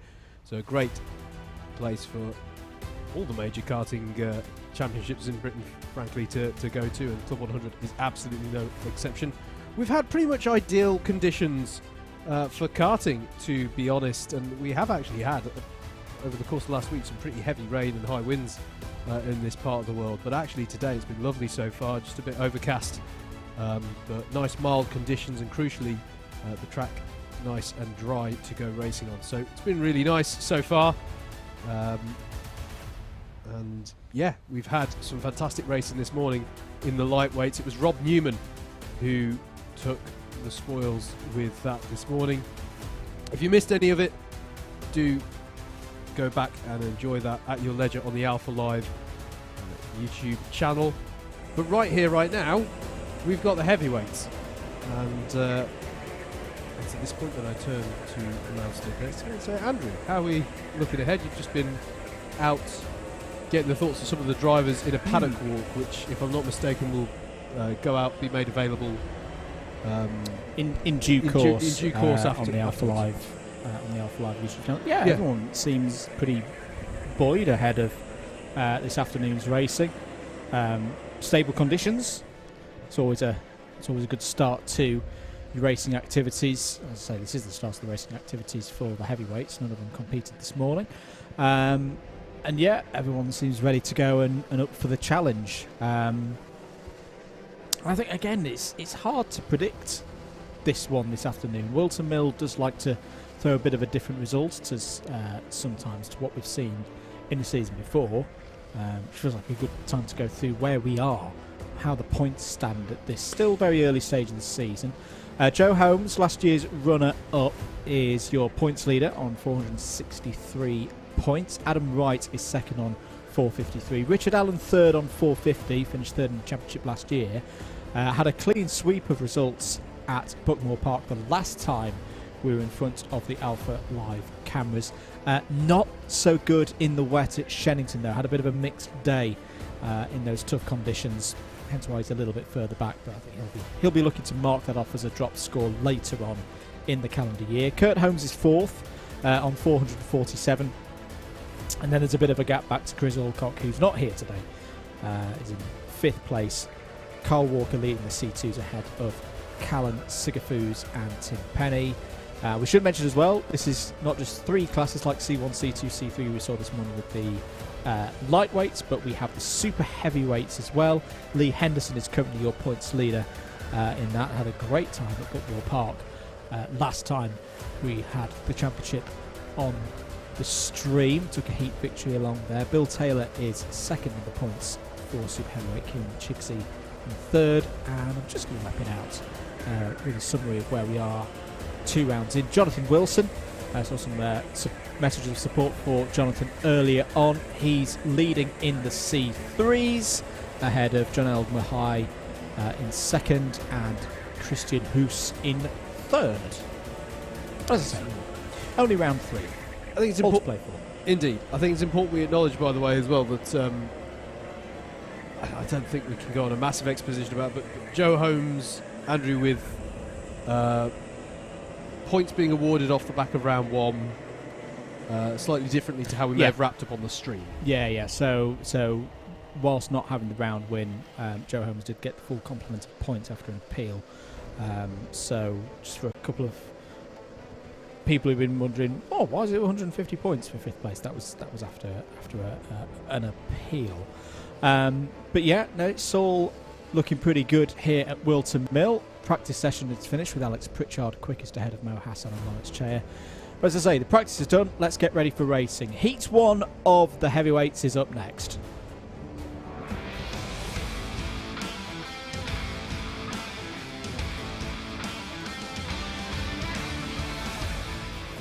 We'll kick off then by taking you through the start grid for this one. It's going to be Edward Gordon on pole with Mikey Nichols alongside. Matthew Batter and Adrian Ray make up row number 2 with Joe Holmes and Tom Angier on row number 3. Steve Lindley and Vinod Harani are row 4. Richard Allen and Tim Williams round out your top 10. It'll be then Jack Cameron Drayton and Jordan Hawkins on row 6. Row 7 is going to be Mike Bodner and Darrell Lowe. And then it's Jonathan Wilson and Thomas Smith on row 8, with row 9 being occupied by Richard Melton and Jason Kirkham. And then rounding out the 19-kart grid, we've got Marcus Neris there on row number 10. Bit of an easy, relaxed entry into it though, because we just saw the test session wrapping up there, and the drivers will get a few warm-up laps on this one. So hold that grid in mind. You'll see them in just a moment's time. And they will get the first heat race of the day underway. Here they are getting ready in the paddock. 7-minute races, these heats. So just a reminder of the format. We are going to have 12 heat races, each of them 7 minutes in length. If they get a full start, it's the convention that some time gets taken off those races. So usually down to 5-minute races. So these are really short, sharp, classic karting sprint races. 12 races, as I say. Each driver will compete in 3 of them. Okay, 1 out of every batch of 4. So we like to think of it as 3 rotations of 4 races to make up those 12. So if you didn't just hear a driver who you're tuning in to support on that grid, don't worry. It just means they're sitting this race out, and yeah, they'll be in one of the subsequent races, either heats 2, 3 or 4. Across those heats, drivers are awarded random grid spots.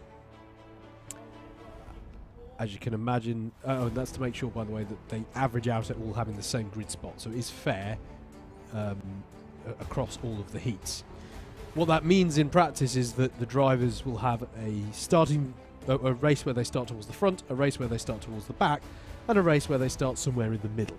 Okay, so it's all about trying to retain your position when you have a good spot, and moving your way up through the order if you are having your more lowly spot on the grid.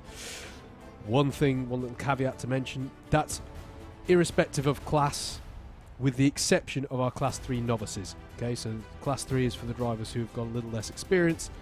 Maybe it's their first or maybe their second season. They're still getting up to speed with things in these Club 100 Rotax Evo karts.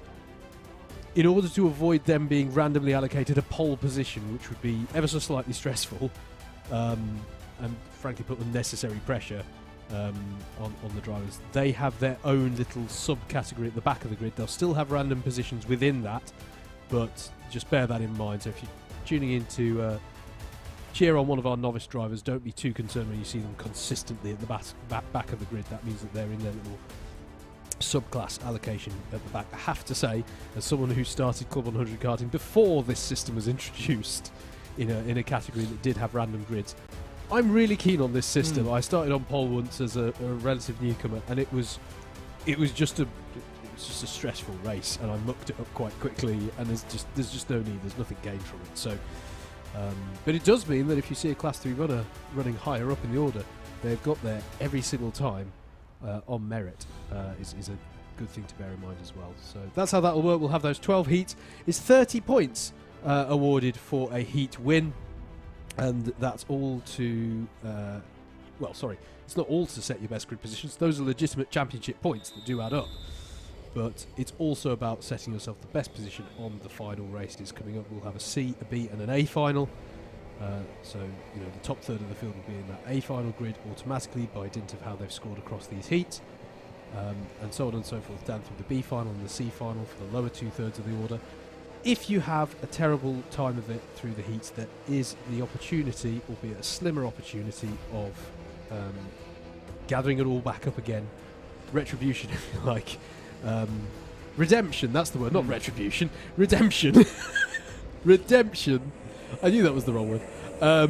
By getting promotion spots up through those finals. But that's not how anyone wants to have to do it. They want to do it here in the heats by having good, solid results anyway, because that means you'll already be scoring good championship points. Just to give you an idea of the balance between the heats and the final, it may be 30 points for a win in a heat race. It's 150 points for the ultimate A final win in terms of championship points. So 5 times as many points on offer in the finals. So that's the weighting between the heats and the finals in terms of championship points. Formation laps underway for the first heat in the heavyweights and the super heavyweights. Got some big hitters in this first one as well. Richard Allen out there, Joe Holmes out there, Mikey Nichols as well. Bit of housekeeping. You can keep your comments coming in. We'll be monitoring them both here on the Alpha Live YouTube stream and also on Commsbox Cam with the DDMM data center as well over on the Double Dash Motorsport Media YouTube channel, where we'll also have coverage on Wednesday night of the Club 100 iRacing Championship. And to say that championship's still open if you're watching the stream at home and you've got experience racing in Club 100 and or BUKC, past or present, and you're on iRacing, or even if you're not on iRacing, get yourself on iRacing and get as part of the fun. Literally the only 2 Club 100 karters who aren't eligible to compete are talking to you now. Yes. That's it. Actually, I think we are technically eligible. We are technically, but it would be unadvisable to commentate and race at the same time. We've tried that one before. Yes. But yes, no, it's good to have that championship back with its second round on Wednesday. And why should you compete? Well, there's opportunity for free track time if you do particularly well across the course of the year. Bit of a spin there for Mike Botner and a cone clipping. It's all right, that's under formation. All of these drivers have the opportunity to get some laps under their belts. They may not have taken part in the practice session that we have had in the last hour. It's a good opportunity, actually. If you didn't join us for Buckmore Park, didn't really give mention to it much during the lightweights this morning, but there were a few rule changes for this season, one of which relates to cones. So in the past you may have seen someone clip a cone and they'll get an instant cone penalty. That's been deemed to be a little bit disproportionately harsh, because if, for example, you're leading a race by miles and you've just clipped a cone and then you'd get a cone penalty, you'd be docked one position, that's it. It's impossible for you to win no matter how well you've controlled the race otherwise. So now it's a little more lenient on that. It's one warning and then a penalty. So you have to do 2 cone offences to accrue that penalty. It's a popular one with the drivers, I think. Just makes it that right level of proportionality there for punishment. The exception here at Whilton Mill, most likely being that monster curb though on the last corner. I think if you clip that, that's got its own set of penalties just because of how harsh that curbing can be on the carts. Other rule changes coming into this year, the weighting that I just mentioned a moment ago between heat points and finals points, that's been slightly adjusted. I'm going to do myself a disservice and forget exactly which way it's actually been changed on the weighting. It's more for a heat win now. It's 30 points. It's gone from 20 points to 30 points and a bit more of a stagger through the... that was it. Sorry, it's more staggered. Second, third, fourth. Yes, you're right. Now. That's it. Sorry, yes. It used to go down in 1 point increments and it's changed slightly now amongst the top few positions. That's it. So there's more reward, I suppose. More reward for going for the P1. Indeed. And then slightly more scrutineering being applied to, or more scrutiny being applied to drivers not breaking formation ahead of a race start. And we saw a couple of false starts this morning, and I think, Andrew, at least in the case of one of them, it was because they weren't happy with the drivers' discipline keeping formation ahead of that start-finish line. There's very clear tram lines here in Whilton Mill, some of the clearest on the whole calendar. You even feel them through the karts, frankly, as you drive over the paint. So there's no excuse for these drivers breaking formation. Keep your support coming in if you don't mind. There's likes flowing in. Let's try and get it up to 75 likes if we can as we get underway for the heavyweights and the super heavyweights. Heat 1, 7 minutes on the clock. And away we go for round 3 for the heavyweights and the super heavyweights. Good start for Mikey Nichols around the outside of Edward Gordon there in the 84. It's going to take the lead of the race. It's going to be 3 wide, a little bit further back with Joe Holmes involved. Dickie Allen trying to come through there in the number 3, parting the Red Sea through the middle. He's going to try and go around the outside. That is a brilliant start for Richard Allen. Juked his way through the middle love to have a look at that one back again, because that was a supreme start from Richard Allen, right on form, right to the front of the order as Mike Bodner is off. Yeah, a bit of rallycross there for Mike Bodner. I hate to be the questioning stickler for the rules. Mikey Nichols went across the start-finish line ahead of Edward Gordon. He did, and he's been given a jump start penalty. It's a pretty clear-cut one here at Whilton Mill. He crossed the line 0.036 ahead of Edward Gordon. Outside of the tolerance, and that means that is a jump start penalty for Mikey Nichols. End of lap number 1 then. Richard Allen leads, Mikey Nichols second on the road, Edward Gordon third, Joe Holmes fourth, Adrian Ray fifth, and Steve Lindley's had a good start as well. He's up to sixth. Yeah, absolutely. Absolutely. Is Dickie Allen leading the way off of that stellar start, and that's his... Where was he actually starting on the grid? Is this his lower... This is his mid-range grid start, I think. So to converted that's absolutely fantastic, already up into the lead. I'd love to have... How has he done that? And also, how's he done that? And yeah, I think we can pull up that replay. Let's keep an eye out for Richard Allen here. Should be starting on the 5th row of the grid, and he is starting on the 5th row of the grid. So he holds it to the outside, slings it round 1-2 drivers, but it's then this run up to Christmas Corner. He's sat in 4th place at the moment, through the middle, takes 3rd and 2nd, and then round the outside of Mikey Nichols for the lead. That is right up there. That's surely a contender for race start of the year. That's just absolutely brilliant from Dickie Allen, as Joe Holmes is going up the inside of Edward Gordon. One of our Class 2 runners. Just a really quick way that you can tell, by the way. Class 1 are running red number plates. Class 2 and 3 run blue number plates, and the super heavyweights run green plates. So just to be clear on that, we don't have visual distinctions between the Class 2s and Class 3s there. We will point those out to you as and when Class 3s are featuring. And don't forget, you can follow all of the live timing, a more developed, a more advanced version of the timing tower that we have here for you as a graphic, by going to live.alphatiming.co.uk. Click on Club 100 and you can see all of the timing info there. As the change for 3rd position is confirmed, and by way of a fastest lap, Joe Holmes takes himself up to 3rd place. So it's now Richard Allen, Mikey Nichols and Joe Holmes, your top 3, with Edward Gordon still doing a good job in that number 84 kart, the highest placed of your Class 2 runners so far, as we look at the number 20 of Jonathan Wilson going for a move on Tom Angier up at the top of the hill, and he can't make that stick as they come over the crest at Inkermans and down into Ashby. Downhill braking there, that's important for them to get right. I'm going to say hello to Gary Pickard of the Karting Armchair Experts, group that Jonathan's a part of. He's giving him some messages of support earlier on in the stream, so he's running quite well at the moment, top C3. Yeah, absolutely. Really good initial start there for him, and another fastest lap of the race has just come in from Joe Holmes, so he's going to start ramping up the pressure now, as we're watching a really nice battle here between Jack Cameron Drayton and Tim Williams. Williams won't thank me too much perhaps for pointing out that he's the lowest of the Class 1 runners thus far in the race, so he really wants to try and make some moves up through the field if at all possible. Easier said than done though. Just to reiterate the point, all of the classes are running the same machinery here in Club 100. The classes are determined purely off of experience and former success, to say where people would nominally be expected to be running, to give everyone something for them to fight for, with the exception of course being the super heavyweights. They are actually determined based off of weight.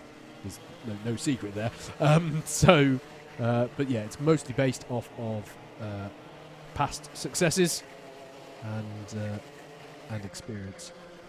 Another fastest lap, taking it below the 54-second mark for Joe Holmes, and he has got by on Mikey Nichols as we're watching Steve Lindley and Darryl Lowe. Now, I only caught the end of that as I was looking ahead to the screen, Andrew. Was that all fair and above board? Pretty much, yeah. Darryl had a nose up the inside into Oblivion, into turn 1.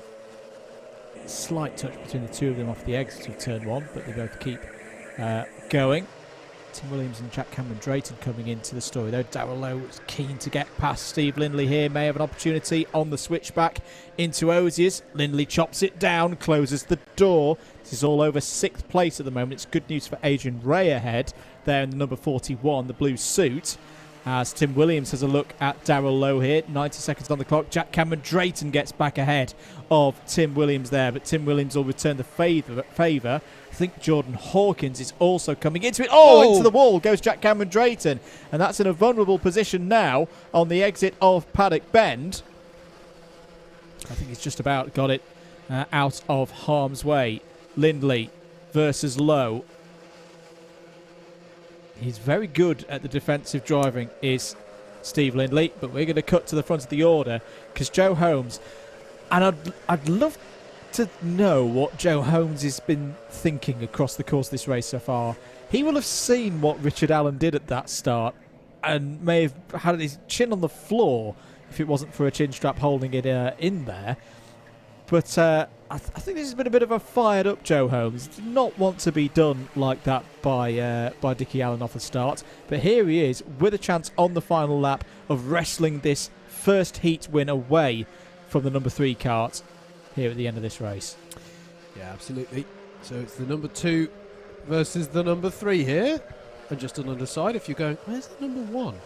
The driver who would have the number 1 in this championship. Not part of this championship. Also not here this weekend. Also not here this weekend. So it's a bad weekend for me to point it out because we didn't see him earlier in the lightweights anyway. But Amar Brulsmith making the switch from heavyweights to lightweights this year in Club 100. So we don't have a defending champion in the heavyweights class. Mikey Nichols is not out of this as well. Richard Allen defending really hard has brought the number 5 back into this. Is there a way through there for Joe Holmes? No. Good defence by Richard Allen. He'll close it down to the last corner as well. Can he run it out from the final turn? He can indeed. Richard Allen takes heat 1 from Joe Holmes and Mikey Nichols. The top 3 covered by less than a tenth and a half. Edward Gordon is your top C2 home in 4th, ahead of Adrian Ray and Darrell Lowe, who did find a way past Steve Lindley. Steve Lindley finishes in 7th. Tim Williams in 8th place, ahead of Jordan Hawkins and Mike Bodner. That was your top 10. Jonathan Wilson, in 11th place. Tom Angier in 12th. Thomas Smith, Matthew Batter and Jason Kirkham is the top 15. Vinod Hirani, Jack Cameron Drayton after that spin in the last corner, and Richard Melton run out to your 18 finishers. Well, a little taster there of what we might see to come there between Allen and Holmes. But right now, the focus is on our next race, which is heat number 2.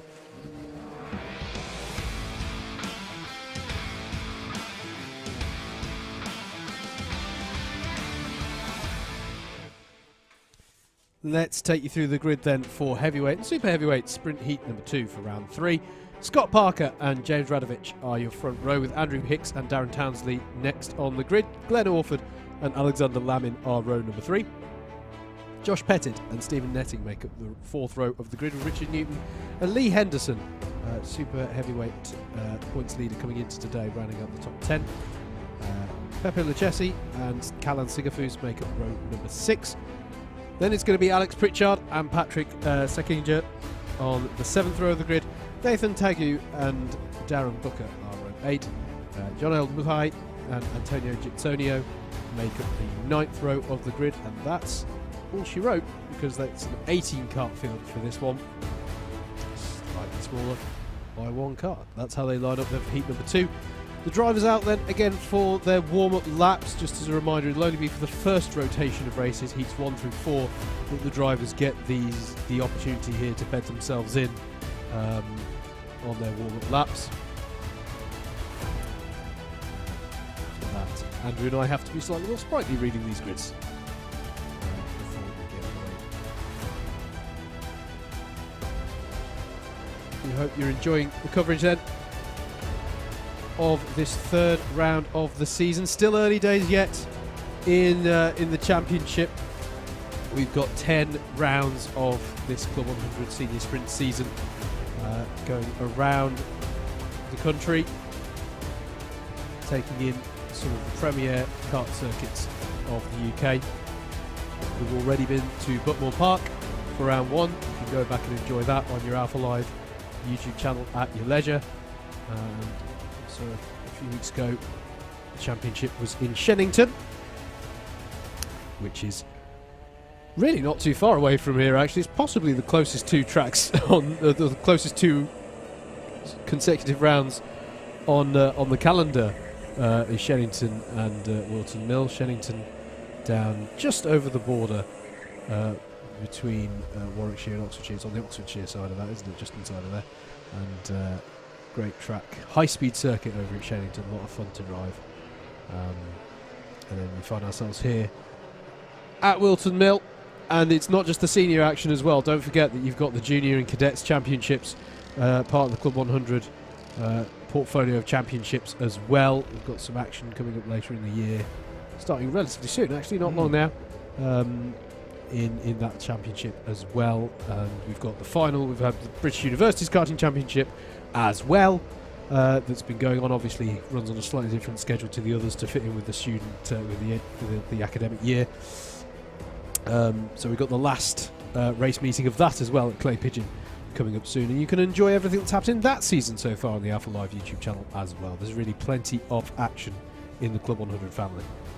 We've got a second screen as well. DDMM YouTube channel data center has got the results coming in as they're confirmed to us here in the commentary position. Heat 2 about to go then. Another 7 minutes on the clock. Good opportunity for some of our C2s, this one, with the only C1 in it being Alex Pritchard. Having said that, Alex Pritchard was the fastest driver in the free practice session just after the lunch break.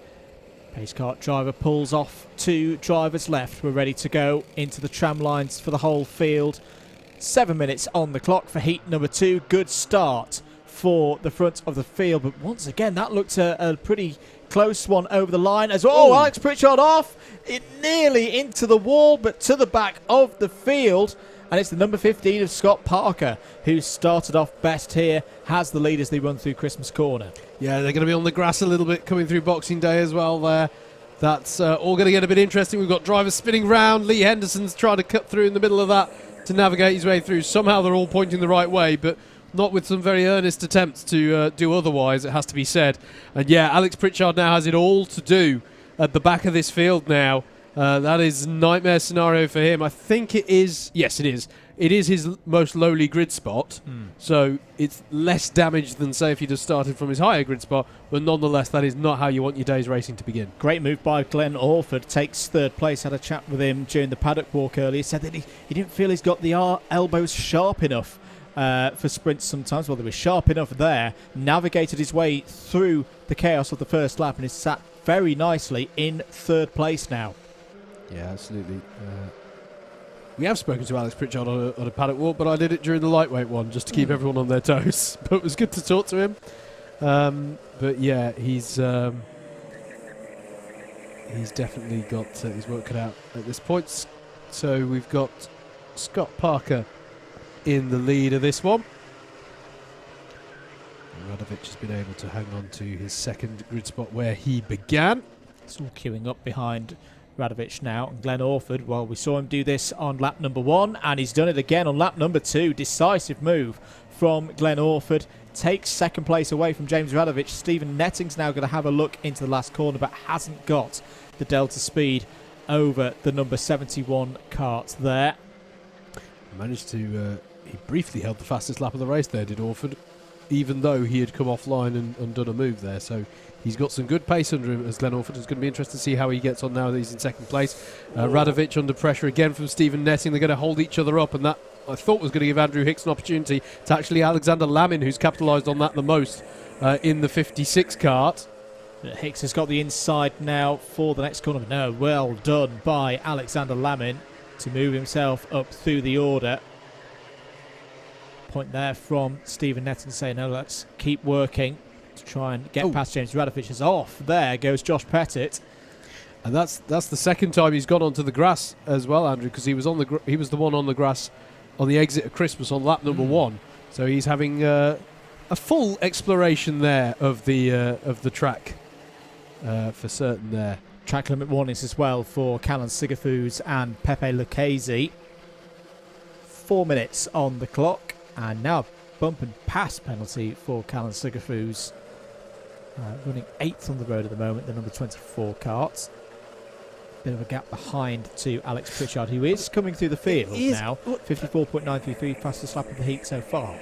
I know he only ran wide through turns 1 and 2, but I'm amazed by how little he lost out from what we saw. Yeah, I think he gained back a couple of positions in the melee later on in lap number 1. And Alex Pritchard won't give up on this. Still good opportunities up ahead with time on the clock, laps to go, to, I'd say, maybe pull his way back up into the top 5, especially if the drivers ahead get into squabbles amongst themselves. 3 minutes and 10 seconds to go. Scott Parker doing a great job out front. 0.5 of a second is his lead over Glenn Orford. And the top 3 all very evenly matched, all in the 55.4s. There's the number 22 of Richard Newton going down the inside of Andrew Hicks. And Alex Pritchard now having a go at Callan Sigafus. Gets through past Callan Sigafus as they go through Inkermans. Lamin having a little look there at Stephen Netting. And James Radovich, after a difficult couple of laps in the earlier stages of this race, Howard, where I think you feared from him a little bit that he could fall back through the order. He's holding himself nicely here in third. Yeah, it's a topic that we spoke about earlier today in the lightweights, as Lamin's going to get a good run there on Stephen Netting, who just overcommitted to a move that didn't pay off against Radovich, and Lamin's still going to have to keep his foot into oblivion. In fact, Netting will have the inside line for turn 2. That's a beautiful exchange between them. Richard Newton in the 22 is now going to try and buy in if he's given room to do so. That's a little bit of a squeeze there on the curb of Fine Lady, but fortunately they all stayed pointing in the right direction just about. Good counter steering by Richard Newton to ensure that remained the case. Lots of opportunity here for Alex Pritchard off the back of that. He's going to fire one down the inside of Andrew Hicks at Ashby. Hicks squirreling around on the exit curve, and I think he's been taken by Callan Sigafus. Yes, he has. That was such a long exchange. What was I talking about? Oh, yes. Radovich. It's a theme that we spoke about earlier this morning. Of, if drivers have a high grid spot and they can feel a bit mugged at race start, and it's important that they regain the momentum and keep their head in the game as much as they can. And I think James Radovich has done that very successfully. Scott Parker, memory's getting worse as I get older. Scott Parker coming under increasing pressure from Glenn Orford, which we suspected might be the case given Orford's early pace, and Alex Pritchard is round, and that is a very it ended better than I thought it was going to when I initially saw it. That was Pritchard trying to put a move, I think, on Lamin, and again, not for the first time today, drivers trying to have a bit of a diagonal. Well, I'm not sure if it's fair to blame the diagonal braking technique there, but either way, the space was not left on the outside for Pritchard. You're going to see that one back. It's not on Lamin, sorry. It is on Lamin. It is on Lamin. And Lamin just didn't know he was there and didn't leave the space on the outside. It was a bit of an odd one for me. I'd like another look at that again, because I think there may have been a little bit of space to Alex Pritchard's left. Is this one do we put down as a bit of a racing incident? So the gap is there. Ooh, it's closing. It's closing. Alexander Lamin might argue that he was far up alongside, or far enough ahead of Alex Pritchard. To communicate in body language with the car to Alex Pritchard, say, no, you're not coming through, mate. Back out of this one. But it's tough. I'd put that down to a racing incident. Yeah, he gathered it up well, considering. I got all flustered and excited. I thought he was going off into the grass, but actually he managed to steer it back in and nullify it. But once again, Alex Pritchard has it all to do, and unfortunately for him, we're on the last lap and he hasn't got the opportunity to do so. And with that being the case, Scott Parker is going to come around the final corner. He's held off the pressure from Glenn Orford perfectly. He's going to take the win for heat number 2 in the number 15 car. Glenn Orford in second. James Radovich holds on for third. Stephen Netting, Alexander Lamin, your top 5. Then it's Callan Sigafus, Richard Newton, Andrew Hicks, Pepe Lucchese, and Josh Pettit to round out your top 10. Good win that for Scott Parker. First, not just a first win of the year. He's absolutely smashed his best results of the year so far, which before this race was 6th. Wow. In a heat. Okay. Yeah, no, that's brilliant. Brilliant stuff there for Scott Parker. Well done to him. We, though, have to turn our attentions already to heat number 3.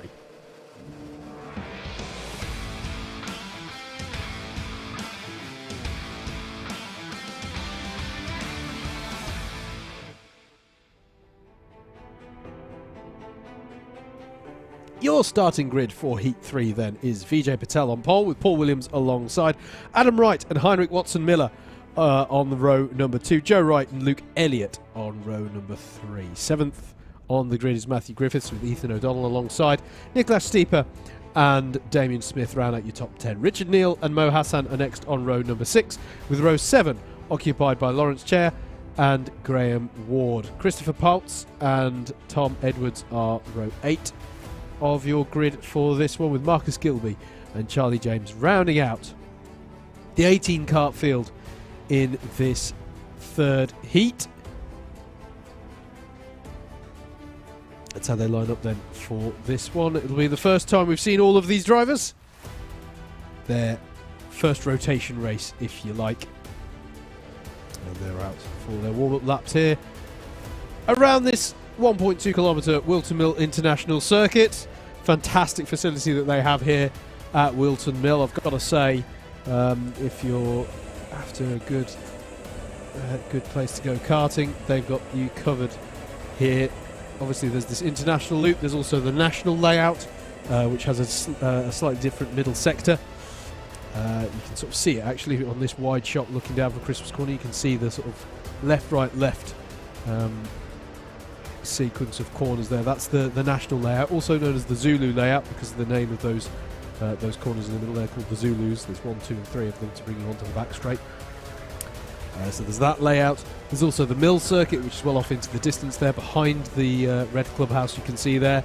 And then there's just a plethora of activities that you can do besides that, which I'll be honest with you, I frankly struggle to keep up with all of the ones that you can do, but you can do the off-road buggies, you can do I'm going to do a disservice now. There is a laser tag or some such that you can do here. I would check the website, as you can have a really good day out here at Whilton Mill. Sorry, my focus has always been on the karting because that's just me. But there's something for everyone here at Whilton Mill. Make no mistake about that. And it's a good place as well, I have to say, if you're looking for a round to come and spectate as well. Spectating events here at Whilton Mill I think is always very good. You've got the really good facilities there in the clubhouse. You can see the balcony there with people out to watch, and also plenty of good vantage points around the track because the car park sort of extends all the way. Always remember my family came to watch me in a round where frankly I hadn't picked the best one for them to come and see in terms of weather. It were pretty miserable and but they were still able to enjoy it they parked the car up and they sat in the car. They all stayed warm with the heater on whilst I got very box of sandwiches, flask of tea, and they just enjoyed the racing from there. So it is actually quite a good. There's a good vantage point as well, I should say, above the paddock, above the pit lane as well. You can go up there and watch it from all sorts of different angles. Our cameramen's up there. Exactly, and brilliant facility here at Whilton Mill. Great location, and as you can see, produces great racing, which we should be able to turn our attention to pretty soon. You only got one Class 1 driver in this race as well, which is Adam Wright. I always think of him as Mr. Consistency. He's had some brilliant results already this season. Second in the championship, courtesy of 2 second places in the finals. So hasn't had a win yet, but manages to keep on knocking in those consistent results in the finals, and he has had heat wins. I should be clear, he's already had 3 of those this season, so he'll be one to look out for in this heat race. But just keeps on consistently scoring, does Adam Wright. He seems to just do that every season. It's metronomic. It's very impressive. Hello to Froggy, cheering on Stephen Netting. Got a 4th place in that last race. And hello to Patty P. Greetings from Holland. Hopefully one day I will compete in a Club 100 race. Absolutely. Yeah. We've had a few international drivers compete in Club 100 over the years. Now definitely come across and get involved. Are we good for a go this time around? I avoided the temptation to break out any ducks then. That's great. Here we go then, 7 minutes. Heat number 3, all ready to go, and away we go. Vijay Patel and Paul Williams take it from the the front of the order. Patel has got the early advantage. Adam Wright trying to go around the outside there from the second row of the grid. Paul Williams has held it well on the inside there, but Patel will have the lead through Christmas Corner. All 18 drivers making it through there. Oh, a bit of a squirrely moment for Adam Wright, and this is going to be a difficult few moments. It's nearly on the grass. There is the 101 of Joe Wright. And off as well. Oh, is that... it was a round from 4th and 5th place. I think it might have been Matthew Griffiths, who's now struggling to... So drivers are not allowed to restart their karts from a surface that is not tarmac or concrete. So on the grass there, got to pull the kart back onto the circuit before you continue. Oh, beautiful flick through there from Heinrich Watson-Miller. Heinrich Watson-Miller to the front of the order then at the end of lap number 1. Paul Williams in second. Luke Elliott's come up to third as well. It all kicked off in the final sector there, and it was Nicholas Steeper, apologies, who fell off the road there, has not come round to complete the first lap. I'm going to politely disagree with you on one aspect there. The 101 was not nearly on the grass. He was on the grass, having the save of the season so far. I've not seen a kart get that sideways on the curve out of Inkerman's yet this year, and yet still be pointing the right way afterwards. That was a heart-in-the-mouth moment there for Joe Wright, I reckon. Yeah, disappointment there for Steeper, but and Ethan O'Donnell has dropped well back in the field as well. Yeah, but it's unfortunate for Ethan. Cheered on by Karen in the comments, and then we spoke to Ethan at Bookmore Park. All part of learning. Yeah, we always say we say that often to BUKC drivers who come into the first year. Your first year of Club 100, you will learn so much. You won't learn more in a single year. No. After that point, because it's the case of incremental gains. And talking of incremental gains, here comes Adam Wright down the inside of Paul Williams, and side by side between Elliott and Griffiths as well. And Richard Neal's going to get involved onto the grass there for Griffiths. Yeah, costly moment there, and it's allowed everyone to buy in from behind them as well. So now it's a real train of karts. It's Pareto principle, isn't it? Where there's the first 20% of time that you put in gets you 80% of the way there. You're absolutely right. You will learn so much in that first year, and after that, it becomes a lot harder to find the gains in many ways. So yeah, it's a really important season, your first one. But I think the key is to just sort of roll with the punches and use them as learning experiences. That's a heart-in-the-mouth moment there for Lawrence Cheer, getting 2 wheels on the grass, heading towards Paddock Corner.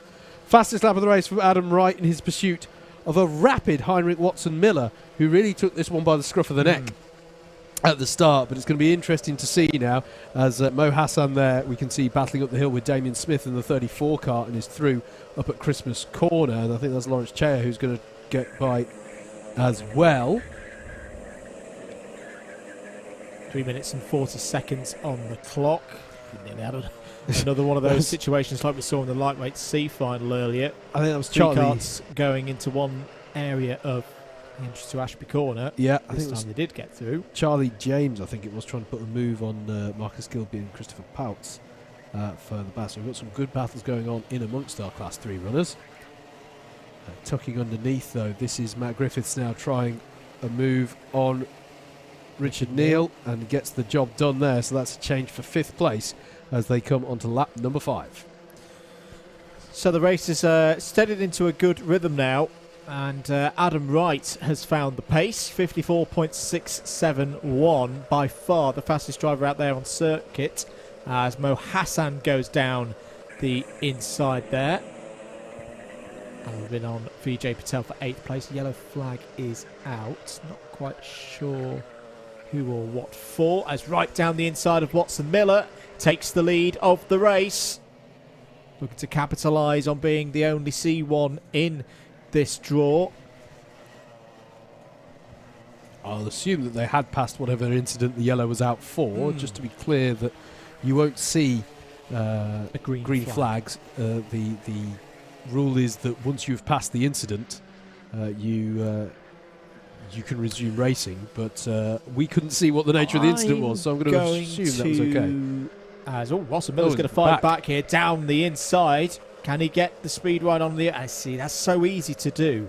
It's a really tempting corner to sling it in Daniel Ricciardo style, because you've got gravity working for you in that case. But again, if you don't get that initial turn in and that lockdown into the apex, very easy to do what Watson Miller did there and just overshoot, then be really tight for Boxing Day, which we talked about before, is a corner that slopes away, pushes you out to driver's right, and you have to back off, and you wide, gives the opportunity for your opponent to slip back around like Adam Wright did there.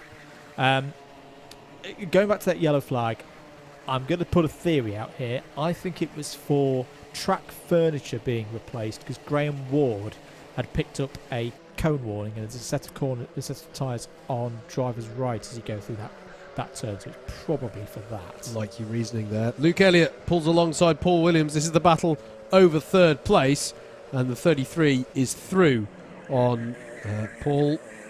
Surely one of the most experienced drivers in this heavyweight field is Paul Williams. He's been racing Club 100 for a good number of years, and but on this occasion having to concede that third position, for now at least, to the driver, the number 27. So a super drive this for Luke Elliott. Best result so far this season in a heat is 9th place. So well on for beating that record with a lap to go after this one. I got that wrong, by the way. Paul Williams is the number 27. It's the number 33. It's because they've swapped round. There you go. I'm putting in a few Murrayisms today just to keep everyone on their toes. And that is a battle between Matt Griffiths and Joe Wright. Stays as they were, but they did swap round a little bit there, and Mo Hassan's going to seize the opportunity to put in a move through the crook. Nicely judged there by the driver, the number 53, to move up a spot into 6th place. As we are on the last lap, by the way. Adam Wright, since that attempt by Watson Miller to counter-attack and take the lead again, he has really bridged a bit of a comfortable gap of 0.8 of a second, so he just has to bring this one home now, does Adam Wright. Good battles all the way through. Here he is then, the driver of the number 47. It'll be his 4th heat win of the season, this, as the driver who comes into today second in the standings in the heavyweights comes round to take the win. Adam Wright will win heat number 3 of the heavyweights at round 3 here at Whilton Mill. Heinrich Watson Miller with a strong drive to second, and your highest placed class 2 driver. Luke Elliott in 3rd, Matt Griffiths in 4th, Paul Williams in 5th, Mo Hassan in 6th, Joe Wright in 7th, and it's Richard Neal, Lawrence Chair, Vijay Patel to round out the top 10. It's Graham Ward, Damien Smith, Charlie James, Christopher Pouts, Tom Edwards in 15th, Ethan O'Donnell, Marcus Gilby, and Nicholas Steeper rounding out the 18 drivers in that one. And almost immediately you see some unfamiliar drivers. Who are they, you wonder? That's the field emerging from the pit lane for heat number 4, which is coming up right next here on your stream.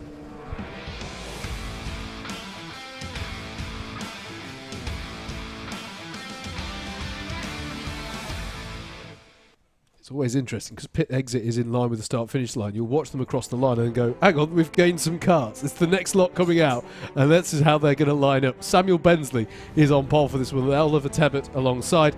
Kyle Walker and Kurt Holmes are on row number 2 with Steve Bosley and Matt Salmon on row number 3.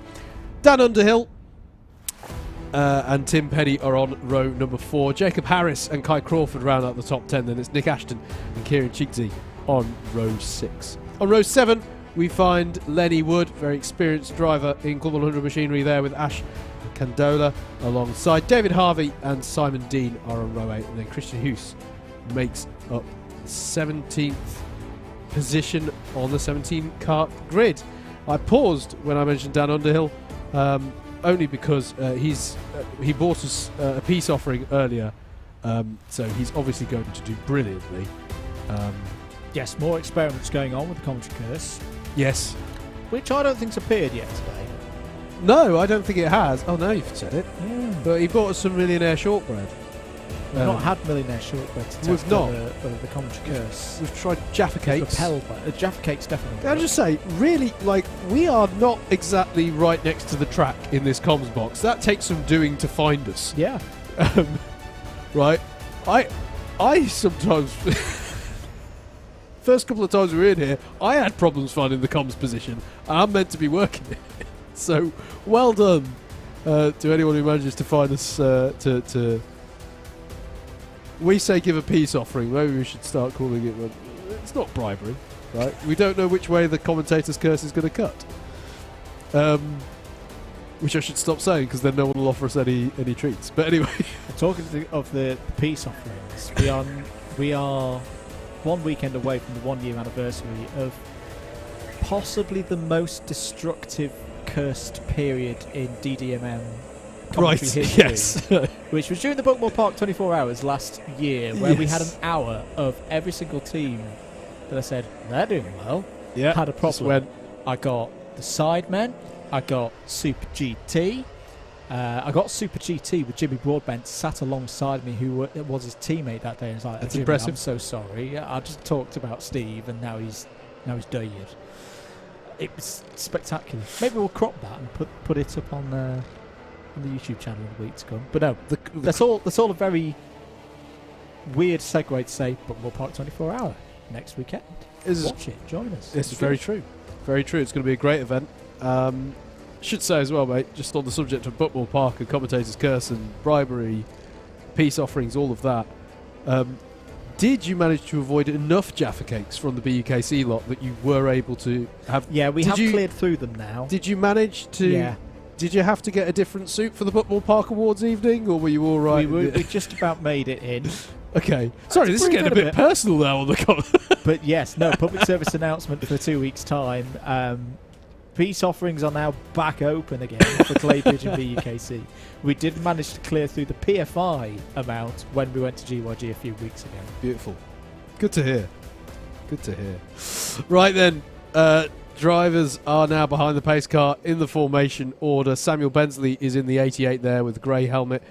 On your right, driver's left. Oliver Tebbett alongside the number 50, super heavyweight driver, thus carries a green number plate.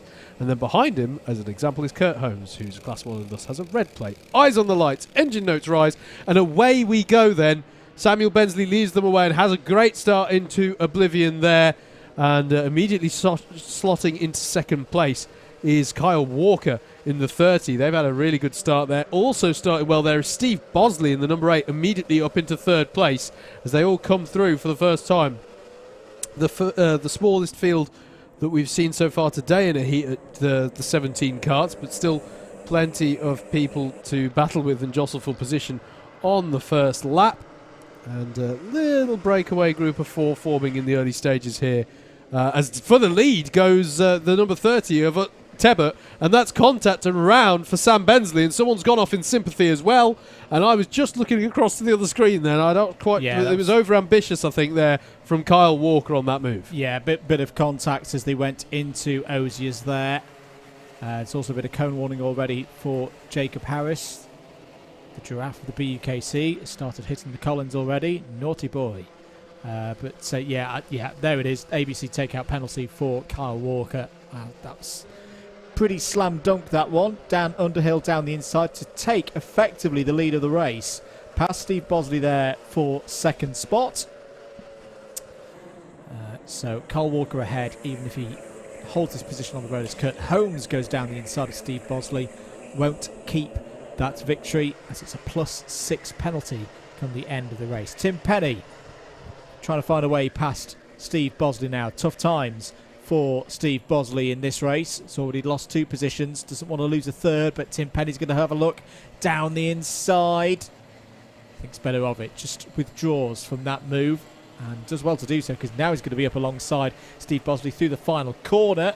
Little tickle of the large monster curb on the inside there. That just shows how much it disrupts your rhythm as a driver, even if you just graze it a little bit like Tim Penny did there. Yeah, absolutely. It really doesn't take much to upset the cart through there as Ash Condola has a little look at Kai Crawford there into Christmas corner, but thinks better of it for now. But yeah, you had to give a punishment. Just on the move from Kyle Walker on Sam Bensley. The reason why that's so frustrating for Bensley is because this is his highest grid position. So he's now really got his work cut out. And look, it's the way the cookie crumbles in many ways. We've got a driver off at Ashby there recovering the cart just in front of the camera position, so we'll keep an eye out on timing as to who that is. Didn't recognise them just from that shot, I'm afraid. But yeah, he's got his work cut out now as Bensley to get the position on the grid that he would, all things being equal, expect himself to be on the A final grid, the B final grid. He's got his work cut out now because he has to move forward in the other races to make up for it, or have somewhat of a recovery in this one. But I think he's too far down the order now. He's running in 11th place, and there's quite a gap to be made up there. It's Nick Ashton who's off at Ashby Corner because Nick Ashton has not come through to complete the third lap.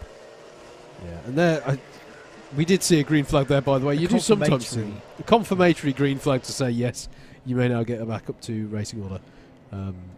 But under the rules, what we were saying earlier does still apply. You don't have to have a green flag there in order to resume racing conditions, as Tim Penny continues to apply pressure to Steve Bosley. He's going to try and tuck underneath here, but didn't quite have a good enough run off of the corner. And you know what, Andrew, I think that's a bit of experience there showing from Penny, because some drivers we've seen today have gone for slightly half-hearted moves into paddock. Yeah. And he knew he didn't have the overlap hit there. Does he have the overlap here? That's still okay for me. 2 wheels are on the road. And keeps his foot in it. I can see why he's frustrated, but technically that was all fair and above board. Jacob Harris going to try and go around the outside. Oh my goodness. Look at that. That's a great bit of positioning by Jacob Harris. Tim Penny has fought his way through past Steve Bosley. Oh, Jacob Harris nearly made a 2 for the price of 1 work there around the outside through Inkermans. But here come the rest of them now. Kieran Chigsey, running well in super heavyweight this year, is going to get involved here, and Kai Crawford and Ash Condola. Yeah, I should make clear as well, and I said it all looked fair. It all looked fair with Tim Penny having 2 wheels on the grass, 2 wheels on the road. Didn't necessarily mean that it was fair the amount of room he was being left. Yeah, I meant that it was fair for him to keep his foot in it. Yes, and keep on attacking. And indeed, he managed to do that out of Inkermans as well, out of Boxing Day, sorry, and get the move done through Inkermans. But well read by Jacob Harris to have a go at them there. The other concern, I think, in Tim Penny's mind, that is quite a serrated curb on the edge there through Fine Lady, and you can easily, particularly with it being right-hand side, lose a chain over that curb. Yeah, absolutely. That is a concern. But yeah, Carl Walker still leads this one by just under half a second from Dan Underhill on the road. But bear in mind, he has a penalty to be applied. So whilst he holds the fastest lap as well at the moment, a 54.743, he was adjudged to be at fault, pulling a move on the very first lap on Sam Bensley, who had been our pole sitter and had led the early phase of lap 1 up until that point. So he cannot win this one. Now, the thing that's important to bear in mind here, as Dan Underhill and indeed Kurt Holmes try and keep him honest, is they don't necessarily know that penalty has been applied, as Condola goes down the inside of Crawford. No, Crawford's going to fight back here as they come through Inkermans. Good little battle, this. Kieran Chigsey is beginning to get involved as well in the 49 there. But Kai Crawford hanging on for now. Good scrap going on behind them as well between Christian Hoos and Samuel Bensley. So Bensley, who you remember fell or unceremoniously punted off the road, you say, in his opinion, on lap 1, is back up to 11th place. Yeah. Trying to find a way past Hoos and back into the top 10. I said Chigsey was just getting involved in this. He actually lost out to them a couple of laps ago. He's been involved for the last few laps. So he's going to try and keep with this battle between Crawford and Condola, which is keeping us entertained. Fastest lap of the race from Dan Underhill as he just clips a little bit too much curb on Boxing Day with the left rear of his car. He's trying to offset Kurt Holmes, but Kurt Holmes is going to go down the inside, and that is a change effectively for the lead of the race as the 6 goes by on the 60. Can Dan Underhill fight back? He's going to have a little nibble, is he, into Ogiers, but thinks better of it. So that is a change for the lead there.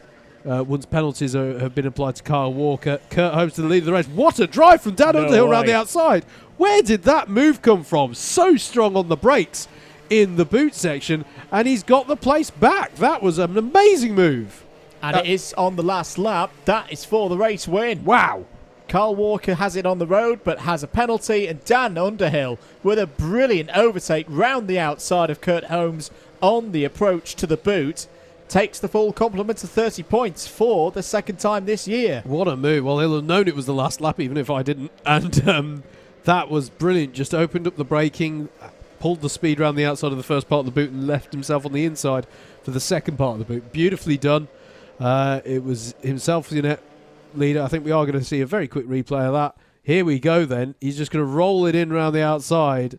He makes that look extremely easy, but I promise you, Kurt Holmes wasn't exactly being sedate on his braking himself.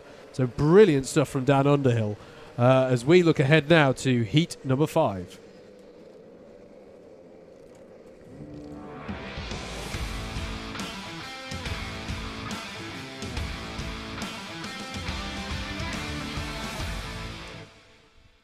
Here's your grid then. We're going to have to go through this one quickly because there are no warm-up laps now. Mike Bodner and Lawrence Chair are your first row of the grid. Lee Henderson and Pepe Lucchese are row number 2. James Radovich and Darren Townsley are on the third row of the grid. It's then Edward Gordon and Andrew Hicks on row number 4. Nicholas Steeper will be hoping for a better race this time around from 9th, with Steve Lindley alongside him to round out the top 10. Vinod Harani and Tom Angier are row 6. Antonio Gitsonio and Yonel Muhai are the 7th row of the grid.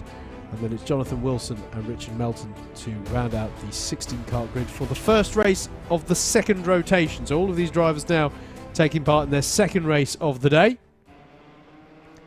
And we're good away. There we go. Mike Bodner leads them away. We picked them up just as they were starting there. Through Oblivion and the Crook they go, and heading up the hill for the first time. Good start, as I say, from Mike Bodner. Lee Henderson as well has been able to challenge Lawrence Chair and has got through up into second place there as they come through Christmas Corner for the first time. Ooh, we've got some rallycross going on there, and hopefully they'll rejoin the circuit nice and safely. That's Pepe Lucchese who's being made to go over the grass there in avoidance. They all stream out of Ashby for the first time. We've had a little bit of rallycross, but everyone's been pointing in the right direction after the first few corners, I'm delighted to say. So still, on the whole, a pretty clean start there. Steve Lindley in the number 9 trying to make hay in the early phase of this race. The only Class 1 driver in this field, so look out for him in the number 9 trying to pick his way through the field. As we come through to finish the first lap, everyone's still battling. We've got a driver going slowly there, I think, at the back of the field. Someone's not too happy. Their arm aloft at the back there. Mike Bodner leading it from pole then. Lee Henderson and James Radovich, your top 3. We'll look out for who's dropped down a little bit on timing there. Someone was compromised, I think, coming off of paddock as Steve Lindley goes down the inside.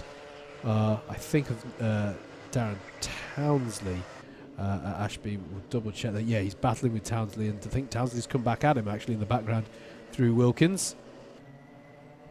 So here's your top 4 broken away a little bit at the moment. Bodner, Henderson, Radovich, and it's Edward Gordon on the back of this one with his Elio De Angelis style helmet there in the wheel tracks of James Radovich. And it is Steve Lindley up into 5th place ahead of Darren Townsley. And it's it's Gitsonio, I think, who... Oh, no, I'm not sure. Somebody who was going... Yeah, it is Gitsonio, I think, who was the slow cart coming onto that new lap because his last time was a bit off the pace. Sorry, Andrew. Edward Gordon had a go at James Radovich there. Bit of contact. So Gordon let Radovich back through there to avoid any kind of penalties coming in. But there has been a penalty for Nicholas Steeper, who's having a tough day so far. Plus 4 positions to be applied to where the 78 kart finishes this race. At least the solace at the moment, the 78 is the quickest kart on the circuit in the early stages on a 56.143.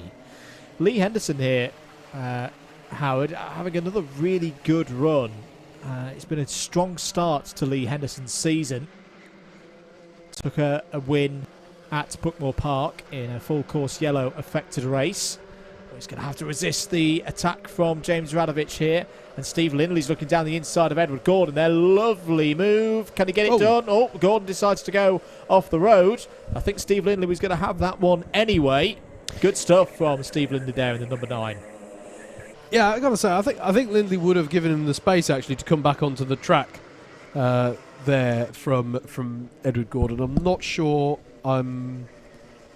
He's a little bit frustrated by how that one went down. I'm not sure that's entirely fair in that situation. Yeah. I'd have thought Lindley would give the space, and I think the corner was with him. I think he had enough of his cart alongside to call that move his, but not my call to make, to be absolutely clear. So we will see how that one's adjudged. Pepe Lucchese is the fastest driver on circuit, but has a track limit penalty.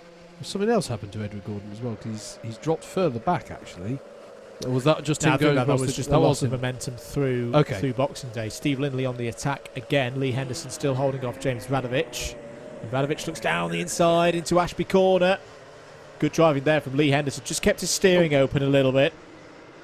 Yeah, Lindley lets him back through because he doesn't want to get any form of penalty as he works his way through the field. Lovely move though there down into Osiers for Steve Lindley. He's doing this well to my mind, Andrew. He's not picked up. He's picked up a track limit warning so far. I'll give you that. But on the whole, he's picking his way through cleanly here. And we've already spoken today about when you're the only Class 1 driver in the field, albeit on this occasion it was his lowliest grid position of the day. But you can put a lot of pressure on yourself when you're the only Class 1 driver in the field. As ahead of him, he's in the pound seats for watching a battle for the lead here up the hill. So we've got a Class 2... we've not got a Class 2. Super heavyweights. It's 2 super heavyweights. Although Bodner's got a different coloured number plate on it. I'm confused. But anyway, Bodner versus Henderson through Ashby Corner. Steve Lindley has wound them in.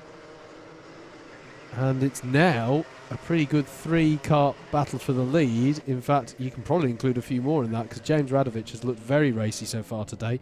And Darren Townsley's going with them as well, as Steve Lindley's going to pull to the inside on Lee Henderson, and that's a I tell you what, he made that look easy. To judge the braking right there and not give Mike Bodner a nasty kick up the rear of his car is very impressively done, as Edward Gordon puts a move on Nicholas Stieper there, and Lee Henderson I think was going through on Lucchese as well. So plenty of change going on here as we come into the last few moments of this one. Mike Bodner now defending against Steve Lindley for the lead of the race. And both these drivers haven't had a heat win so far this season.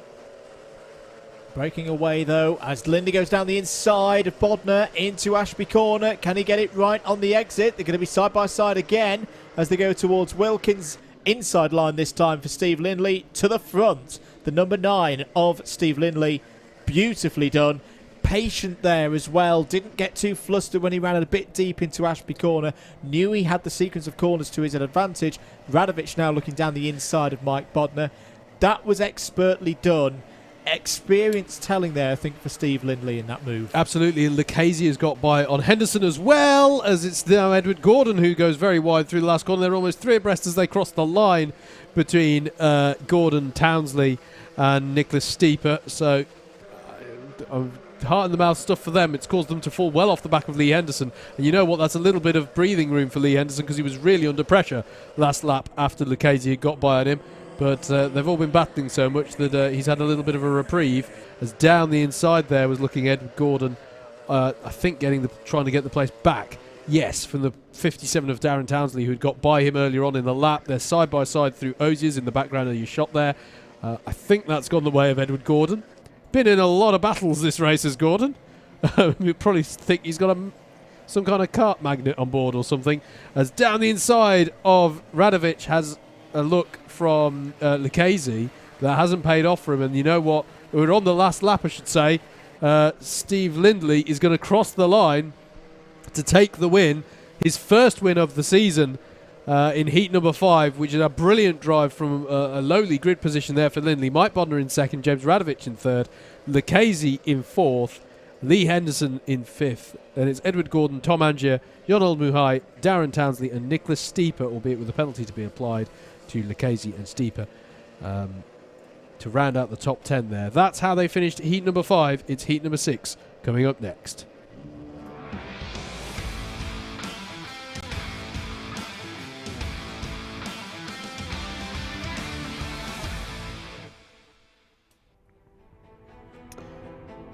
Let's have a look at your grid then for heat number 6. Kieran Chigsey will start this one on pole. Alex Pritchard alongside. Damien Smith and Richard Neal are on row 2. Nick Ashton and Mikey Nichols are on row 3. Row 4 was Adrian Ray, or is it Adrian Ray and Heinrich Watson-Miller. Matthew Batter and Richard Newton to round out the top 10. Matthew Griffiths and Stephen Netting are next on row number 6, and then it's Alexander Lamin and Charlie James on row 7. Jason Kirkham and Thomas Smith on row 8. And the 18 kart grid is rounded out on row number 9 by Patrick Seckinger and David Harvey. Already coming around the boot section now behind the pace kart. Alex Pritchard had a bit of a tough time of it in his first heat. He'll be looking for a good race this time around. And, Kieran Chigsey as well wants to capitalise on this pole position. His opportunity to get the best points that he can ahead of the finals. Away we go then. 7 minutes of racing in heat number 6. And Kieran Chigsey leads them away. But Alex Pritchard with a great start off of the anti-pole side of the grid. Grid number 2. And unlike what we saw a little earlier on, it's not a jump start from him. He crossed the line behind Chigsey. That is brilliantly judged by Pritchard. And look at the gap he has as they stream through Christmas Corner for the first time. Yeah, supremely done by Alex Pritchard. Complete opposite of what he had in his first heat earlier on today. And the rest of them now scrabbling behind. There's a near moment where we had drivers off to the left-hand side of the circuit, but everybody got it back in line. Good start for Damien Smith as well, up to second place. And Mikey Nichols there, the number 5 kart. Red and blue helmet with the black suit. Richard Neal's going to have a little nibble down the inside, though. And maybe lose out now to Heinrich Watson-Miller, who's had a good day so far. He's already got a good result in his first race. But Pritchard leading. 3 seconds is the lead for Alex Pritchard at the end of lap 1. Yeah, it's an impressive start there for Alex Pritchard. Heinrich Watson-Miller, as you say, Andrew, having a really strong day. I thought he was going to be severely compromised. Oh, round! That's through a bit of contact there at Christmas Corner. Might have been Matthew Griffiths going round. Yeah, Matthew Griffiths in the 28. He's frustrated about that. He was battling away with the likes of Chigsey and Lamin. Not actually sure what the contact was there, as that's a move on Damien Smith by Mikey Nichols, but he can't make it stick as they come onto the back straight. Behind them, Richard Neal defending hard against Watson-Miller and Richard Newton. Watson-Miller has, for the second time, managed to try to... Oh, that's contact, and that's round, and that's into the wall for Richard Neal. And Heinrich Watson-Miller has had a very strong day, but I am going to have to say that's the second lap in a row where we've seen slightly half-hearted attempts into paddock corner, and that time, I'm afraid, it caused a little bit of contact between Watson-Miller's front left and Richard Newton's rear right, and you just can't be doing a half-hearted move. That wasn't alongside enough for me there. Don't make no mistake, Watson-Miller, very accomplished driver, but that was unfortunate there, and that's led to frustration there for Richard Neal. So we'll have to see how that one's judged by race control. Again, I always say, easy for me to say in the comms box and make these judgment calls, but you need to have your cart comfortably alongside if you're going to pull a move into paddock corner. Watson-Miller will now have close attentions of Richard Newton, though, so he has got by on Richard Newton in all of that. He's through. New fastest lap of the race, Alex Pritchard, to pull his lead gap out to 5.3 seconds at the head of this one. This so far is one of the most dominant heat performances we've seen so far, as Stephen Netting goes up the inside of Kieran Chigsey, and matching helmet and suit combinations for both of them just to keep us confused. But that is a change of position there, the 67 ahead of the 49. I really like this response from Alex Pritchard. He will not have been happy about the first heat result down in 12th place, but for the story of getting back to the A final, he really needed a big result here. I thought I saw it. I thought I saw a helmet strap flapping around on the 28. Black flag has been shown to Matthew Griffiths for a helmet strap that's loose. He has not fastened that helmet. Well, he's not fastened his helmet. That's it. It's an immediate black flag for that one. Safety concern there. Fastest lap of the race for Mikey Nichols in second place. So our 2 Class 1 runners have made it to the head of the field, and look at that, trying to throw the dummy is Watson-Miller. In his pursuit of Damien Smith in third place. Someone else is having a really good race. Jason Kirkham up in 6th place at the moment. The novice C3 driver. See him there in number 54. As grown already. Had a difficult first race, was down in around 13th, 14th place, but this is a sterling effort from Jason Kirkham at the moment. Already seen Harrison Kirkham have a good result this morning in the lightweights. Down the inside again, Watson Miller on Damien Smith, and Damien Smith spins and collects Kirkham half. It collects Kirkham, who's managed to keep it going. Stephen Netting's getting involved there in the number 67. Bit of contact with Kieran Chigsey. Yeah. I mean, I thought that was going to end worse then, to be perfectly honest with you, the way it all concertinaed up. But as it was, they all stay in the same order as Alexander Lammin having a go at Jason Kirkham there. This is now for 5th place. Yeah. Say it all stays as they were. Of course, Damien Smith, unfortunately for him, down to the back of the field with that spin. Be interested in having another look, if we can, at that moment between Watson Miller and Smith. Pretty sure there was contact between the two of them, but it's whether again... I'm not apportioning blame at all to Heinrich Watson Miller, but he's having an eventful one. I think it's fair to say either way. And he's now been given an ABC takeout penalty. Which, I think it's the likely. And it's I know we had one this morning. As up the inside goes Alexander Lammin on Jason Kirkham. Just got the drive off the toe of the boot there. The bit I always look for, and when I've been in the position of being an observer, that I always look for is the driver attempting the overtake in full control of their car. What I mean by that, you can have contact sometimes where the driver on the outside has basically just turned in on the driver on the inside, and there's nothing that they can do about it, and they fully warranted position there because this is racing. But if there's any kind of sliding in from the kart on the inside, then it tends to be an ABC penalty of some sort. The difference between a bump and pass and a TO, of course, is what happens to the other driver. If it's a hard enough hit that it completely takes them off the circuit, it's a more severe penalty than just a more gentle hit and run through them. We are on the last lap. Alex Pritchard is already on the last lap, I should say. These drivers are coming onto the last lap. There he is. What a drive this has been from Alex Pritchard. 5.5 seconds clear of Mikey Nichols, who similarly has done a great job. 4.4 seconds ahead of the battle for third between Heinrich Watson Miller and Richard Newton. Richard Newton on to get a top 3 here as the number 67 of Stephen Netting gets past Jason Kirkham there. Yeah, this has been very impressive. This has been the most dominant leading performance we've seen in a heat today. If Alex Pritchard throws the gauntlet down any harder, you'll have to dig it up with spades. This has been an impressive drive here from the driver, the number 7. He's rounding the boot section now.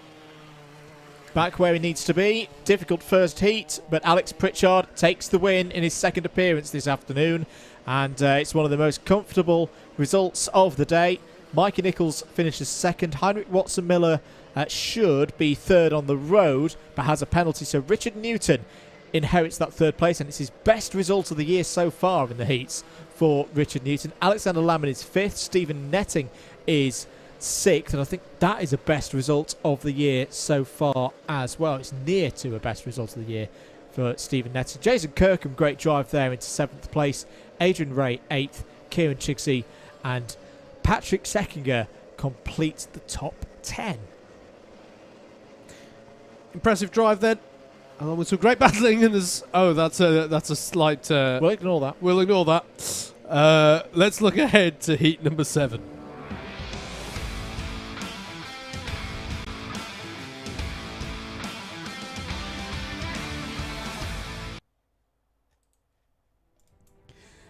Let's take a look at your grid then for heat number 7. Mo Hassan, who's experimenting with all approaches to turn number 1, will lead them from pole. He is getting the tyres warm. Good point.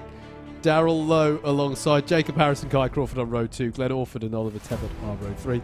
Row 4 is going to be Scott Parker and Samuel Bensley. Carl Walker and Richard Allen round out the top 10. Matt Salmon and Joe Wright are row number 6. Row 7 is Ethan O'Donnell and Luke Elliott. Marcus Naris and Nathan Tagu. Graham Ward and Tom Edwards are on row number 9. Then Simon Dean rounds out the 19 car field as they come round to open up our second half of heats. I'm sorry, mate. It's unfortunate that happened right in front of our cameras, but let's see if he can impress in the race. Eyes on the lights, engine notes rise, and away we go then for heat number 7. Mo Hassan in the number 53 gets a great start, actually. through 1 and 2, and that's wide there for Jacob Harris. And that, he's been watching a few too many BUKC qualifiers in November there for me. That's a wide moment for him. I'm very glad that he managed to keep that out of the wall as they go 3 wide, even 4 wide into Boxing Day. And that's round. And that's, oh goodness me, it's a little bit scruffy there in the mid-pack for me. As we'll look on time for who that involved, but the 35 there of Glenn Orford riding up onto the back of one of the carts around him into Boxing Day and going into a spin, and somebody else was unfortunately left to go all over the grass in avoidance. Meanwhile, this is the 30 of Kyle Walker, who's going to be looking to move on forward here and hopefully keep this run penalty free, which unfortunately couldn't be said for his race earlier on. Mo Hassan, though, has had a great... There you go. Never mind how he's exiting the pits. He's getting the race off to a sterling start, is Mo Hassan. And has got, at the end of lap number 1, a fair old lead over Darrell Lowe, some 0.6 of a second, which is not bad at all. As we're looking here at the battle going over the top of the hill for 3rd place, Carl Walker ahead of Scott Parker and Richard Allen trying to make progress. Glenn Orford, and it was Tom Edwards who was the other driver involved in the contretemps up at Boxing Day on that first lap. Coming onto the back straight then, Dickie Allen has got by on Scott Parker there in the number 15. So the number 3 ahead of the 15 and up into 4th place. Another fastest lap of the race then by Mo Hassan. Last time around was fastest lap of the race. He's actually lost out to Darrell Lowe on that lap. In fact, you can see how Lowe has closed up the gap. So it's closing up at the front here as pressure starts to be applied to Hassan at the head of the field. Still plenty of time to go in this race as well.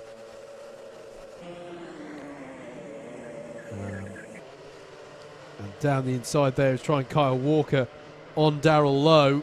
Dickie Allen's going to try and buy into this one. He's going to seize the opportunity into Wilkins. He gets by on Kyle Walker and will now set his sights on Darrell Lowe. And Lowe has done well there, I think, in the last 2 corners to recoup some of the time lost to Hassan as a result of that battling up at Ashby. I'm surprised to see him quite so close to the back of the 53 car here. Keeps it tight, does Lowe. Half in attack and half in defence against Richard Allen there. Fastest lap of the race in from Richard Allen. Oh, Darrell Lowe got a little bit squirmy on the exit there of turn number 2. Is Richard Allen going to have a lane up the inside? He's maybe an axle alongside. He's going to go for it through Christmas Corner. Runs out to take the position and 2nd place. And good move there from Kyle Walker, anticipating the gap opening up. Takes 3rd place away from Darrell Lowe. So today's the first time we've seen Darrell Lowe on stream. He wasn't with us at Buckmore Park. He got his season started at round 2 at Shennington. And he's in pursuit of Kyle Walker, who comes into today points leader in Class 2. It's worth mentioning. So that's why he's looking keen to get racy, is Walker. And he's under attack from Lowe here. And that's a very wide moment there from Kyle Walker, but manages to bring it back onto the track, but he's going to be passed by Scott Parker and Sam Bensley, and that's off the track and towards the wall for Kyle Walker, and he's going to go into a spin, and thankfully he does not spin across the track, but that's a moment of frustration there for Kyle Walker. And Andrew, I hate to call it, but when you've seen him already have the penalty in Heat 1 and now the disappointment in Heat 2 with not enough time to recover, I think Kyle Walker is going to have to be relying on the promotion system up through the finals in one way or another. Carl is, I'm afraid. Intriguing scrap this. Mo Hassan, who had a great run through the finals. He's going to point Richard Allen through, maybe. That's a somewhat unconvincing pointing through. But Richard Allen will have the inside line for the final corner. He's still going to fight it. It's Mo Hassan, and both of them keeping it in track limits as well. Is this a new form of throwing the dummy? Do you just allow wave the person through, but then not actually let them through? Nope. But Richard Allen this time, no, he's not. He's not up alongside enough. 2 minutes to go on the clock. Mo Hassan, I was going to say, we still have that amazing run at Buckmore Park. Yes. and has already been promoted up to being a C2 driver, for example. Yep. The novice, the defending relative hard. novice, has been doing a bit of endurance racing as well. This time, surely Richard Allen's down the inside, but no, Mo Hassan defending round the outside, holding in that line. This is brilliant stuff. This is a very, very good performance from Mo Hassan, holding off one of the most accomplished drivers in Club 100 in recent years. And Darrell Lowe's been able to come into this. This is really intriguing. I'm loving this. Mo Hassan is driving the widest car in Northamptonshire in the number 53. He's got great drive off the corners, hasn't he? To just hold on to this. And Dickie Allen's not close enough there.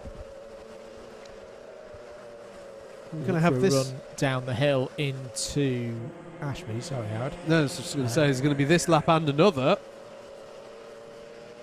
Hassan making good use of the runoff that he's entitled to do so there on Ashby. Switchback might be on here. No. Dickie Allen pulls out of it. Maybe just wanting to get a better run onto the back straight here. Darrell Lowe's sniffing around for another position, perhaps. Final lap board will come out next time around. Well, Hassan's previous best finish in a heat is 5th. And, well, let's see. Can he hang on for this final lap of the race? What a race this has been from Mo Hassan. Can he hold off the ultra-experienced Dickie Allen for one more tour of this Whilton Mill circuit?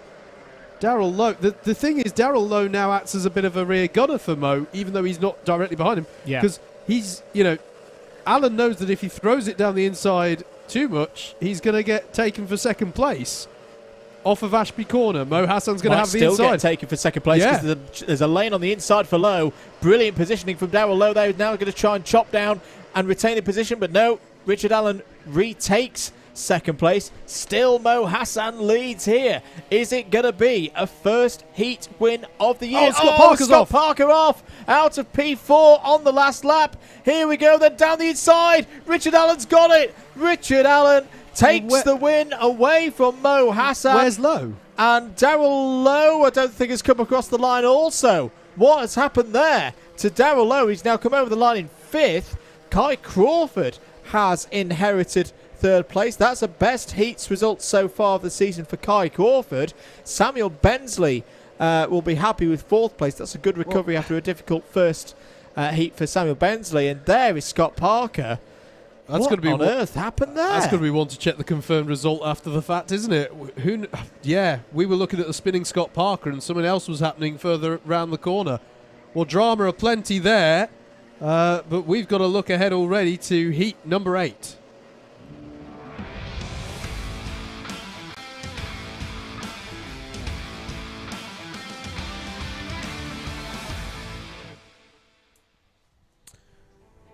We will try and bring you a confirmed result for that last heat as soon as we can. Callan Sigafus, nonetheless, will start this next race on pole position with Lenny Wood alongside. Tim Williams and Jack Cameron Drayton are row number 2 with Jordan Hawkins and Joe Holmes on row number 3. Paul Williams and Kurt Holmes are next on row 4 with Vijay Patel and Adam Wright rounding out the top 10.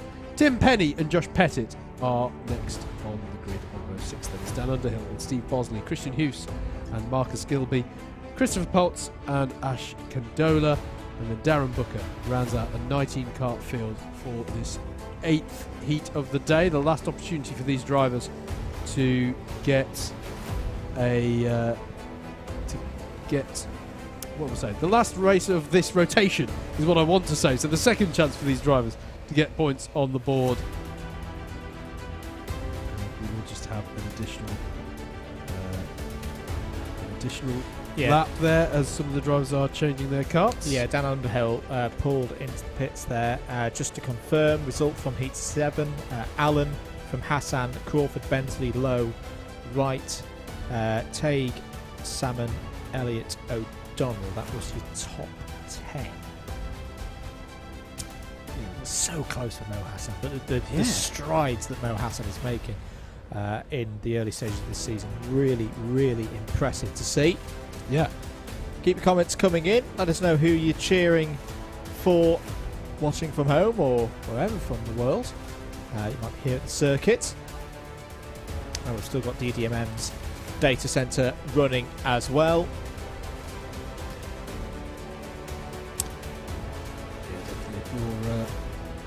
wanting to supplement this Alpha live stream, do head on over to the Double Dash Motorsport Media channel as well, where we've got our comms box cam and some useful graphics around the screen. And if you want to add in a third screen, you can go to live.alphatiming.co.uk, click on Club 100, and you can see the live timing, the full version of what you have on the timing tower, really. Although we do, it's worth saying on the Double Dash stream, we do have a timing tower there as well. And the race control messages as we see them in race control. Yeah. So I'm happy with our screenage today. We've got 6, ladies and we gentlemen. We have got 6 monitors in the comms. That's a good point. Is that a record for us? That's got to be. Might be. They're all being used for something different as well. It's useful. I'm liking it. Can't have too many screens doing this. Right then, Callan Sigafus will lead this one away. Very experienced driver in Lenny Wood alongside. Heat number 8 is go. And off we go into oblivion with Sigafus leading them away in the 24 kart through the crook. And it's a good start for Tim Williams as well. Immediately past Lenny Wood and up into second place as they head up the hill towards Christmas Corner. The usual 2 abreast, even 3 abreast. Can they all sort themselves out? It's going to be 4 wide into Boxing Day. And I just want to point out a bit of experience there. Adam Wright just backed out a little bit there. Just going, hang on, 4 wide into Boxing Day sounds not much fun at all. And sure enough, everyone managed to get through there. But that is a change at the front. Tim Williams has got by on Sigafus. Didn't see where that happened, but that is Tim Williams up into the lead of this one. He could do with a big result here, Tim Williams. He had an okay first heat. Wants to be in that A final again. Supreme at Buckmore Park a couple of months ago. Needs to convert this opportunity into 2 good positions and good points. That was Kurt Holmes getting by on Paul Williams. That takes Holmes up into 6th place. Kurt Holmes, that is. Joe Holmes is 2 positions ahead of him in 4th place. And he's going to go for a move on the 100 of Jordan Hawkins and get by up into 3rd place now for Joe Holmes. So G3 Joe in that number 2 car up into 3rd place. Yeah, just doing what he does at the moment, picking them off one by one, letting the race come to him. 5.5 minutes of this one to go. Oh, down the inside there goes Kurt Holmes on Lenny Wood. Lenny Wood has a bit of a bounce across the curb. Not particularly happy about the situation. He's lost the position. He may lose more here as Paul Williams sweeps around the outside. Dan Underhill in the black suits there is also gaining out of this. And Adam Wright. Oh, Lenny Wood's now on the grass. He's got to get it back on circuit. Does very well to get it back on circuit, but unfortunately has lost 7 positions in that one lap alone. Down the inside, Sigafus looking for a move past Tim Williams. Bit of bumper to bumper there. Joe Holmes patiently waiting in 3rd place now. Oh no, he's just going to hold back. Didn't quite have the run that he was happy with to go for 2nd place. 4.5 minutes to go. Williams leading this race well. Just needs to keep it calm. Doesn't want to get too tight in the shoulders and start overdriving. He's aware that Sigafus and Joe Holmes are both there. Jordan Hawkins having a great run as well at the moment, up in 4th place in this race. Joe Holmes, can he be forceful down the inside? Of course he can. Brilliant move. Takes 2nd place away from Callan Sigafus. And now we'll set about finding a way and a path past Tim Williams for the lead of this race. That was a great example of having enough of your kart alongside for paddock. Yeah. That's how it's done, and he's going for the lead immediately on Tim Williams there, and he's got that job done beautifully. Well, Joe Holmes, you knew he was always going to mount a challenge for the lead of this race, but that was an emphatic style there for the last few corners. 2 positions in as many sectors of the lap, and that sees Joe Holmes get to the head of the field with just under 4 minutes left on the clock. Yeah, and I'll look to control this one now. As I check over the shoulder, sees the gap that he's got. Who else is coming up through the order nicely? I see Steve Bosley's gained 2 positions, and Sigafus looks down the inside and just withdraws enough. That means that both Williams and Sigafus get through the corner, but that is going to leave them vulnerable, I fear, Howard, to Kurt Holmes there in 4th place now. Has got past Jordan Hawkins. He's closing in now. 0.4 of a second is the gap. Battle going on between Dan Underhill and Adam Wright. Wright down the inside. 2 heat winners so far today, these 2 drivers. And that is Wright up to 6th place. Yeah, nicely done there by Adam Wright. And this is a race where, it's going to be interesting to see how much, or it was always going to be interesting to see how much he could work his way up the order. And so far, so good, up into 6th place. As ahead of him, it starts to close up between these 3. Williams, Sigafus and Holmes. I say up ahead of it as Kurt Holmes goes down the inside of Sigafus through the second part of the boot, prizes the door open. I want to acknowledge the 100 of Hawkins, who still sits in between these 3 and Adam Wright, actually. Having a good drive is Jordan Hawkins. As Joe Holmes puts in another fastest lap of the race to extend his lead out. Just trying to control this one now is the multiple Club 100 champion. First appearance of the year for Jordan Hawkins as well in the yes. number 100. Yes. 9th in his first heat. Through goes Steve Bosley. Yeah, Bosley having to work his way up. He's the furthest back Class 1 runner in this one at the moment. Needs to try and pick off a few more positions if he just wants to seal the deal on both an A final and a comfortable grid position going into the finals later on. This is Heat 8, so these drivers will all get another bite of the cherry before we get into those finals.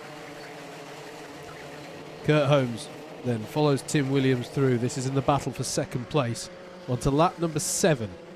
Probably this and one more. Yes, 2 more. Kurt Holmes sets another fastest lap of the race. He's teasing us with getting below that 54-second markers behind them. Nice move there from Adam Wright on Jordan Hawkins to take 5th place. Unfortunately for Hawkins, too many track limit violations. He's got a penalty. Down the inside of Tim Williams goes Kurt Holmes, takes 2nd place. Callum Sigafus is going to have a lane on the outside. May try the switchback. No, he's not far enough up alongside Williams to make a move there. I'm liking Adam Wright's progress in this race. Has been efficient. This is good from Adam Wright, backing up that win from earlier in the this afternoon session for the heavyweights. Last lap then. Joe Holmes leads comfortably by 3.4 seconds ahead of Kurt Holmes. Tim Williams, Callum Sigafus, Adam Wright, the rest of your top 5. Williams feels the need to defend just a touch. That's an appropriate level of defence, I think, in a driver in his position. Howard didn't over-defend, but he still had good speed off of Christmas Corner. Yeah, absolutely. It's about knowing, particularly in close pack racing like this, don't over-defend, as weird as that might sound. The clock has hit 0, though. We are on the last lap as Adam Wright's going to try down the inside of Tim Williams there into Ozier's. Leaves perfect amount of space there for Williams to not collect a cone or have a curb penalty, but he'll have the inside line for the boot. But that's a brilliant line from Tim Williams. Joe Holmes is going to cross the line and take the win. Who's going to finish 4th, though? It's going to be Kurt Holmes in 2nd. There he is. Callum Sigafus in 3rd. Adam Wright does finish ahead of Tim Williams in 4th and 5th, respectively. And then it's Tim Penny, Jack Cameron Drayton, Steve Bosley got himself up to 8th in the number 8 in the end. Dan Underhill in 9th. Paul Williams to round out your top 10. Good bit of racing from many in the field in that one. There's a Holmes 1-2. A good drive from Callum Sigafus to finish highest of the Class 2 runners. Josh Pettit is in 11th, Christian Hoos in 12th, it's Vijay Patel, Lenny Wood.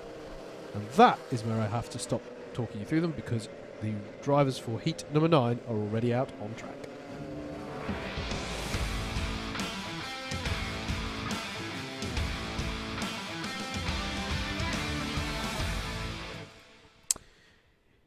Here's how they line up for heat number 9 then. Stephen Netting will start this one from pole with Luke Elliott alongside. Nicholas Steeper needs a good race here to get a good, to try and recover some difficult races he's had thus far today. Steve Lindley alongside Alex Pritchard and Kai Crawford make up the 3rd row of the grid.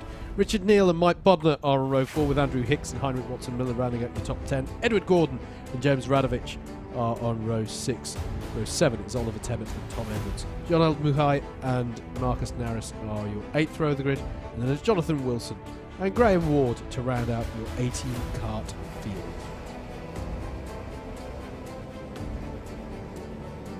Well, this is the last opportunity for all of these drivers to maximise their points across the heats. After this, the next time we see any of these drivers will be in whichever of the 3 final races they have qualified for with the points accrued over these races. Eyes on the lights, engine notes rise then. Stephen Netting will lead them away towards oblivion, and it's a fairly even start from both sides of the grid. There's a little bit of a touch between Luke Elliott and Stephen Netting as they come through the crook for the first time. It stays as they were at the hill, but they're jostling for position, and Lindley's trying to open up the door, and that's round for Luke Elliott, spearing off to driver's left. And I don't know if that was just a subtle difference in the timing of when they hit the brakes. I think there might have been some contact there between the front of Lindley's kart and Luke Elliott's kart, but however that came to pass, as we've got the 71 of James Radovich round as well, so that's disappointing for him. That's a costly moment there for Luke Elliott, and yeah, that was very unusual start and a very unusual way to see a kart going off. Alex Pritchard has read the start of this well, getting from 5th to 2nd, and now challenging Netting for the lead of the race, but just keeps his powder dry through paddock corner. No need to do anything too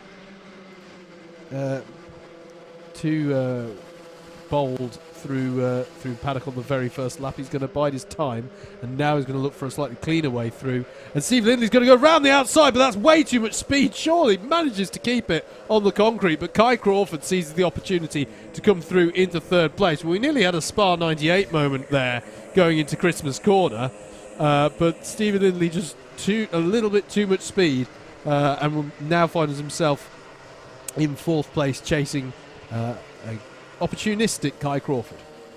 I didn't know that Steve Lindley liked taking the high line through a banked corner. Yeah. Maybe try his hand at oval racing. Yeah. When the Club 100 iRacing goes to an oval. Send. Yeah, it was a brilliant send, wasn't it? But sadly didn't quite pay off. 19 of Heinrich Watson-Miller. He's had a good start, hasn't he, Watson-Miller, to get up from 10th on the grid. Penalties to report in. Lindley and Bodner have both received ABC takeout penalties, so add 6 positions to wherever they finish this one. I think that's going to have an impact on the final classifications after all the heat. Good move there by Kai Crawford. Moves through past Stephen Netting into P2. Yeah, and Lindley got a little bit held up by that, and Heinrich Watson-Miller in the 19 was having a look at him. Yeah, the penalty for Lindley will surely be for what happened at Christmas corner on the first lap with Luke Elliott. There was contact there in the braking zone. Yeah. And it was somewhat fortunate that no other drivers were collected up in that one, to be perfectly honest. It's not every day that a kart spears across from the inside line to the grass on driver's left coming into Christmas corner. Nicholas Steeper with a much better run so far in this race, it has to be said. He's just tucked in behind Heinrich Watson-Miller there at the back of this pack, the driver with the red race suit on. Alex Pritchard with the fastest lap of the race, a 55.485, is looking to repeat what we saw from him earlier on today as Steve Lindley fires a move up the inside of Stephen Netting into Christmas corner. I just want to say how good Kai Crawford's been so far today. 6th in his first race, 3rd in the second, is on for another top 3 here. Oh dear. As off to driver's left, I think was that Andrew Hicks going off the road at the back of the pack in and around 10th place. We'll confirm that in a moment. But this has been a really good performance from Kai Crawford today, and if he can keep this going, I think we're going to be seeing Crawford move up from his current points ranking of 22nd. Has made an A final before. He's looking to get a top 10 perhaps in a final for the first time. Here's Mike Bodner, number 37, in 8th place. It was Jonathan Wilson, apologies, who flew off the circuit a few moments ago. 1 place back from Andrew Hicks at the time. Bodner has his work cut out because he also has that takeout penalty to be applied. Not entirely sure.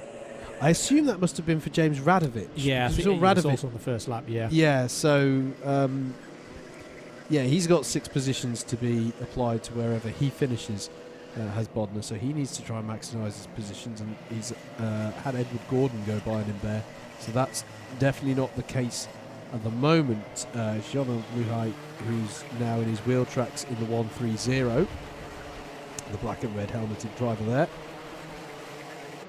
Steve Lindley, the fastest driver out on circuit, 54.961 for Steve Lindley.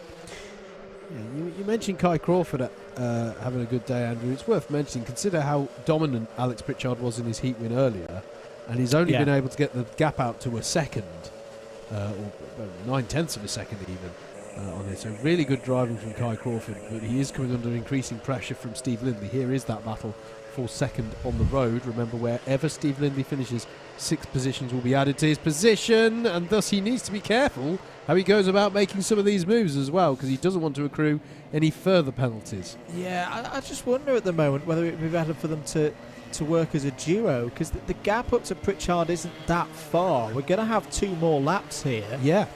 And the pace that they've got, working together 2 engines better than 1, might just be able to pull him in.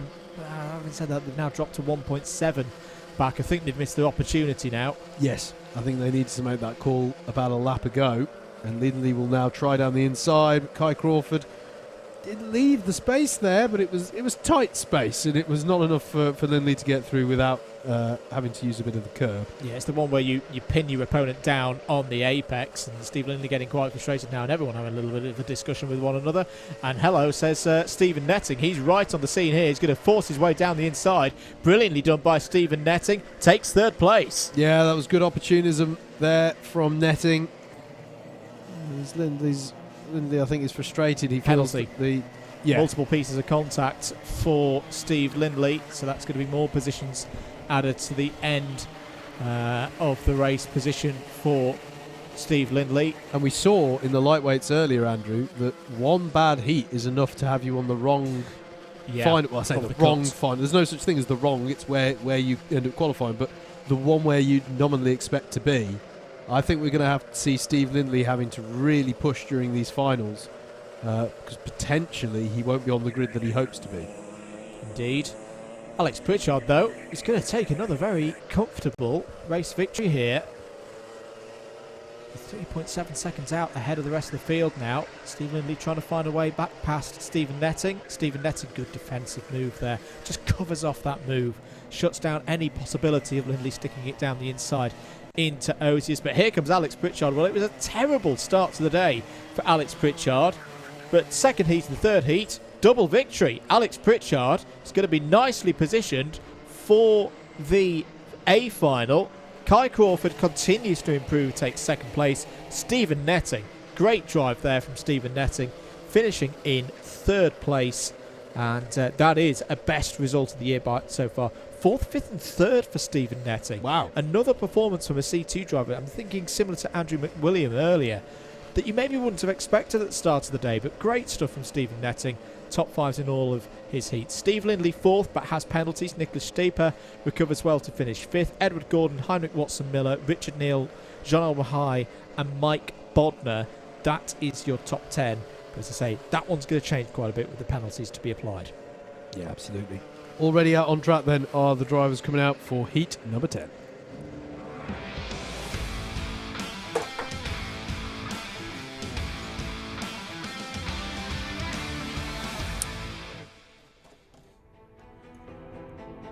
Ethan O'Donnell will start this one from pole with Steve Bosley alongside him. Richard Newton and Matt Salmon are your second row of the grid, with Jordan Hawkins and Jack Cameron Drayton on row number 3. Callan Sigafus and Jacob Harris will be the 4th row of the grid, with Damien Smith and Adam Wright on row 5. Darren Townsley and Glenn Orford are in 11th and 12th respectively, with Vijay Patel and Simon Dean making up row number 7. On row 8 we find Marcus Gilby and Christopher Potts, and then Patrick Seckinger rounds out the 17 kart grid for this, the last chance for these drivers to optimise points for the finals. Do hope you're enjoying the coverage coming to you from Alpha Live, with commentary provided by Double Dash Motorsport Media. Do please give the stream a like if you haven't already. It's great to have you along for the ride. Here we go then. Ethan O'Donnell in the number 92 leads them away into oblivion. And that's a strong start from Callan Sigafus. What a start from Callan Sigafus. He's going to go round the outside of almost all of them through turn number 2. He's going to challenge the 22 of Richard Newton, who himself had not too shabby a race start. That was an absolutely... that's another contender for start of the day for me. I don't know if it dies down a bit, we might have a chance to look at that one back. But Sigafus is through and up into the lead through Ashby. I don't think I've seen anybody tuck underneath into oblivion quite that effectively. And it is Callan Sigafus in the number 24 to the head of the field with the 22 of Richard Newton behind him. And then Jordan Hawkins slotting into 3rd place. Behind them, Damien Smith, who's also had an amazing start from 9th on the grid. Some really stellar starts in that as they come through to finish lap number 1. It's Callan Sigafus then who leads up 5 positions there to the lead of the race. And he's got a bit of a gap as well developing to Richard Newton. Jordan Hawkins in 3rd place. And then you can see Jacob Harris having a battle there with Damien Smith. Because Steve Bosley got through on Damien Smith in the early part of that lap. Adam Wright down the inside now of Damien Smith. I say, if we can get a replay of that start, I'd love to take a look at that one again. Andrew, how's this for start of the day? Sigafus tucking underneath. He's already got by about 3 karts there, and then just brings it round the outside as well. Yeah, keeps it pinned. But the way he tucked underneath, just as we were picking up the replay. There's beautiful stuff from Sigafus there. Here then is Jack Cameron Drayton, who's got by, as well as Darren Townsley on Damien Smith. And Smith just needs to gather himself up here and find his momentum again, find his rhythm. It's easier said than done, I appreciate, as Adam Wright further ahead is having a look at Jacob Harris through Christmas Corner. Nice little move again. Another clean move from Adam Wright. Just manages to pick them off really cleanly. I noticed in the last race we saw him as well. Forgive me, I can't remember exactly who he was battling with coming out of Osiers, but he left the perfect amount of space for the other driver to mount the curb slightly, which you're allowed to do with the exit curve of Osiers, but not collect the cone. It's like he just knows perfectly the width of a Club 100 kart. It's ingrained in his mind. And he's very good at leaving the right racing room for his fellow competitors, I have to say. He's now in the wheel tracks of Steve Bosley. 2 Class 1 drivers in the field, so they would hope to work their way up the order. Do they feel like working together? Or do they feel like exchanging places? Well, Adam Wright there down the inside of Steve Bosley. And another clean move through at Christmas Corner. And they'll now set about chasing the top 3, which is still Callan Sigafus, Richard Newton and Jordan Hawkins.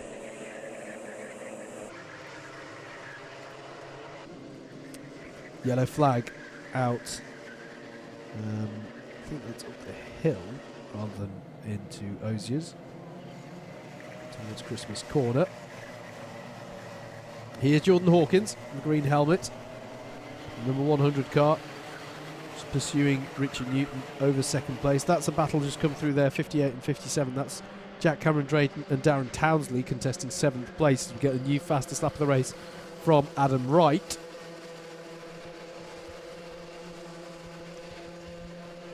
Towards Christmas Corner again go the front runners.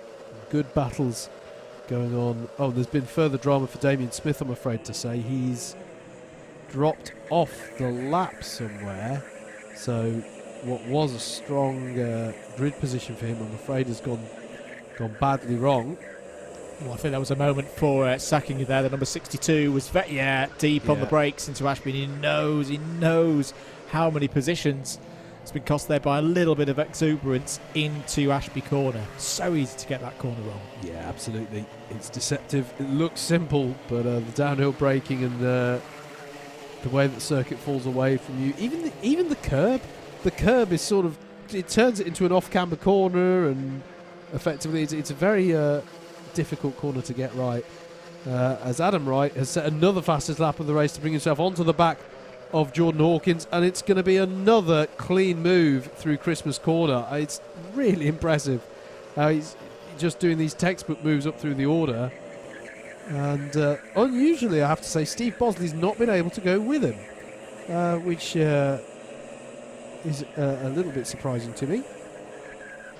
A penalty for an unsafe release. That's for Patrick Seckinger. What that means, it's not like a Formula 1 unsafe release in a pit stop. That's a driver has come to a stop, proceeding off to get back into the race, and is pulled out in front of another competitor. Here's number 14. The rules have changed. It's quite an unusual one for me. The rules have changed this year for unsafe restart, Andrew, of if it causes an incident, there are slightly different penalties applied than for if it's just been generally unsafe but everyone managed to carry on. Attack here for second place. Adam Wright down the inside of Jordan Hawkins. Gets through, gets the move done. Jordan Hawkins, who after the early promise in his previous race, actually finished a long way down the order, had a late incident. I think as well, I have to say, I think I was initially confused when I saw the different penalties applied based on outcome. Yeah. 'Cause generally speaking, I raise an eyebrow when I see that. But I've realised since what it is it's to bring it on a par with a takeout. Yes. That's the key thing. It was well, otherwise it's a bit too lenient. Yes. For causing an incident. So I think that's the key reason why that's been brought in. So it's to sort of give it that parity with sort of bump and passery and outright taking a driver out. Yeah.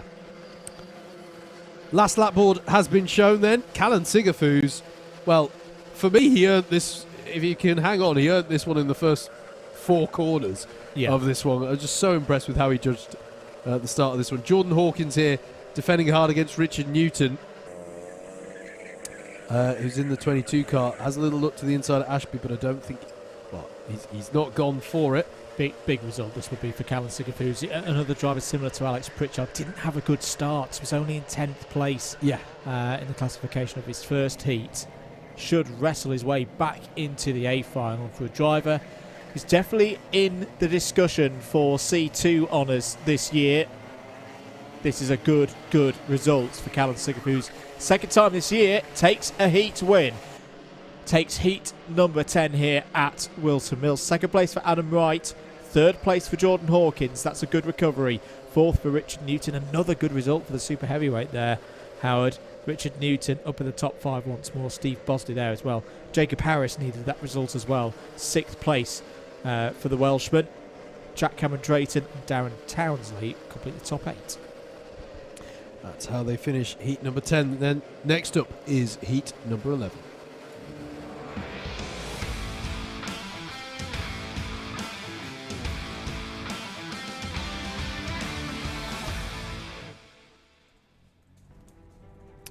Let's take a look at how they line up for this one then. Dan Underhill will start this one from pole with Tom Angier alongside. Tim Penny and Matthew Griffiths make up row 2 with Nick Ashton and Lenny Wood on row number 3.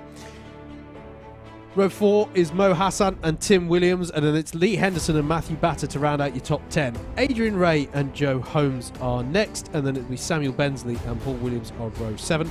Richard Melton and Jason Kirkham on row 8. Charlie James and Nathan Tague are on row 9. Ash Candola rounds out a 19-cart field for this 11th heat, the penultimate heat of the day, before we get into our 3 finals to decide the really big points. Here we go then. Will offering the commentators some millionaire shortbread prove successful for Dan Underhill in his pursuit of a heat win from pole? Away we go then into Oblivion Corner. It's a good start from both sides of the grid. Tom Angier slotting into second place.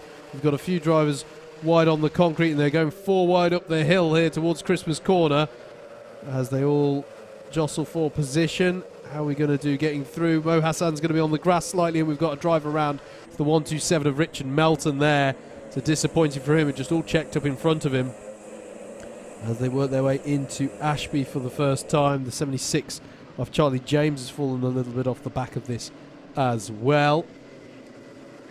But Dan Underhill with a good controlled start at the head of this field. In fact, for the top 3, they will not be aware of any of the chaos behind them. It's Underhill, Penny actually. Tim Penny's got by on Tom Angier. I don't think I mentioned that.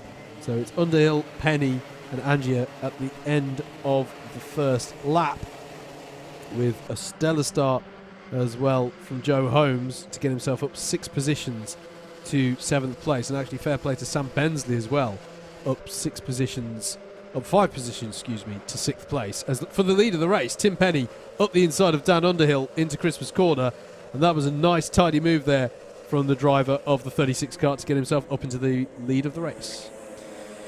Another driver who every time I see him race is just getting stronger and stronger is Tim Penny.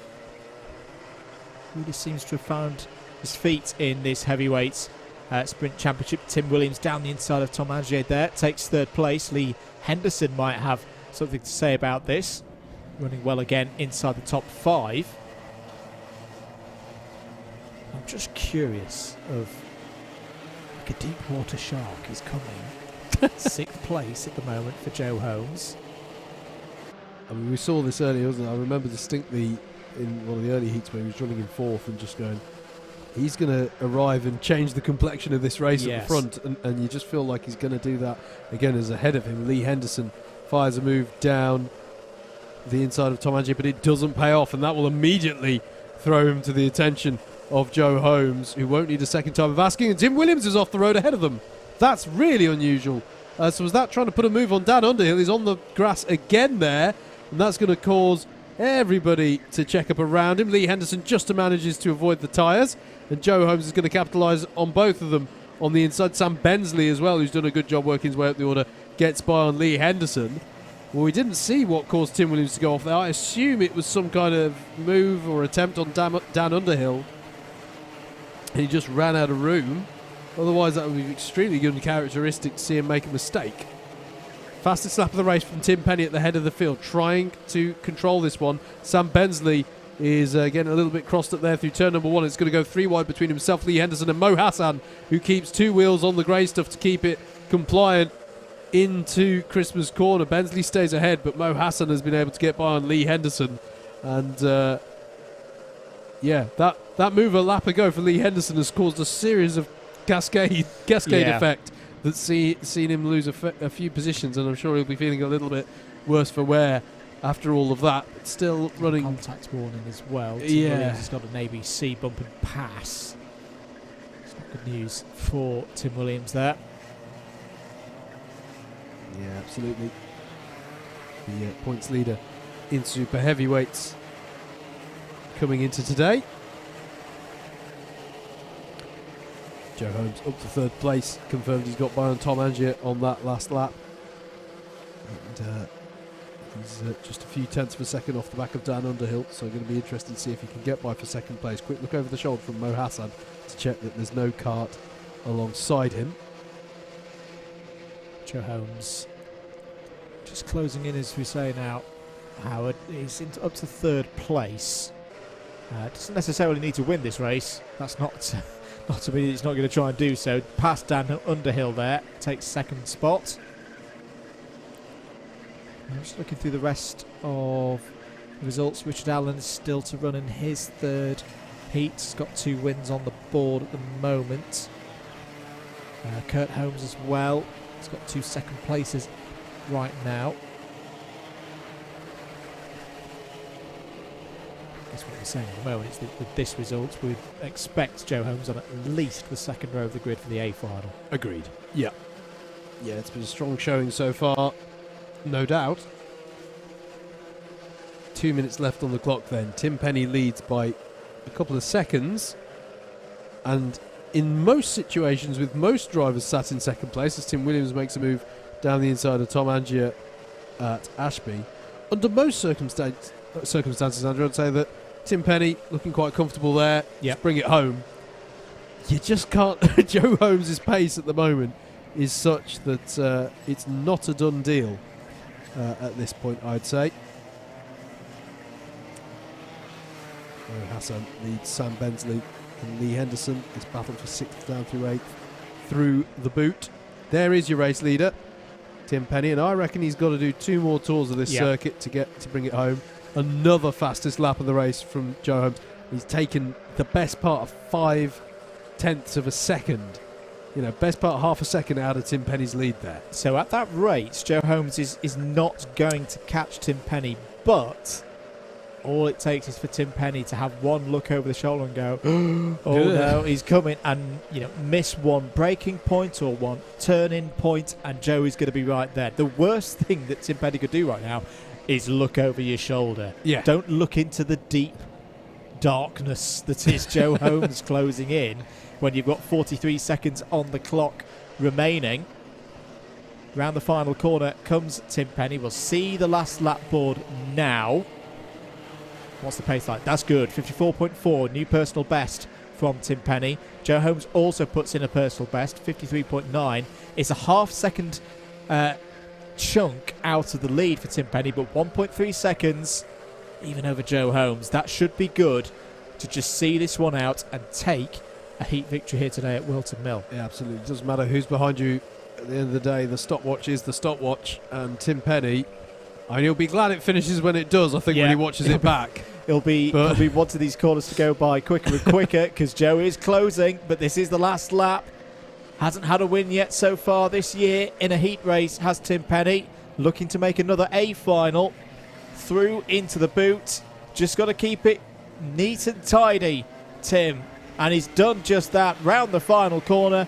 First heat win of the year for Down to Race's Tim Penny. Very good stuff indeed. Wins by 0.8 of a second over Joe Holmes. Dan Underhill, more good points for Dan in third. Tim Williams fourth, but has a penalty. Tom Angier in fifth. Mo Hassan again up in sixth place. Good result for Mo. Sam Bensley seventh. Lee Henderson eighth. Adrian Ray ninth. And Ash Candola, the top C3 there, Howard in 10th. Absolutely, and that's from the back of the grid as well for Candola, so fair play there. Right, that was heat number 11. We've got one more heat to come ahead of these trophy finals, and that's coming up right now on your Alpha live stream.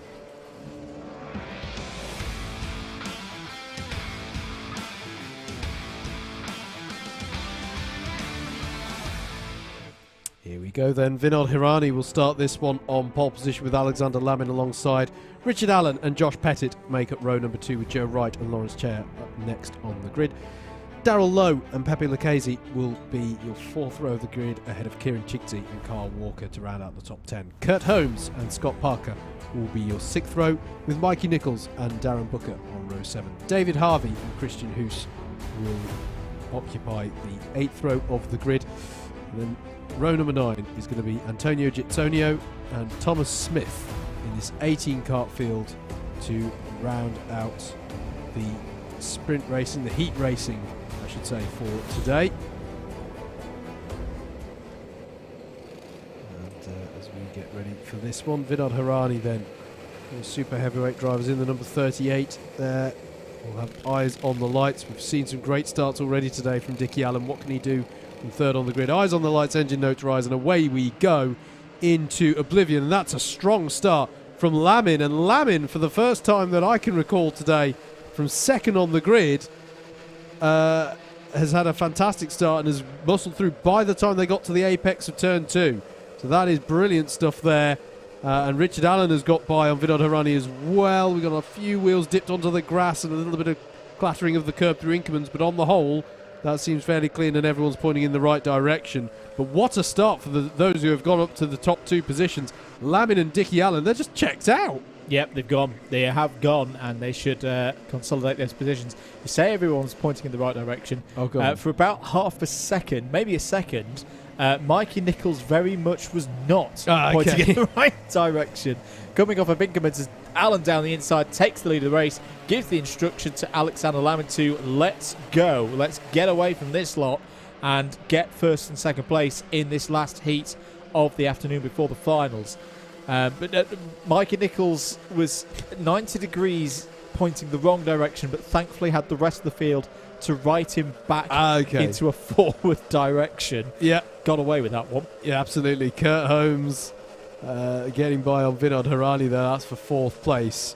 It's Josh Pettit who separates these two from the top 2. And there is Pettit in the number 45 in 3rd place. I want to say that Josh could do with a decent result here, because I think at least one of his heats was compromised by an exclusion to the grass or some such. Mikey Nichols, look at that. picking his way through there. That's through on Kieran Chigsey, and he's setting about trying to get by on Darrell Lowe now in that 81 kart. He takes an unusually shallow line there, I think, to partially deter any attempts to get by him into paddock. So Dickie Allen leads, Alexander Lammin in second. Kurt Holmes has just set the fastest lap of the race in his pursuit of Josh Pettit for third. Through on Vinod Harani there has gone, I think that's Christian Hoos getting by, unless I'm much mistaken. Further back, that's Scott Parker going side by side with Thomas Smith. And that's going to allow the 101 of Joe Wright to buy into this as well and get through, and Kyle Walker, and that's been a costly few corners there for Scott Parker. And you do feel slightly for Scott Parker. Bear in mind he had that spin from 4th place in his previous heat on the last lap coming into the boot. So another driver potentially who might feel a little bit out of position on the finals grids as side by side into the final corner. There went that was Kieran Chigsey and I think it was Lawrence Chair. I could be mistaken, but a bit of a heart in the mouth moment for them there, as Mikey Nichols is pursuing Darrell Lowe here for 5th place.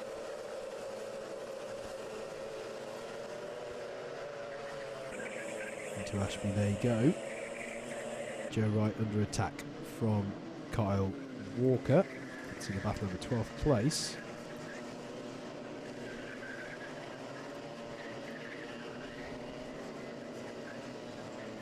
Down the back straight they come. Darrell Lowe just taking a slightly tighter line into the corners just to try and dissuade anyone from firing moves at the inside. And you know what? Richard Allen and Alexander Lammin, I thought, given their advantage on the first lap, were going to be relatively safe controlling this, but Kurt Holmes' pace is really impressive here, and he's reeling them in. Not for the first time we've said this as Darrell Lowe goes up the inside of Josh Pettit into Christmas corner. Pettit's going to keep his foot in it, and that's going to see Mikey Nichols out onto the grass a little bit there.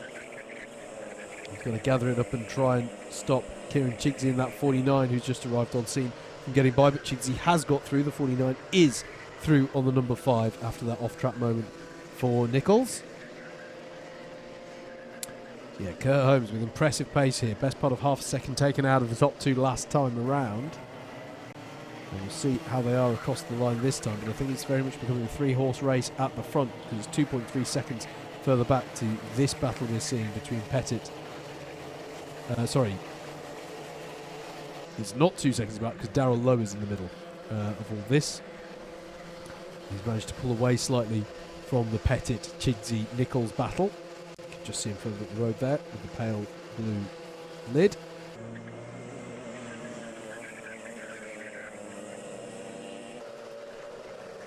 Kurt Holmes through. That's the move for second place. Through Ashby Corner. Kurt Holmes through on Alexander Lammin. So that's up into second place for the number 6.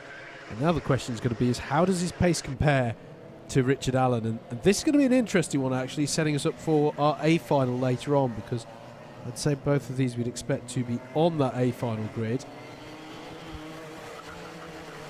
And we've already seen today, Mike Coppin took the clean sweep through his heats. Doesn't mean anything when you get to the final. Didn't even make the podium in that race. A very close lightweight A final. And if you missed it earlier on this afternoon, don't worry. You can watch it back later here on the Alpha Live YouTube channel. Number 49 down the inside, that's Kieran Chigsey going for a move on Josh Pettit. It's been building up for a little while, actually. Yeah, really good stuff there from Kieran Chigsey. If you're enjoying the stream and you haven't already, please consider clicking that like button. Let's try and get it up to 80 likes if we can before the finals. Sorry, Andrew, we need to keep an eye on the lead here. This is going to be yet another race where a Holmes is reeling in the leader, because 0.4 of a second per lap, and they're going to see the last lap board this time around. Here's your lead battle. As I say, this is a little preview of what we might come to see in our A final. Dickie Allen is going to have to defend here against Kurt Holmes. New fastest lap of the race from Kurt Holmes, 54.051, really is a lot quicker than Richard Allen at the moment. Can he find a way through? We are on the last lap. Alexander Lamin may come back into this as well. Ooh, a little twitch there on the exit of Ashby for Kurt Holmes. Yeah, I think Allen was a bit slow off of Ashby, but positioned himself really well. It just caught Kurt Holmes out there. He clipped the rear bumper. Allen doing a fantastic job to defend here. Holmes, if he wants to win this, has got to go round the outside. He has gone round the outside. What a move by Kurt Holmes, and it may give him the win. Allen looks to the inside. Not enough of a delta speed. Kurt Holmes takes the heat victory at the end of the round's heat. Very good stuff indeed. Richard Allen second, Alexander Lamin a very good third, Darrell Lowe fourth, Josh Pettit fifth, Pepe Lucchese in sixth, ahead of Mikey Nichols, Carl Walker, your top C3, Christian Hoos, your top super heavyweight, Kieran Chigsey, completes the top 10. Good finish, that. Yeah, really good finish. There's something about Dickie Allen, this race meeting and last lap battles for the lead into the boot, but that time not going his way. But good win there for Kurt Holmes, ahead of Richard Allen, Alexander Lamin in third. Then it was Darrell Lowe and Josh Pettit in fifth, Pepe Lucchese, Mikey Nichols in seventh, Carl Walker in eighth, ninth for Christian Hoos. Kieran Chigsey rounded out the top 10. Then it was Joe Wright, Lawrence Chea, Scott Parker, Antonio Gitsonio, Vinod Hirani, Thomas Smith and Darren Booker. That's it then for our heat racing. We're going to have a bit of a pause here at the track whilst all of the grids for the finals are calculated, but don't go anywhere because the big points are on offer in what's coming up next.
Side by side, who's going to be the bigger man? Oh, big off! Straight in the gravel trap, both cars out. This ain't going to work for Sean. He slides up the inside. He's getting very close. He's not made it. Have you ever seen a championship decided like that?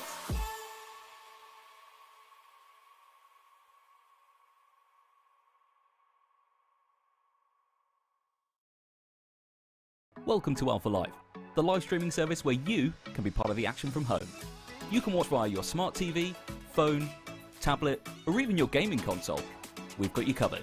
Just head to the YouTube app on any of your devices and search for Alpha Live.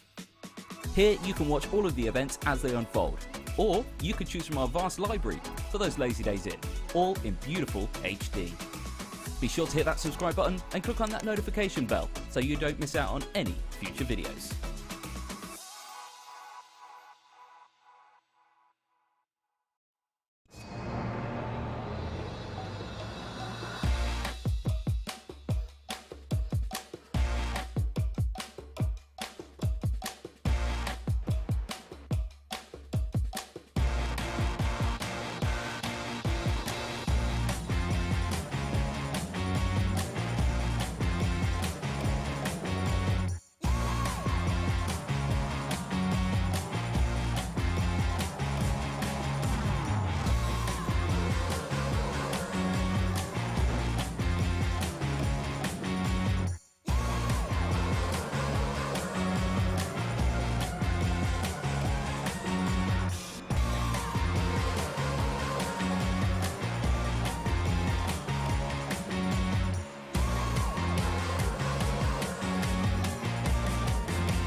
Side by side, who's going to be the bigger man?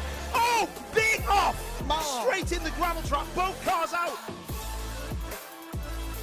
This ain't going to work for Sean. He slides up the inside. It's getting very close. He's not made it.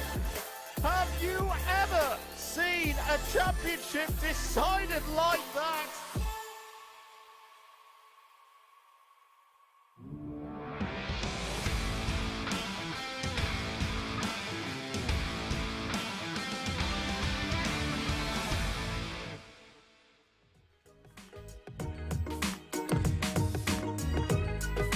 We have had our finals grids confirmed now and put in front of us, so let's take a look at how they'll line up for this C final. Ash Candola and Graham Ward will be your first row of this 13-row grid. Matt Salmon and Nicholas Steeper will be on row 2. Lawrence Chair and Ethan O'Donnell make up row 3. It'll be Simon Dean and Lenny Wood on row 4, with Jonathan Wilson and Nathan Tague rounding out the top 10. Matthew Batter and Vinod Harani will be on row 6, with Antonio Gitsonio and Richard Melton on row 7. Thomas Smith and Marcus Gilby will be next on row 8. Damien Smith and Nick Ashton will make up row number 9. Patrick Seckinger and Tom Edwards round out your top 20. Christopher Pouts and Charlie James are on row 11. Darren Booker and Marcus Naris are on row 12. And then David Harvey and Oliver Tebbett round out a 26 kart grid. 26, you say? That's much more than we saw in the heat. Well, yes, it is. And that is because we've now combined all of our drivers together into 3 grids effectively across your A, B and C final. Now, what's the critical thing to look out for here? The critical thing to look out for are repechage positions, or perhaps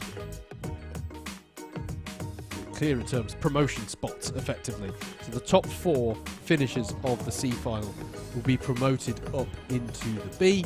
The top 2 finishers of the B will be promoted up into the A.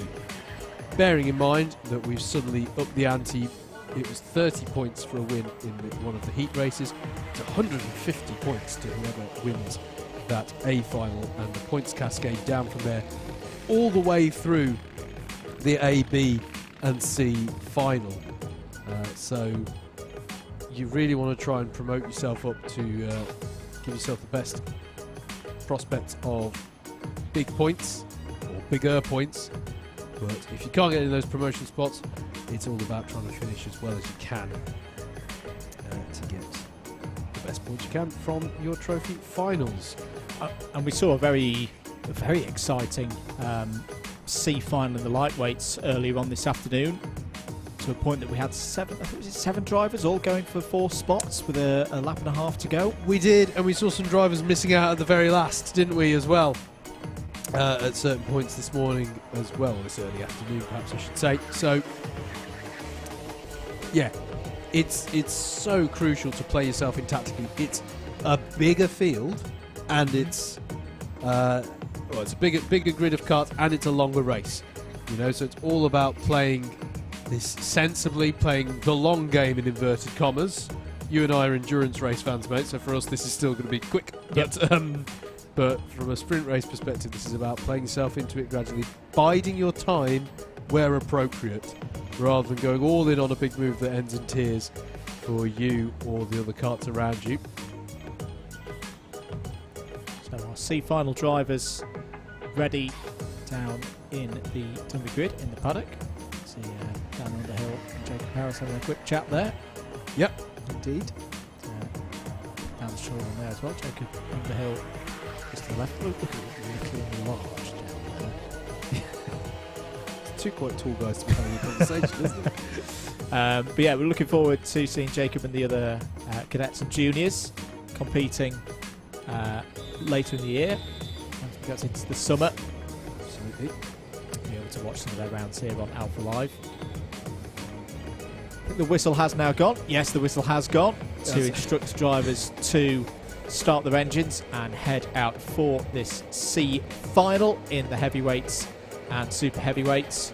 Top 4, remember, go through into the B final, and we have seen drivers be able to race through from this C final all the way up into a good finishing position in the A. Yeah, absolutely. So out onto track, everyone on the C finalists will be immediately picked up by the pace cart. A big thank you to everyone who hit the 80 likes target. Thank you very much, guys. Brilliant. Thanks for joined us. Hope you're doing well. Hope you've enjoyed whatever you've been doing so far on your Sunday. We've had a couple of other streams out there on the Alpha Live network so far today. And we've got a lot coming next weekend as well. So if you like your karting, do make sure that you've pressed that subscribe button and clicked the notification bell. It's a busy run until the end of April. So we've only just got started. Absolutely. And I can't say May's not looking quiet either, to be perfectly honest. Brilliant amount of stuff here in 2023. Still got DDMM Data Center and Comms Box Cam running on the Double Dash Motorsport Media YouTube channel. All the facts and figures from the day's racing in the season so far over for you there, and the live timing, and the race control messages, and the little track map as well. And us, when we jump up in shock at some drama over the next few races. I'm sure someone, if they're diligent, can clip it. There was a moment where it all came to tears in the C final last time. Yeah. We both sprung up in sync. That could be an interesting one to look back on. But here we go then. Ash Condola in that 1-2-1 kart. Graham Ward alongside. Eyes on the lights, engine notes rise. And away we go then for the C final. Ash will lead them away into oblivion and manages to retain the lead through 1 and 2 as they come up the hill for the first time. The 77 of Matt Salmon trying to tuck underneath Graham Ward. What a good start that is from Condola, actually off of pole as they go 4 wide there. And I think Damien Smith, I could just see at the end of that shot, positioning himself really nicely there to not get tangled up. There's a tangle at Ashby though. Yellow flags are out, and we've got a few drivers who've got compromised races right off the bat. That is Lenny Wood. That is Lenny Wood, who's gone well off the track there at Ashby Corner. And gutting for him, he'll take no further part in this one. And that's gone south rather quickly on him because he started 8th. Yeah. So disappointing there for Lenny Wood as they come around to finish lap number 1. Ash Condola, who leads. Matt Salmon in 2nd, 3rd for Graham Ward. Nathan Tague and Ethan O'Donnell round out your top 5. The number 20 of Jonathan Wilson here, though, having a look at O'Donnell in the 92. That's through Christmas Corner, and that's job done. And O'Donnell leaves the door open a little too much because Matthew Batter was through as well there, as Richard Melton is getting a little bit crossed up there, trying to stave off an attempt from Simon Dean. So you get the feeling at this stage of the race how that this is going to turn into one of those races that it's all about that 4th place. Yes. It's going to be a titanic duel for that last spot because the top 3 have put themselves in a pretty good position here. Yes, absolutely. And Condola and Ward both in their first round appearance of the year. So they, of course, have not qualified for a B final prior to today.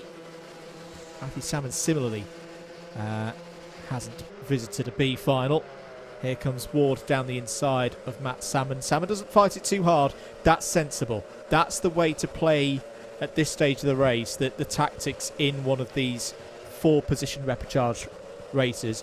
You're in 2nd, you're being attacked, but at worst you're going to fall to 3rd in that initial move. There's no point fighting over that and letting yourself get caught up by 4th, 5th, 6th and everybody else. Yeah, absolutely.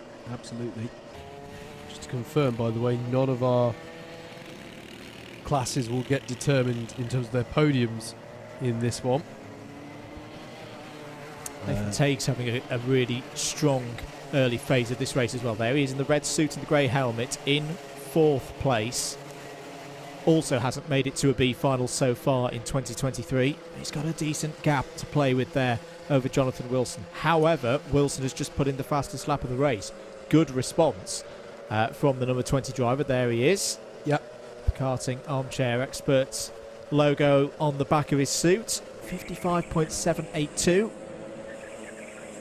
Pulled in half a second on Nathan Tate, and this was just starting to come back together again.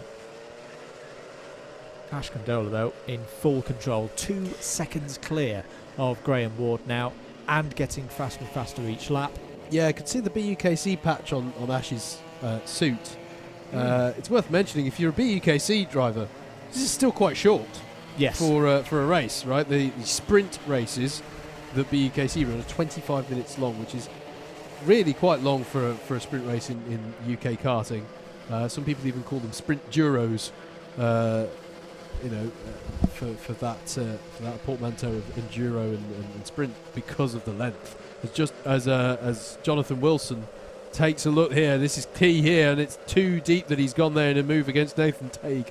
But this is for the last of those golden tickets into the B final, so not too costly an attempt, to be fair, there from Jonathan Wilson. Yeah, worth a go. Worth a go. A couple of penalties to report. Charlie James has had a spin under yellow flag. Lawrence Chair as well, forcing a driver wide. Yeah, absolutely. One more to report, sorry, as well. Richard Melton, an ABC bump and pass. Yes, so 4 positions to be added to wherever he finishes. But crucially, none of those falling on our top 4. Ash Condola continuing to control the race. This is a great position to be in. Yeah. When you're in one of these races where it's about finishing in a top group, as down the inside, Matt Salmon, while having lost P2 earlier on, has gone back past Graham Ward. Graham Ward's going to fight back in here, and this is going to encourage others into this squabble. But for Ash Condola, you're in control. You've got a rhythm going. You're well clear of where you need to finish in terms of positions by being in the lead, but you've also got a 3.3 second lead, and you're just hitting those personal bests time and time and time again. He'll be enjoying his racing right now. Yeah, agreed. It's it can also start to play on your mind a bit. You'll sort of feel every curve, as it were, but you're right, mate. It's a really nice position to be in. Very easy to sort of see your name at the very front. If you see, this is the bizarre thing about being on pole for the C or B final. Yeah. What that means is you just missed out on being on the next grid up. So that gives you this sense of, oh, no, come on, I want to get there. Obviously, everyone wants to. Yet so far. Exactly. So he'll be absolutely happy, I think, to have a 4-second lead out of the head of this one. This is almost Pritchard-esque levels of dominance at the front of this one. But it's an interesting one, as you say. Ward and Salmon doing battle over second place. I suppose the only thing they have in their favour is there's currently a nearly 2.5 second gap between Jonathan Wilson in 5th and Matthew Batter in 6th. So I suppose they've got a little bit of room to breathe. But then there's a key change. Jonathan Wilson ahead of Nathan Tague once again. And that puts Jonathan Wilson into the last of the promotion spots, as there's another fastest lap of the race from Ash Condola. It's Condola, Graham Ward, Matt Salmon, and now Jonathan Wilson. So Nathan Tague has got to try and keep on the back of these drivers. And crucially, if you're Graham Ward, Matt Salmon and Jonathan Wilson, I'd say try and resist the urge to battle. For a little bit. Try and work together and get some space. And then, if you really want to and there's time at the end and you've got a bit of a gap, fine. See if you can get a clean move in. But have your eyes on the particularly in this situation like this. You're not going to get awarded anything for finishing second in the C final. There is a little trinket that we give to the winner of the C final. But Ash Condola is well up the road. That's gone. That's gone. There is literally nothing for you to fight over. Right, you're not even going to technically score points for this finish because getting promoted means that you score the points that you end up scoring in the B final. So there is nothing to be done by battling. Stop battling. As Jonathan Wilson battles with Matt Salmon there through Christmas Corner.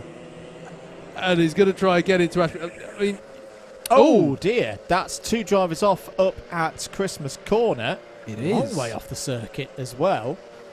I think it's 2 of our C3 drivers. We'll just catch which the numbers are in a short moment's time. He's jumping back into the car a little early for my liking there. I think you need to push it a bit more on. I think that we'll have to double check on timing who that is actually. Wilson has got through on Salmon, so Jonathan Wilson up into 3rd place. They've been able to do that cleanly enough without bringing Nathan Tague into it. What it's allowed though is Graham Ward to have a bit of breathing space himself now. And it's Nick Ashton and Antonio Gitsonio who are plummeting down the order. So I'm afraid it's them who was involved in that incident up at Christmas Corner. Yeah, and a penalty now from Nick Ashton. ABC takeout just to add insult to racing position injury. Ethan O'Donnell going defensive against Marcus Gilby through Ashby Corner we saw that time around. So just under 3 minutes left on the clock, and this is one of the calmer C-finals in some ways at this stage, because if Jonathan Wilson and Matt Salmon can stay just a little bit ahead of Nathan Tague, although saying that, Tague's on the attack here. Yeah, Tague is in the slipstream with Matt Salmon up the hill. These 2 on shot right now are probably comfortable, but look at Nathan Tague in the 69 trying up the inside of Matt Salmon in the 77. This is for the last of the promotion spots. This is what it's all about.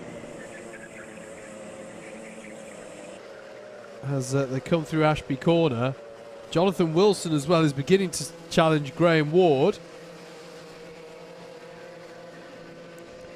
So will they start fighting and bringing themselves back into it? It's not entirely done yet. Not entirely a done deal by any stretch of the imagination. Matt Salmon, with a slightly stronger second half to this lap, has just pulled out a little bit of gap now on on Nathan Tague. It'll be, I think, a bit of a strange feeling at the moment for Nicholas Steeper out Yeah. there. Fastest driver out in circuit, but languishing down in 13th place. Wilson looking to the inside of Ward now. Very straightforward move there. Gets up to 2nd place.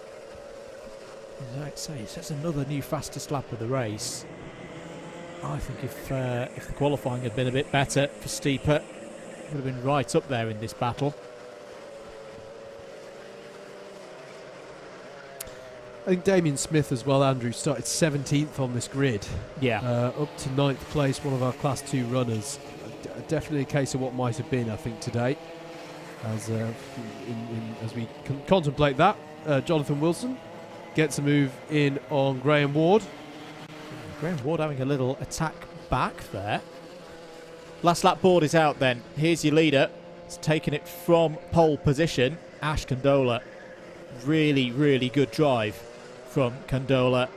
7.9 seconds in the lead of this trio here. Wilson, Ward, Salmon. Salmon has dug deep here and impressed with his drive. Not easy to keep you cool when you lose a couple of positions and then you sense another driver approaching you. Nathan Tague is still pushing all the way here. The 1.1 second gap for Salmon when they last cross the line should be enough to get home here and in the top 4. Leader coming round the final corner then. Ash Condola wins the C final with relative ease. Brilliant stuff from the driver of the 121. There it is, over the line. 2nd place is going to go to Jonathan Wilson. 3rd place to Graham Ward and 4th place to Matt Salmon. They'll be your top 4 through into the B final. Nathan Tague finishes the most frustrating position of them all. Just 1 spot outside of those promotion spots. 6th for Matthew Batter, 7th for Richard Melton, 8th for Marcus Gilby, 9th for Lawrence Chair.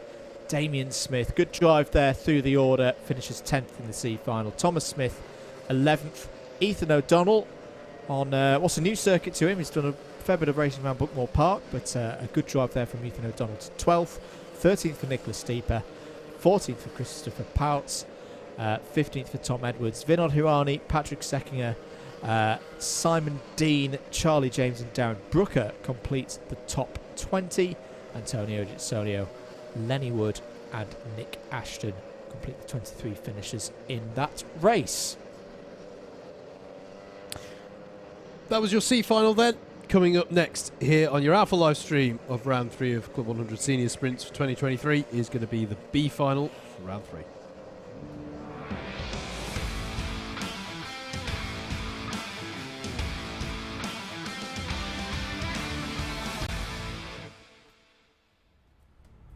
Here's your grid then for the B final. Scott Parker will start in pole position for this one with Jacob Harris alongside him on the front row of the grid. If this is how it ended, it would be those two who would be promoted up onto the A final grid. Only the top 2, bear in mind, go from the B into the A. Tom Angier and Josh Pettit are row 2 with Lee Henderson and Kyle Walker third row of the grid. Luke Elliott and Glenn Orford are next with John Al-Muhai and Mike Bodner rounding out your top 10. Andrew Hicks and Christian Hoos are on row 6.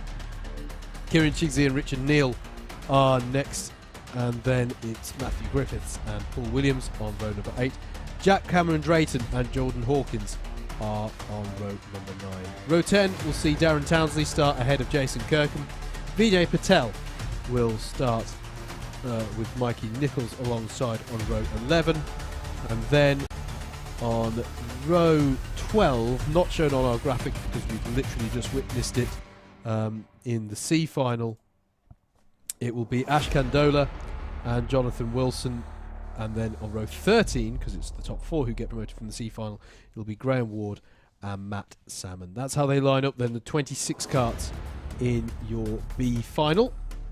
Top 3 have all not reached an A final so far this season. Interesting. Okay.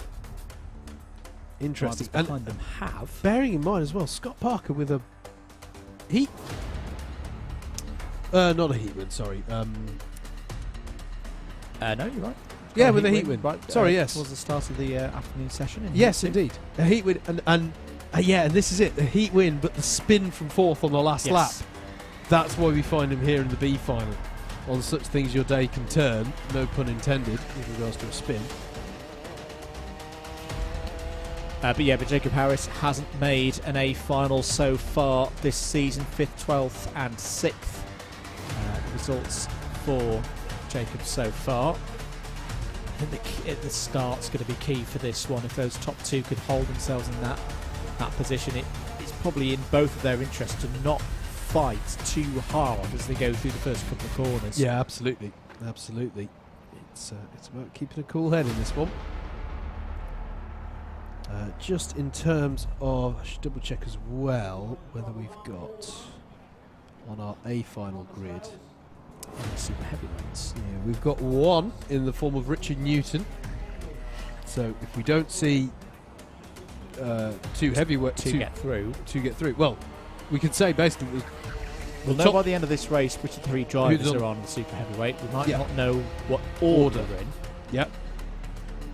And we've got. Now, hang on. I've got to get this right. We've got no C3s. We've got novices who have been promoted to Class 2. Yep. We don't have, or have been entered in immediately at Class 2. But yes, you're right, mate. So Class 3's podium will be determined in this one. Your Class 3 drivers in this one, just as a reminder, being John Al-Muhai, Christian Hoos, Jason Kirkham, sorry, I was about to say the wrong name then, and also from the C final, Ash Kandola, Jonathan Wilson and Graham Ward, the promotees, are all in Class 3. Whistle goes, engines fire for the B final. They'll be straight into grid formation. Scott Parker in the number 15 leads out the field for this 12-minute B final. Jacob Harris in the number 10 up alongside. Again, we saw a very, very close B final earlier on today in the lightweights. Also, I keep an eye on Mikey Nichols. They only see one in this race. Has got a lot of work to do, but you just never know. You can overtake round here. It's a good circuit to fight your way through, particularly if it's a bit chaotic at the start. Yeah, we've seen him have some good battles today, haven't we? Yeah. He just hasn't quite fallen his way, and I think there's some penalties. Yeah, he was excluded from one of the heats. Yeah, that's the big thing that puts him this far back. I guess in some ways fortunate not to have been on the C-final grid, actually, with him lining up 22nd on this grid. Here we go then, B final. Under starters orders, looking at those lights for them to go green. Away they go. Parker gets a good start ahead of Jacob Harris. Got to hold on to that second place. And Tom Angier's looking around the outside, and he's going to get second place. Good start for Tom Angier. Jacob Harris still in the fight, though, down the inside as they go into Christmas Corner. Angier takes the wide line. Will have the inside for Boxing Day and has got the job done, at least for now, into second place. But a very good start for Scott Parker, who's already had a heat win so far today. Can he take the win in this B final? Oh, round there went Jason Kirkham at the back of the order. But I don't think he took anybody else out with him. Jacob Harris looking down the inside now for Tom Angier. Big move. Takes second place back. Great move from the BUKC organiser, shall we say? Yeah. Key member of staff. Yes. But, yeah, I like that move from Jacob a lot. Decisive move as well. Has got the attentions of John El Muhai, who's had a great start from the fourth row of the grid. So it's Parker, Harris, Muhai, Angier. Carl Walker's up to 5th. Luke Elliott 6th. Josh Petit there in 7th. To be clear, that was because Carl Walker has a look down the inside there of Tom Angier. Just to be clear, we're wondering if there's a better term than organiser. We weren't questioning his organising abilities. Overlord? Overlord was, yes. Icon. Oh, that's definitely. It's definitely an icon. As they all battled their way through at Hosier's corner. It's Josh Pettit in the number 45. Kieran Chigsey now behind him, and that's because I think they've got by Andrew Hicks a couple of them this lap. Yes, because Hicks is now defending against Cameron Drayton, who gets by at paddock corner. So a costly lap, unfortunately, for Andrew Hicks in 9th place. Scott Parker and Jacob Harris still at the head of this one. And it's worth saying, in fact, yeah, that Harris back past Tom Angier, who's now sat in 5th place. So it's as they started on the grid. Jacob Harris is currently the fastest driver out on circuit here. 9.5 minutes to go. Raced for Cardiff University for a few years in the BUKC. And again, we talk about drivers who come through from the BUKC. When they do come through from the BUKC, they know this circuit very well. Mm-hmm. Absolutely. It's often used for test days, start of the year, qualifiers as always here, and sometimes the main championship round as well. Jack Cameron Drayton looking for a move here. Oh, that's a beautiful one. Down the inside into oblivion, gets past Kieran Chigsey for 7th place. But here under attack now, John El Muhai, who'd had that great start. Oh, beautifully cut through by Carl Walker there. So Harris holding out there, holding 2nd place. Muhai compromised, and Carl Walker, who's now the fastest driver on circuit, sweeps through. And just to be clear here with Carl Walker, he has to be racy here. Why? Well, he came in today as our Class 2 points leader, and we find him here in the B final. That kind of tells you that he's not had as good a day of it at all as he had at Butmore or Sheddington. So he really needs to try and get this promotion spot, or one of these promotion spots, I should say, into the A final, because otherwise it's, well, let's put it diplomatically, it's going to be a round he hopes to become a drop score if he can't get up into this A final. Jack Cameron Drayton sets the new fastest lap of the race. It's quickly taken away from him by Jordan Hawkins. Mikey Nichols is up to 14th place as well. Just keep an eye on that. Carl Walker down the inside of Jacob Harris. There is contact pod to pod, but Walker is through and into 2nd place. Yeah, it was a robust attempt, but I think that was all I think that was firm but fair. As Kyle Walker stakes his claim to a promotion spot. And now on Jacob Harris goes Muhai. Oh, and he's going to be compromised off the corner there. Tom Angier may have a run on Jacob Harris now. This is the tough thing with sprints. Harris holds in well. He's got to hold that position. Here comes Josh Petit and Jack Cameron Drayton as well.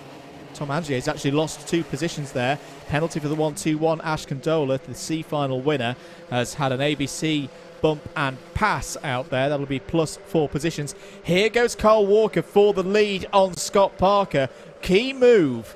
That's what Jacob Harris wasn't able to do a few laps ago. Now, does this change the story of this race? Has Walker got the pace to move off the front here? Can John Mahai, having seen Walker just make a way past Parker, can he find his own way through? Can it be these two to race off the front and solidify those places in the A final? Something I want to remind you about John Eld as well. He's Class 3. He's on for the Class 3 win here for the round. He could do it by also getting himself up into that A final if he plays this right over the next few minutes. Mikey Nichols up to 12th.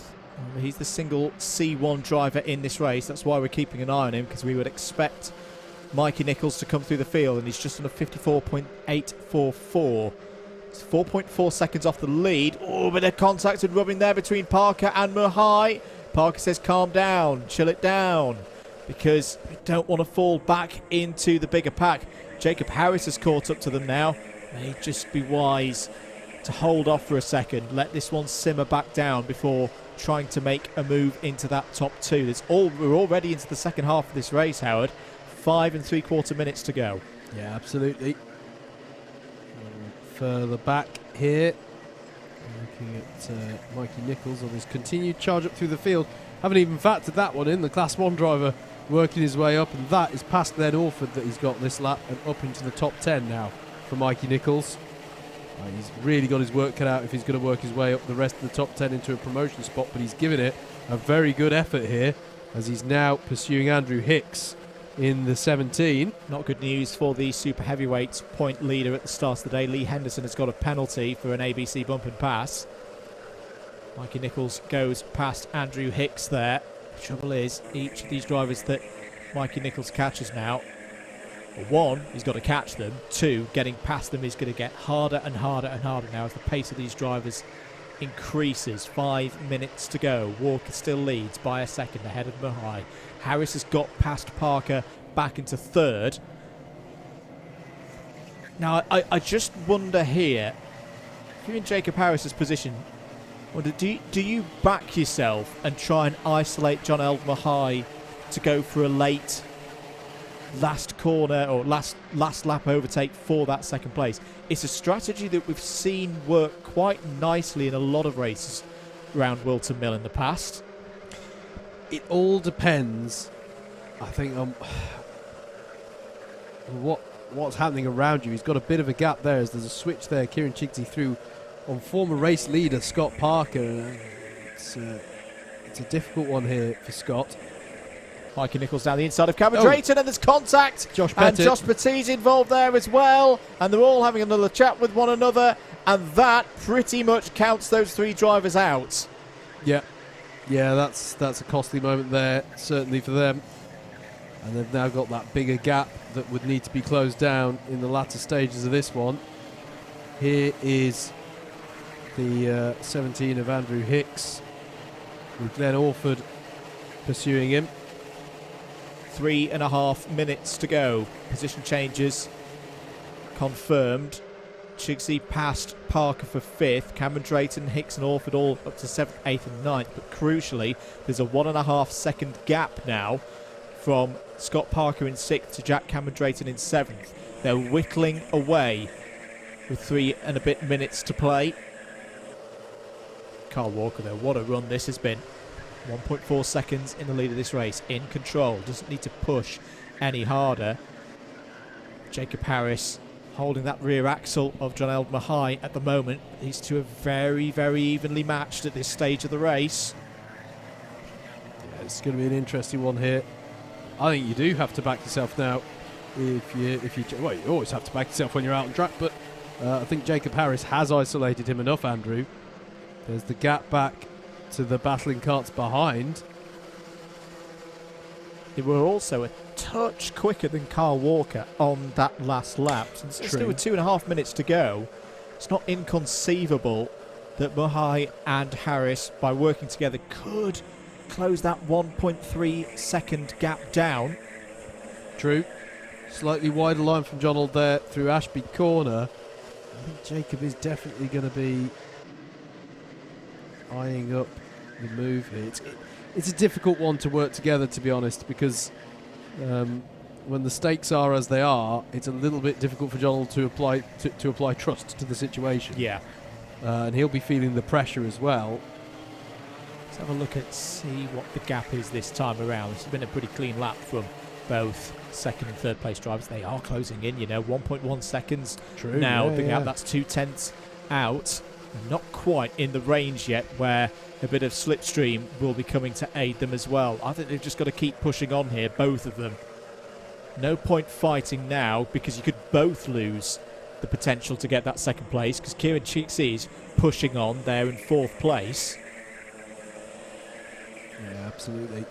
Mikey Nichols is back on the pace, new fastest lap of the race, 54.333, but it's down in 11th place. Yeah, after that little incident at Ashby Corner a couple of laps ago, I think that's opportunity gone for Mikey Nichols. Fast though his pace is, undeniably so. Yeah, the gap is closing, isn't it? But it's going to be the last lap board, I would have thought. Well, I don't know, actually. Yep, last lap It board is, yeah. is out. 0.7 of a second is Walker's lead over Mahai. And if you're Jacob Harris, the move's got to be now, but that's a mega first couple of corners from John L. Mahai. C3 situation. Christian Hoos is on for a podium in C3. Ash Condola might still be holding on here for a C3 podium, even with his penalty, because it's applied to the overall positions, not the class positions.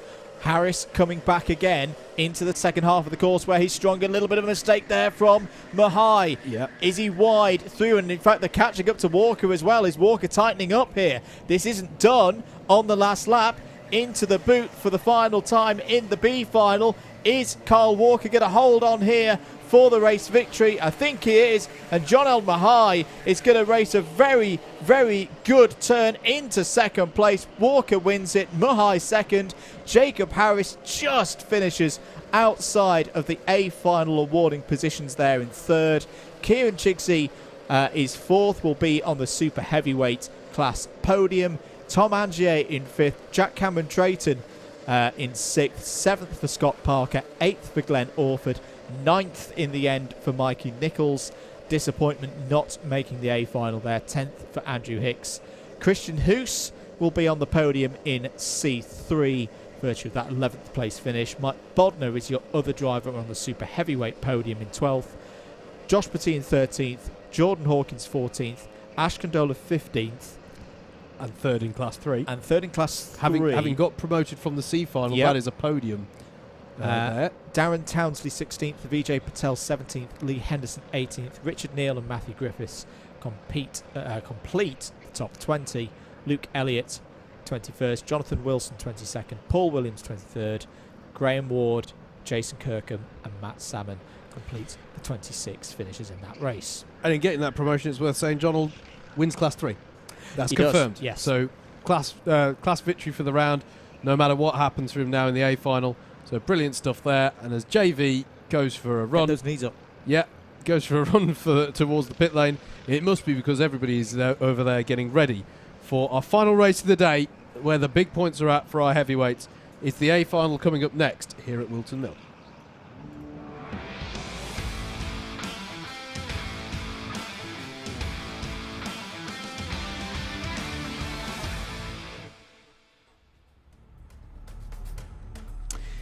Here we go then with your grid for the A final for round 3 of the 2023 Club 100 Senior Heavyweight Sprint Championship. Richard Allen will start this one on pole with Joe Holmes alongside him. Kurt Holmes and Adam Wright will be row number 2. Then it's Tim Penny and Alex Pritchard on row 3. Dan Underhill is next and has Kai Crawford. What a strong day he's had alongside him on row number 4. Callan Sigafus and Alexander Lamin round out the top 10. Mo Hassan will be in 11th place with Stephen Netting alongside. Drivers have had some stellar days, haven't they, to get up onto this grid. Edward Gordon and Richard Newton are next with Darrell Lowe and Heinrich Watson-Miller on row number 8. Steve Lindley and Steve Bosley making it all Steve, 9th row of the grid. James Radovich and Adrian Ray are on row 10. Then it's Sam Bensley and Tim Williams on row 11. Joe Wright and Pepe Lucchese are on row 12. And then I'll just look to our B final race result, which is confirmed. It'll be Kyle Walker and Joel Luhai who round out the 26 kart grid contesting this A final. So there are your drivers in the dummy grid ahead of our A final. They'll have some practice laps ahead of this one, just to make sure that they are all happy with their machinery ahead of the big race, the big points on offer in this 150 points in the championship for the winner. So far this year, it's been one A final win apiece for our front row. That's the one that's really looking tasty for me, Andrew. Is that exactly? Is each of them have had a round win, and then you've got Kurt Holmes, who's had one podium. Then you got Adam Wright, who's finished second twice so far. Yep. What can he do? Can he do one better for this round? It's a tasty first couple of rows of the grid. Then you've got Tim Penny there as the highest placed Class 2 runner on the A final grid. And Alex Pritchard, what a strong day he's had. They're in 6th place on the grid. You can't count him out either. Yeah. So I think it's a very impressive field. David Whitehouse is going for Holmes. Kurt Holmes. Okay. Yeah. The final victory. Do I mention as well that Adam Wright's record on A finals that are streamed is not the best? It's not? I'm No. trying to reverse the commentator curse here. Oh, I see what you're doing there. Uh-huh. Yeah, okay. See, Dan Underhill only starts a few positions behind, and he's the one who gave us the treat today, mate. So I was going to say, genuinely, I think Dan Underhill is a proper dark horse in this race. That's he's true. He's in great form, knows this place very, very well, and lives just down the road. Yep. He could spring a surprise here.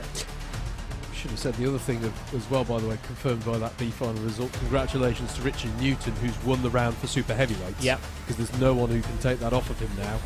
No super heavyweights were promoted from the B final, so that's done. Joe Craddock says I'd probably say Richard Allen, but it depends on how Joe wants to manage the race. Yeah, that is a good point made there. Keep your comments coming in. And if you're just joining us, you're in for a bit of a treat here. If the lightweight A final was anything to go by, that was a very, very good race earlier on this afternoon, just before the lunch break. It's the Class 2 field in this as well, mate, that's impressing me. You know, these drivers have had such a strong day. You know, Tim Penny, Dan Underhill, Kai Crawford, one a day. He's had Callan Sigafus starting in 9th. You know, really good day of racing. They've had Mo Hassan so near and yet so far for the win in a heat earlier on, but he's starting 11th on this grid, and going to be fascinating to see how he gets on. A number of drivers making their first A finals of the year. I'm just looking through Adrian Ray, James Radovich. Welcome to the A final for the first time for them in 2023. Yeah, it'll be interesting to see how Radovich gets on, actually. He had in his second heat, he had something that compromised his run there, so going to be interesting to see how he goes. I'll just make this point as well. As I say, I'm just looking through of drivers that have not made an A final so far until now. Richard Newton's one of them. Now, we know he's won super heavyweight already. This could actually be a really important race in the story of his season for Super Heavyweight. This is a huge... I know we're only in round 3, but the points are scored by the overall position, not your class position. Yes. This is a huge opportunity for Richard Newton in the Super Heavyweight stakes. No, it's a really good point. Because of the way that that's done, you do often see a bit more volatility to the Super Heavyweight rankings. They can jump up and down in that way, but as you say, you've got to take. But because of that, you've got to take the opportunities when they come your way. And starting mid-pack on this grid for Richard Newton, he's got to try and capitalise. Even if it's just to survive the early stages, don't get wiped out. Yeah. Stephen Netting's another one who's in a first A final this season. Yep. Just to clarify, if you're unfamiliar with this section, by the way, we're not missing out on any racing. The drivers, by getting to the A final, have earned the right, effectively, to assess the car at race pace before we get racing, so they've not gone to immediately falling in behind the pace cart. It's basically to avoid any dispute from the drivers that they, they had a cart that wasn't to their liking. I reiterate, as I always do, Club 100 genuinely do a great job of keeping these carts even. But every cart has different characteristics, and the drivers get the opportunity here to check that the cart is to their liking. But it's a gamble, right? If they come into the pits and switch to a different cart, as we were covering earlier on, when we saw drivers doing this ahead of the lightweight A final, you are taking a punt that you'll be happier with the next cart. Yep. And that's not always guaranteed. That's not always guaranteed, and also the engines can take a little time just to get their full-throatedness. The word you used earlier that JV's told you in the past is the Rotax Evo engines are a bit fluffy just for the first lap or so, whilst you get used to it. After that, they're fantastic and brilliant fun, but it just takes a little while just for the engines just to come good. And if you change the kart now, you're going to come into rolling up pace. You're never going to get the opportunity to do a full pace lap with the engine. So is that going to have, can you get everything warmed up and ready to go with a kart going around at rolling up pace? I'm just going to throw another name in there. Had a horrendous start to the day. Had a not good first heat result, and then bounced back with 2 heat wins in his second and third race. Just their third in line on the left of your screen, number 7, Alex Pritchard. Yep. I really think he could be one to watch here. I really do. So the drivers under starters' orders. You can see Richard Allen and Joe Holmes. They're not just being chill there, that's them trying to keep the engines warm. You're not allowed to tamper with the Rotax Max flap there on the radiator, but you can just place your hand over the radiator to try and keep as much heat in the engines as possible. We're under starters' orders for the third round A final for the Club 100 Heavyweight Sprints Championship 2023. Andrew Mather and Howard Mitchell. Dickie Allen's on the wrong side. He is on the wrong side. He's on the wrong side of the grid. Away we go then for the start. Well, Joe Holmes crossed the timing line first, Andrew, but I don't know what that gets called as. They're literally in the wrong... They're the wrong way round on the front row of the grid, but Dickie Allen will lead them up the hill for the first time. He's been able to take the lead, retain the lead, I suppose I should say. But I don't know how that gets called for Joe Holmes, because technically he broke the timing line ahead of Dickie Allen by 2 1/1000ths of a second. Yeah. I don't know how you read that from a jump start perspective. I think it'll be allowed within tolerance. True. For the drivers' reactions. But early stages of this race, Dickie Allen leads, Joe Holmes in second, Kurt Holmes in third. Good start for Adam Wright as well, up into 4th place. Alex Pritchard has gained a position off that start in 5th. A very curious start there. I find it hard to believe that that Richard Allen doesn't know that first place starts on the left-hand side.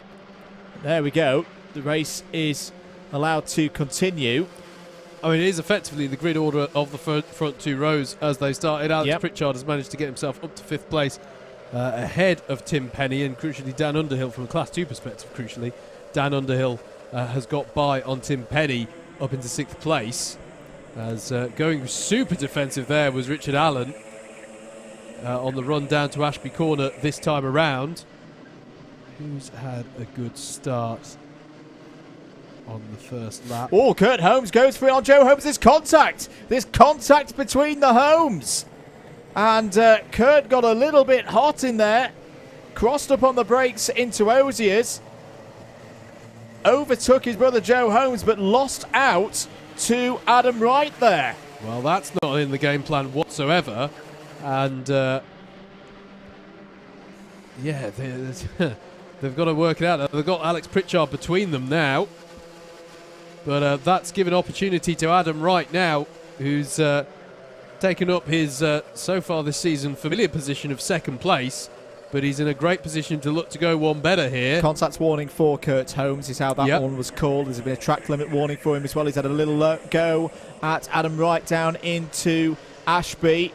Yeah, he's had to Didn't get it clean enough. Has allowed Adam Wright back through. Joe Holmes has got back past Alex Pritchard there. And we have wondered if Kurt Holmes stepping up into C1. We know there was a little bit of gamesmanship in the championship in this class, or across these classes a year ago. But now they're not C1 and C2 drivers. They are both C1 drivers, and they both want to win. Absolutely. And this is, this is the eternal debate. I mean, we have this kind of debate in in BUKC, when Oxford Brookes have so many teams up towards the front. Very successful university in that championship. How do you play it when you've got this situation? Fastest lap of the race from Joe Holmes. Got back past Alex Pritchard on that last lap. So he's undone some of the damage there. Pace isn't particularly quick at the moment, but we've seen Richard Allen. He likes to play this kind of race where he keeps it all kind of tight. Yes. Almost everyone under control. It's like, you can't all attack me at once, but you can attack one another. Yes. And it's an interesting defence mechanism, but as I say, we've seen it work before. There's Dan Underhill, 6th place ahead of Tim Penny. That's your battle for C2 honours at the moment. Bump and pass penalty awarded to John Elmer High. Having got his promotion, by the way, Kyle Walker really pushing up the field at the moment. Already got himself up to 20th place. And Kurt Holmes trying to force a way through on Adam Wright there. Adam Wright's going to have to hold it on the inside for Inkermans. Here comes Joe Holmes as well, down the inside of the two of them. And this time we do get 3 drivers through one bit of track. Alex Pritchard trying to fight his way through as well. Well, that's one way for the Holmes brothers to correct it, is to go side by side of Adam Wright. And ironically, after all of that, we're back to the same order that we started on the grid.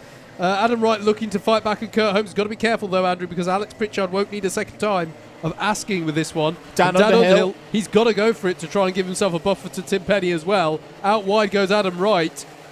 Didn't have much choice there. 3 wide across the line into oblivion. They all sort themselves out, but Alex Pritchard is through there on Adam Wright as well. Tim Penny looking to tuck underneath Dan Underhill for the Class 2 lead here as they head up the hill. And Tim Penny gives the gesture of let's work together, I'm coming through. Side by side then, our Class 2 battle. And Tim Penny takes 6th position and highest place for Class 2. Beautifully judged by Alex Pritchard there on the entry to turn 1. Knew he had karts on his inside, did not want to turn in too hard there, and just eased his way around the outside. There is a penalty though for Adam Wright, track limits.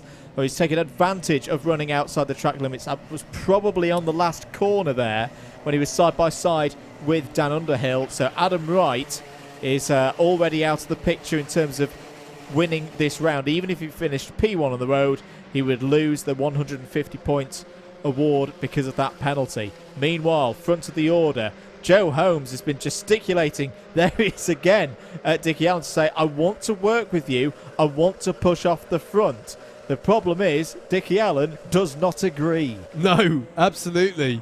It's a very unusual situation, but there's Joe Holmes. He's going to punish him for it effectively. He's going to come through into Ashby Corner. Can Dickie Allen fight back? He's not going to round the outside of Wilkins. And that's Joe Holmes to the front of the field. So it's Holmes, Allen and Kurt Holmes in third. Through the boot they go. But Kurt Holmes is going to tuck underneath there, surely. That's a bad run off the corner by Dickie Allen, and he knows it. He's going to hang on round the outside. He's not happy with the conduct of Kurt Holmes here behind him. And what it is doing, this nibbling away at his ankles, means that Joe Holmes has been able to get on up the road ahead of him. Yeah, that was a huge lap for Joe Holmes. This is tough now for Dickie Allen as down the inside goes Kurt Holmes. Alex Pritchard is moving in as well. And all of a sudden, this is looking very comfortable for Joe Holmes to extend his lead at the top of the points and follow up his final victory at Shennington in round 2. And already be on a bit of a march here. 4 minutes and 50 seconds to go.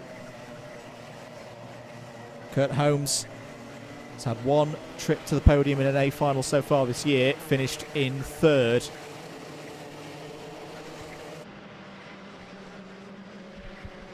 Alex Pritchard likewise as... Oh, but that's a big one. Penalty on our screens for Kurt Holmes. Multiple pieces of contact.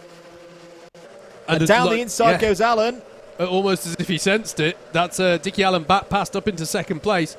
So multiple pieces of contact. It's going to be 4 positions that stop from Kurt Holmes as he's through again. And he's got to be careful with his conduct here, Andrew, because he's been given a penalty. To say he's on thin ice is wrong. He's fallen through it. But is this getting a little bit too spicy, shall we say? If you're Dickie Allen, I think you might be arguing a bump and pass on that one because, again, down into Ashby, there's no weight over the rear of the cart. It's just the slightest little nudge is what's needed to push you wide as gravity works against you. Be interested to see, again, if there's a replay on that one of Kurt Holmes getting back through past Dickie Allen. Was there a little bit of contact involved there? So a bit of running on into Ashby Corner. Adam Wright, new fastest lap of the race. That's more like the pace you would expect in one of these A finals, a 54.062, but he's down in 8th place at the moment. He's not where I'd expect him to be, Andrew, and he's already got a penalty hanging over him. So very on an Adam Wright sort of situation here for me, as Kurt Holmes is defending hard here against Dickie Allen. Cone warning for Allen. Tim Penny's coming into this. He's had a storming day, has Tim Penny. Leading in C2 at the moment, 5th place overall. Edward Gordon's had a strong run in this A final likewise. Currently the C2 podium looks like this. Penny, Underhill and Gordon, 1, 2, 3. Absolutely. What this is doing though, Howard, it is handing the win to Joe Holmes, who goes and puts in a new fastest lap of the race, 54.010. Yeah, and this is a really odd situation. I think it's worth acknowledging because you've got Kurt Holmes, who has been penalised running in 2nd, but he's effectively Joe Holmes' rear gunner because if he can... Oh, we're going to see a replay, I think, of the contact up at Ashby a few laps ago. So this is going to be Kurt Holmes on Dickie Allen. This is not what the penalty was for, incidentally. A penalty had already been awarded. It's something there. It's something, isn't there? Thank you very much to Bryn Albans. Just reminded that, yes, actually, the pole sitter has the right in an A final to choose which side.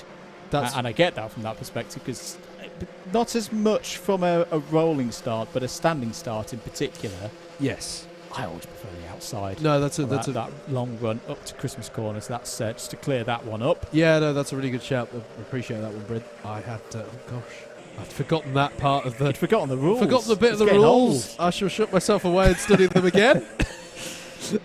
90 seconds to go in the A final. Joe Holmes in control, aided somewhat by Kurt Holmes there. He's doing a good old Gandalf at the moment to keep Richard Allen and Alex Pritchard at bay. Can't win the race himself, even if he was to gallop up the road and overhaul that gap because of the penalty that is already acquired. There'll be 2 more laps to go of this A final. If you've enjoyed the coverage here today, the next piece of Club 100 kart machinery action will be a week on this coming Friday. The final mains day of the BUKC will be down at Clay Pigeon. Do tune in for that. And also, I've mentioned already, next week, Buckmore Park 24 hours. Bit of Club 100 paddock interest in that one. Do tune in for that. Down the inside goes Richard Allen, takes 2nd place on the road. Doesn't affect his final result because he was already inheriting that position. That's a good move. That's a feel-good move for Richard Allen there. Yeah, had to defend hard into the boot because Kurt Holmes looked like he was going to run the pace around the outside of the first apex and then try and fire, move down the inside of the second. Dickie Allen positioned his car perfectly to deter that kind of manoeuvre. Alex Pritchard then would be next to challenge Kurt Holmes. Tim Penny, as we've said, sticking with him though. And Dan Underhill a few seconds back now on this, or 1.5 seconds back I should say. As Kurt Holmes has another little look to the inside. Last lap board is out though. 4 seconds up the road from this battle is Joe Holmes. And everything's fallen into place, hasn't it? For him here.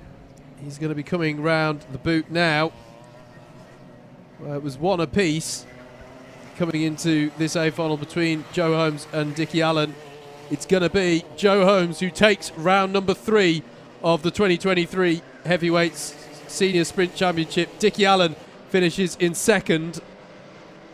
Kurt Holmes in 3rd, but with a penalty to be applied, which means Alex Pritchard, who was celebrating as he crossed the line, well, he might. He's got himself a podium after a difficult start to his season. That is a fantastic result for Alex Pritchard there. Tim Penny finishes 5th on the road and will take the Class 2 win for the round. Dan Underhill in 6th place will finish 2nd in Class 2. Adam Wright finishes 7th, but with a penalty to be applied. Edward Gordon in 8th on the road will round out that Class 2 podium. And it's Mo Hassan, what a day he's had, in 9th place. Darrell Lowe to round out the top 10. Kai Crawford in 11th, and it was Callan Sigafus, Stephen Netting, Alexander Lamin in 14th, Tim Williams in 15th. Kyle Walker, decent job from him working up from promotion from the B final there to finish 16th. Steve Lindley in 17th. Heinrich Watson-Miller in 18th. Pepe Lakessi in 19th. Steve Bosley in 20th. Donald Moonhigh, the other promotee from the B final, finished 21st and has won Class 3. Again, we say congratulations for that. Richard Newton has the super heavyweight win in 22nd place there. Samuel Bensley in 23rd. James Radovich in 24th. Adrian Ray 25th. And then Joe Wright rounded out the 26 finishes of your A final for round 3. And there we go. Kurt Holmes has that penalty to be applied. Don't know if body language doesn't. I was going to say particularly positive at the moment. Thank you for all your comments coming in. Red Panda says Mo Hassan masterclass. I'm going to put it in there. I think Mo Hassan is driver of the day. If I look at look at that top 10, it's a strong top 10, and I think I'd say Mo Hassan, no disrespect, is probably the driver I would not at the start of the day have expected to be in that top 10. So absolutely superb run from Mo. We're going to start calling him Super Mo with some of his drives. That is his best A final results of the year so far. Thank you to Motorsport Magpie David Whitehouse for his inputs. Joe Craddock as well. George Hannay as well, cheering on Ed Gordon. Ed Gordon as well. That's a great result for him in 8th place. I don't think I saw any penalties for Edward there, so that should be a PB result in a round so far this season as well. Very, very good stuff indeed. That brings us to an end for our racing here at Whilton Mill today. Howard, any last thoughts? It's been a pleasure to be back in the box to watch some. It's just a classic combination. Club 100, Whilton Mill. What's not to like? We've been treated some fantastic racing. On the whole, as well, I want to say penalties seemed lower today for me. I feel like the standard has been decent on the whole. I know there's some. I'm sure there's some out there who maybe will feel some aggrieved for some incident, but on the whole, I think the standard of the racing today has been fantastic. And as ever, thank you so much to all the Alpha Live crew who behind the scenes have made this stream possible. It was really good. Hope you've enjoyed it. Please show us some love online. If you like Alpha Live, like, share, subscribe. If you like the commentary you've been hearing, Double Dash Motorsport Media, check us out. and give us some love there as well. Thank you very much for supporting us here in Club 100. It's actually quite a while until we next do a seniors stream. So most of the summer streams are for the cadets and the juniors. So apologies, you've got to wait till the 1st of October if you particularly like to see the seniors on your Alpha Live cameras. But I will mention that between now and then we have got trips to Rye House in June, late June, Clay Pigeon in mid-July, Lyd in August, Llandau in September. So all of those details on the Club 100 website. And as I say, the next senior stream, not the 1st of October, apologies, that's one of the cadets and juniors ones. It's the 8th of October when we'll be at Ella Park. But don't worry, we will have the full run-in to the end of the season, and you can keep up to date with all the goings on in the seniors, as I say, on the Club 100 website and also on the Club 100 Racing social media pages on Facebook and Instagram. If you do like watching your Club 100 karts, though, as we mentioned, BUKC, the final rounds of the main season, that's on Friday the 28th of April, so end of the month for that. And, as I say, we have got a lot of the cadets and juniors across the course of the summer.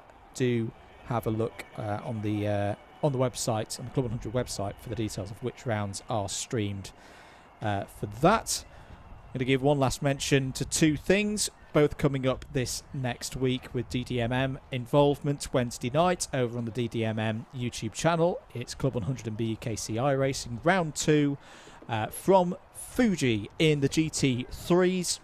Yep, 7:45 we start on Wednesday night. It'll be great to have as many of you along if you've enjoyed the racing here today in real life in the Club 100 community. We've got virtual racing on Wednesday night, and all next weekend we're down at one of our regular haunts for Club 100, but it's not Club 100, but it is Bookmoor Park, so it'll be great. It'll be the 24-hour.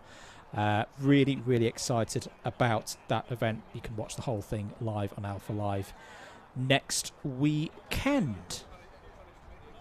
Couldn't agree more. And yeah, I think you did mention it, but that final reminder of the next streamed Club 100 karting action being on the 28th of April for the BUKC. There we go then. Thank you, everybody. Thank you for your support today here at Whilton Mill. Do enjoy the rest of your Sunday. Hope to see you in the chat on Wednesday night for Club 100 BUKC iRacing. Until then, do take care of yourselves, and bye-bye.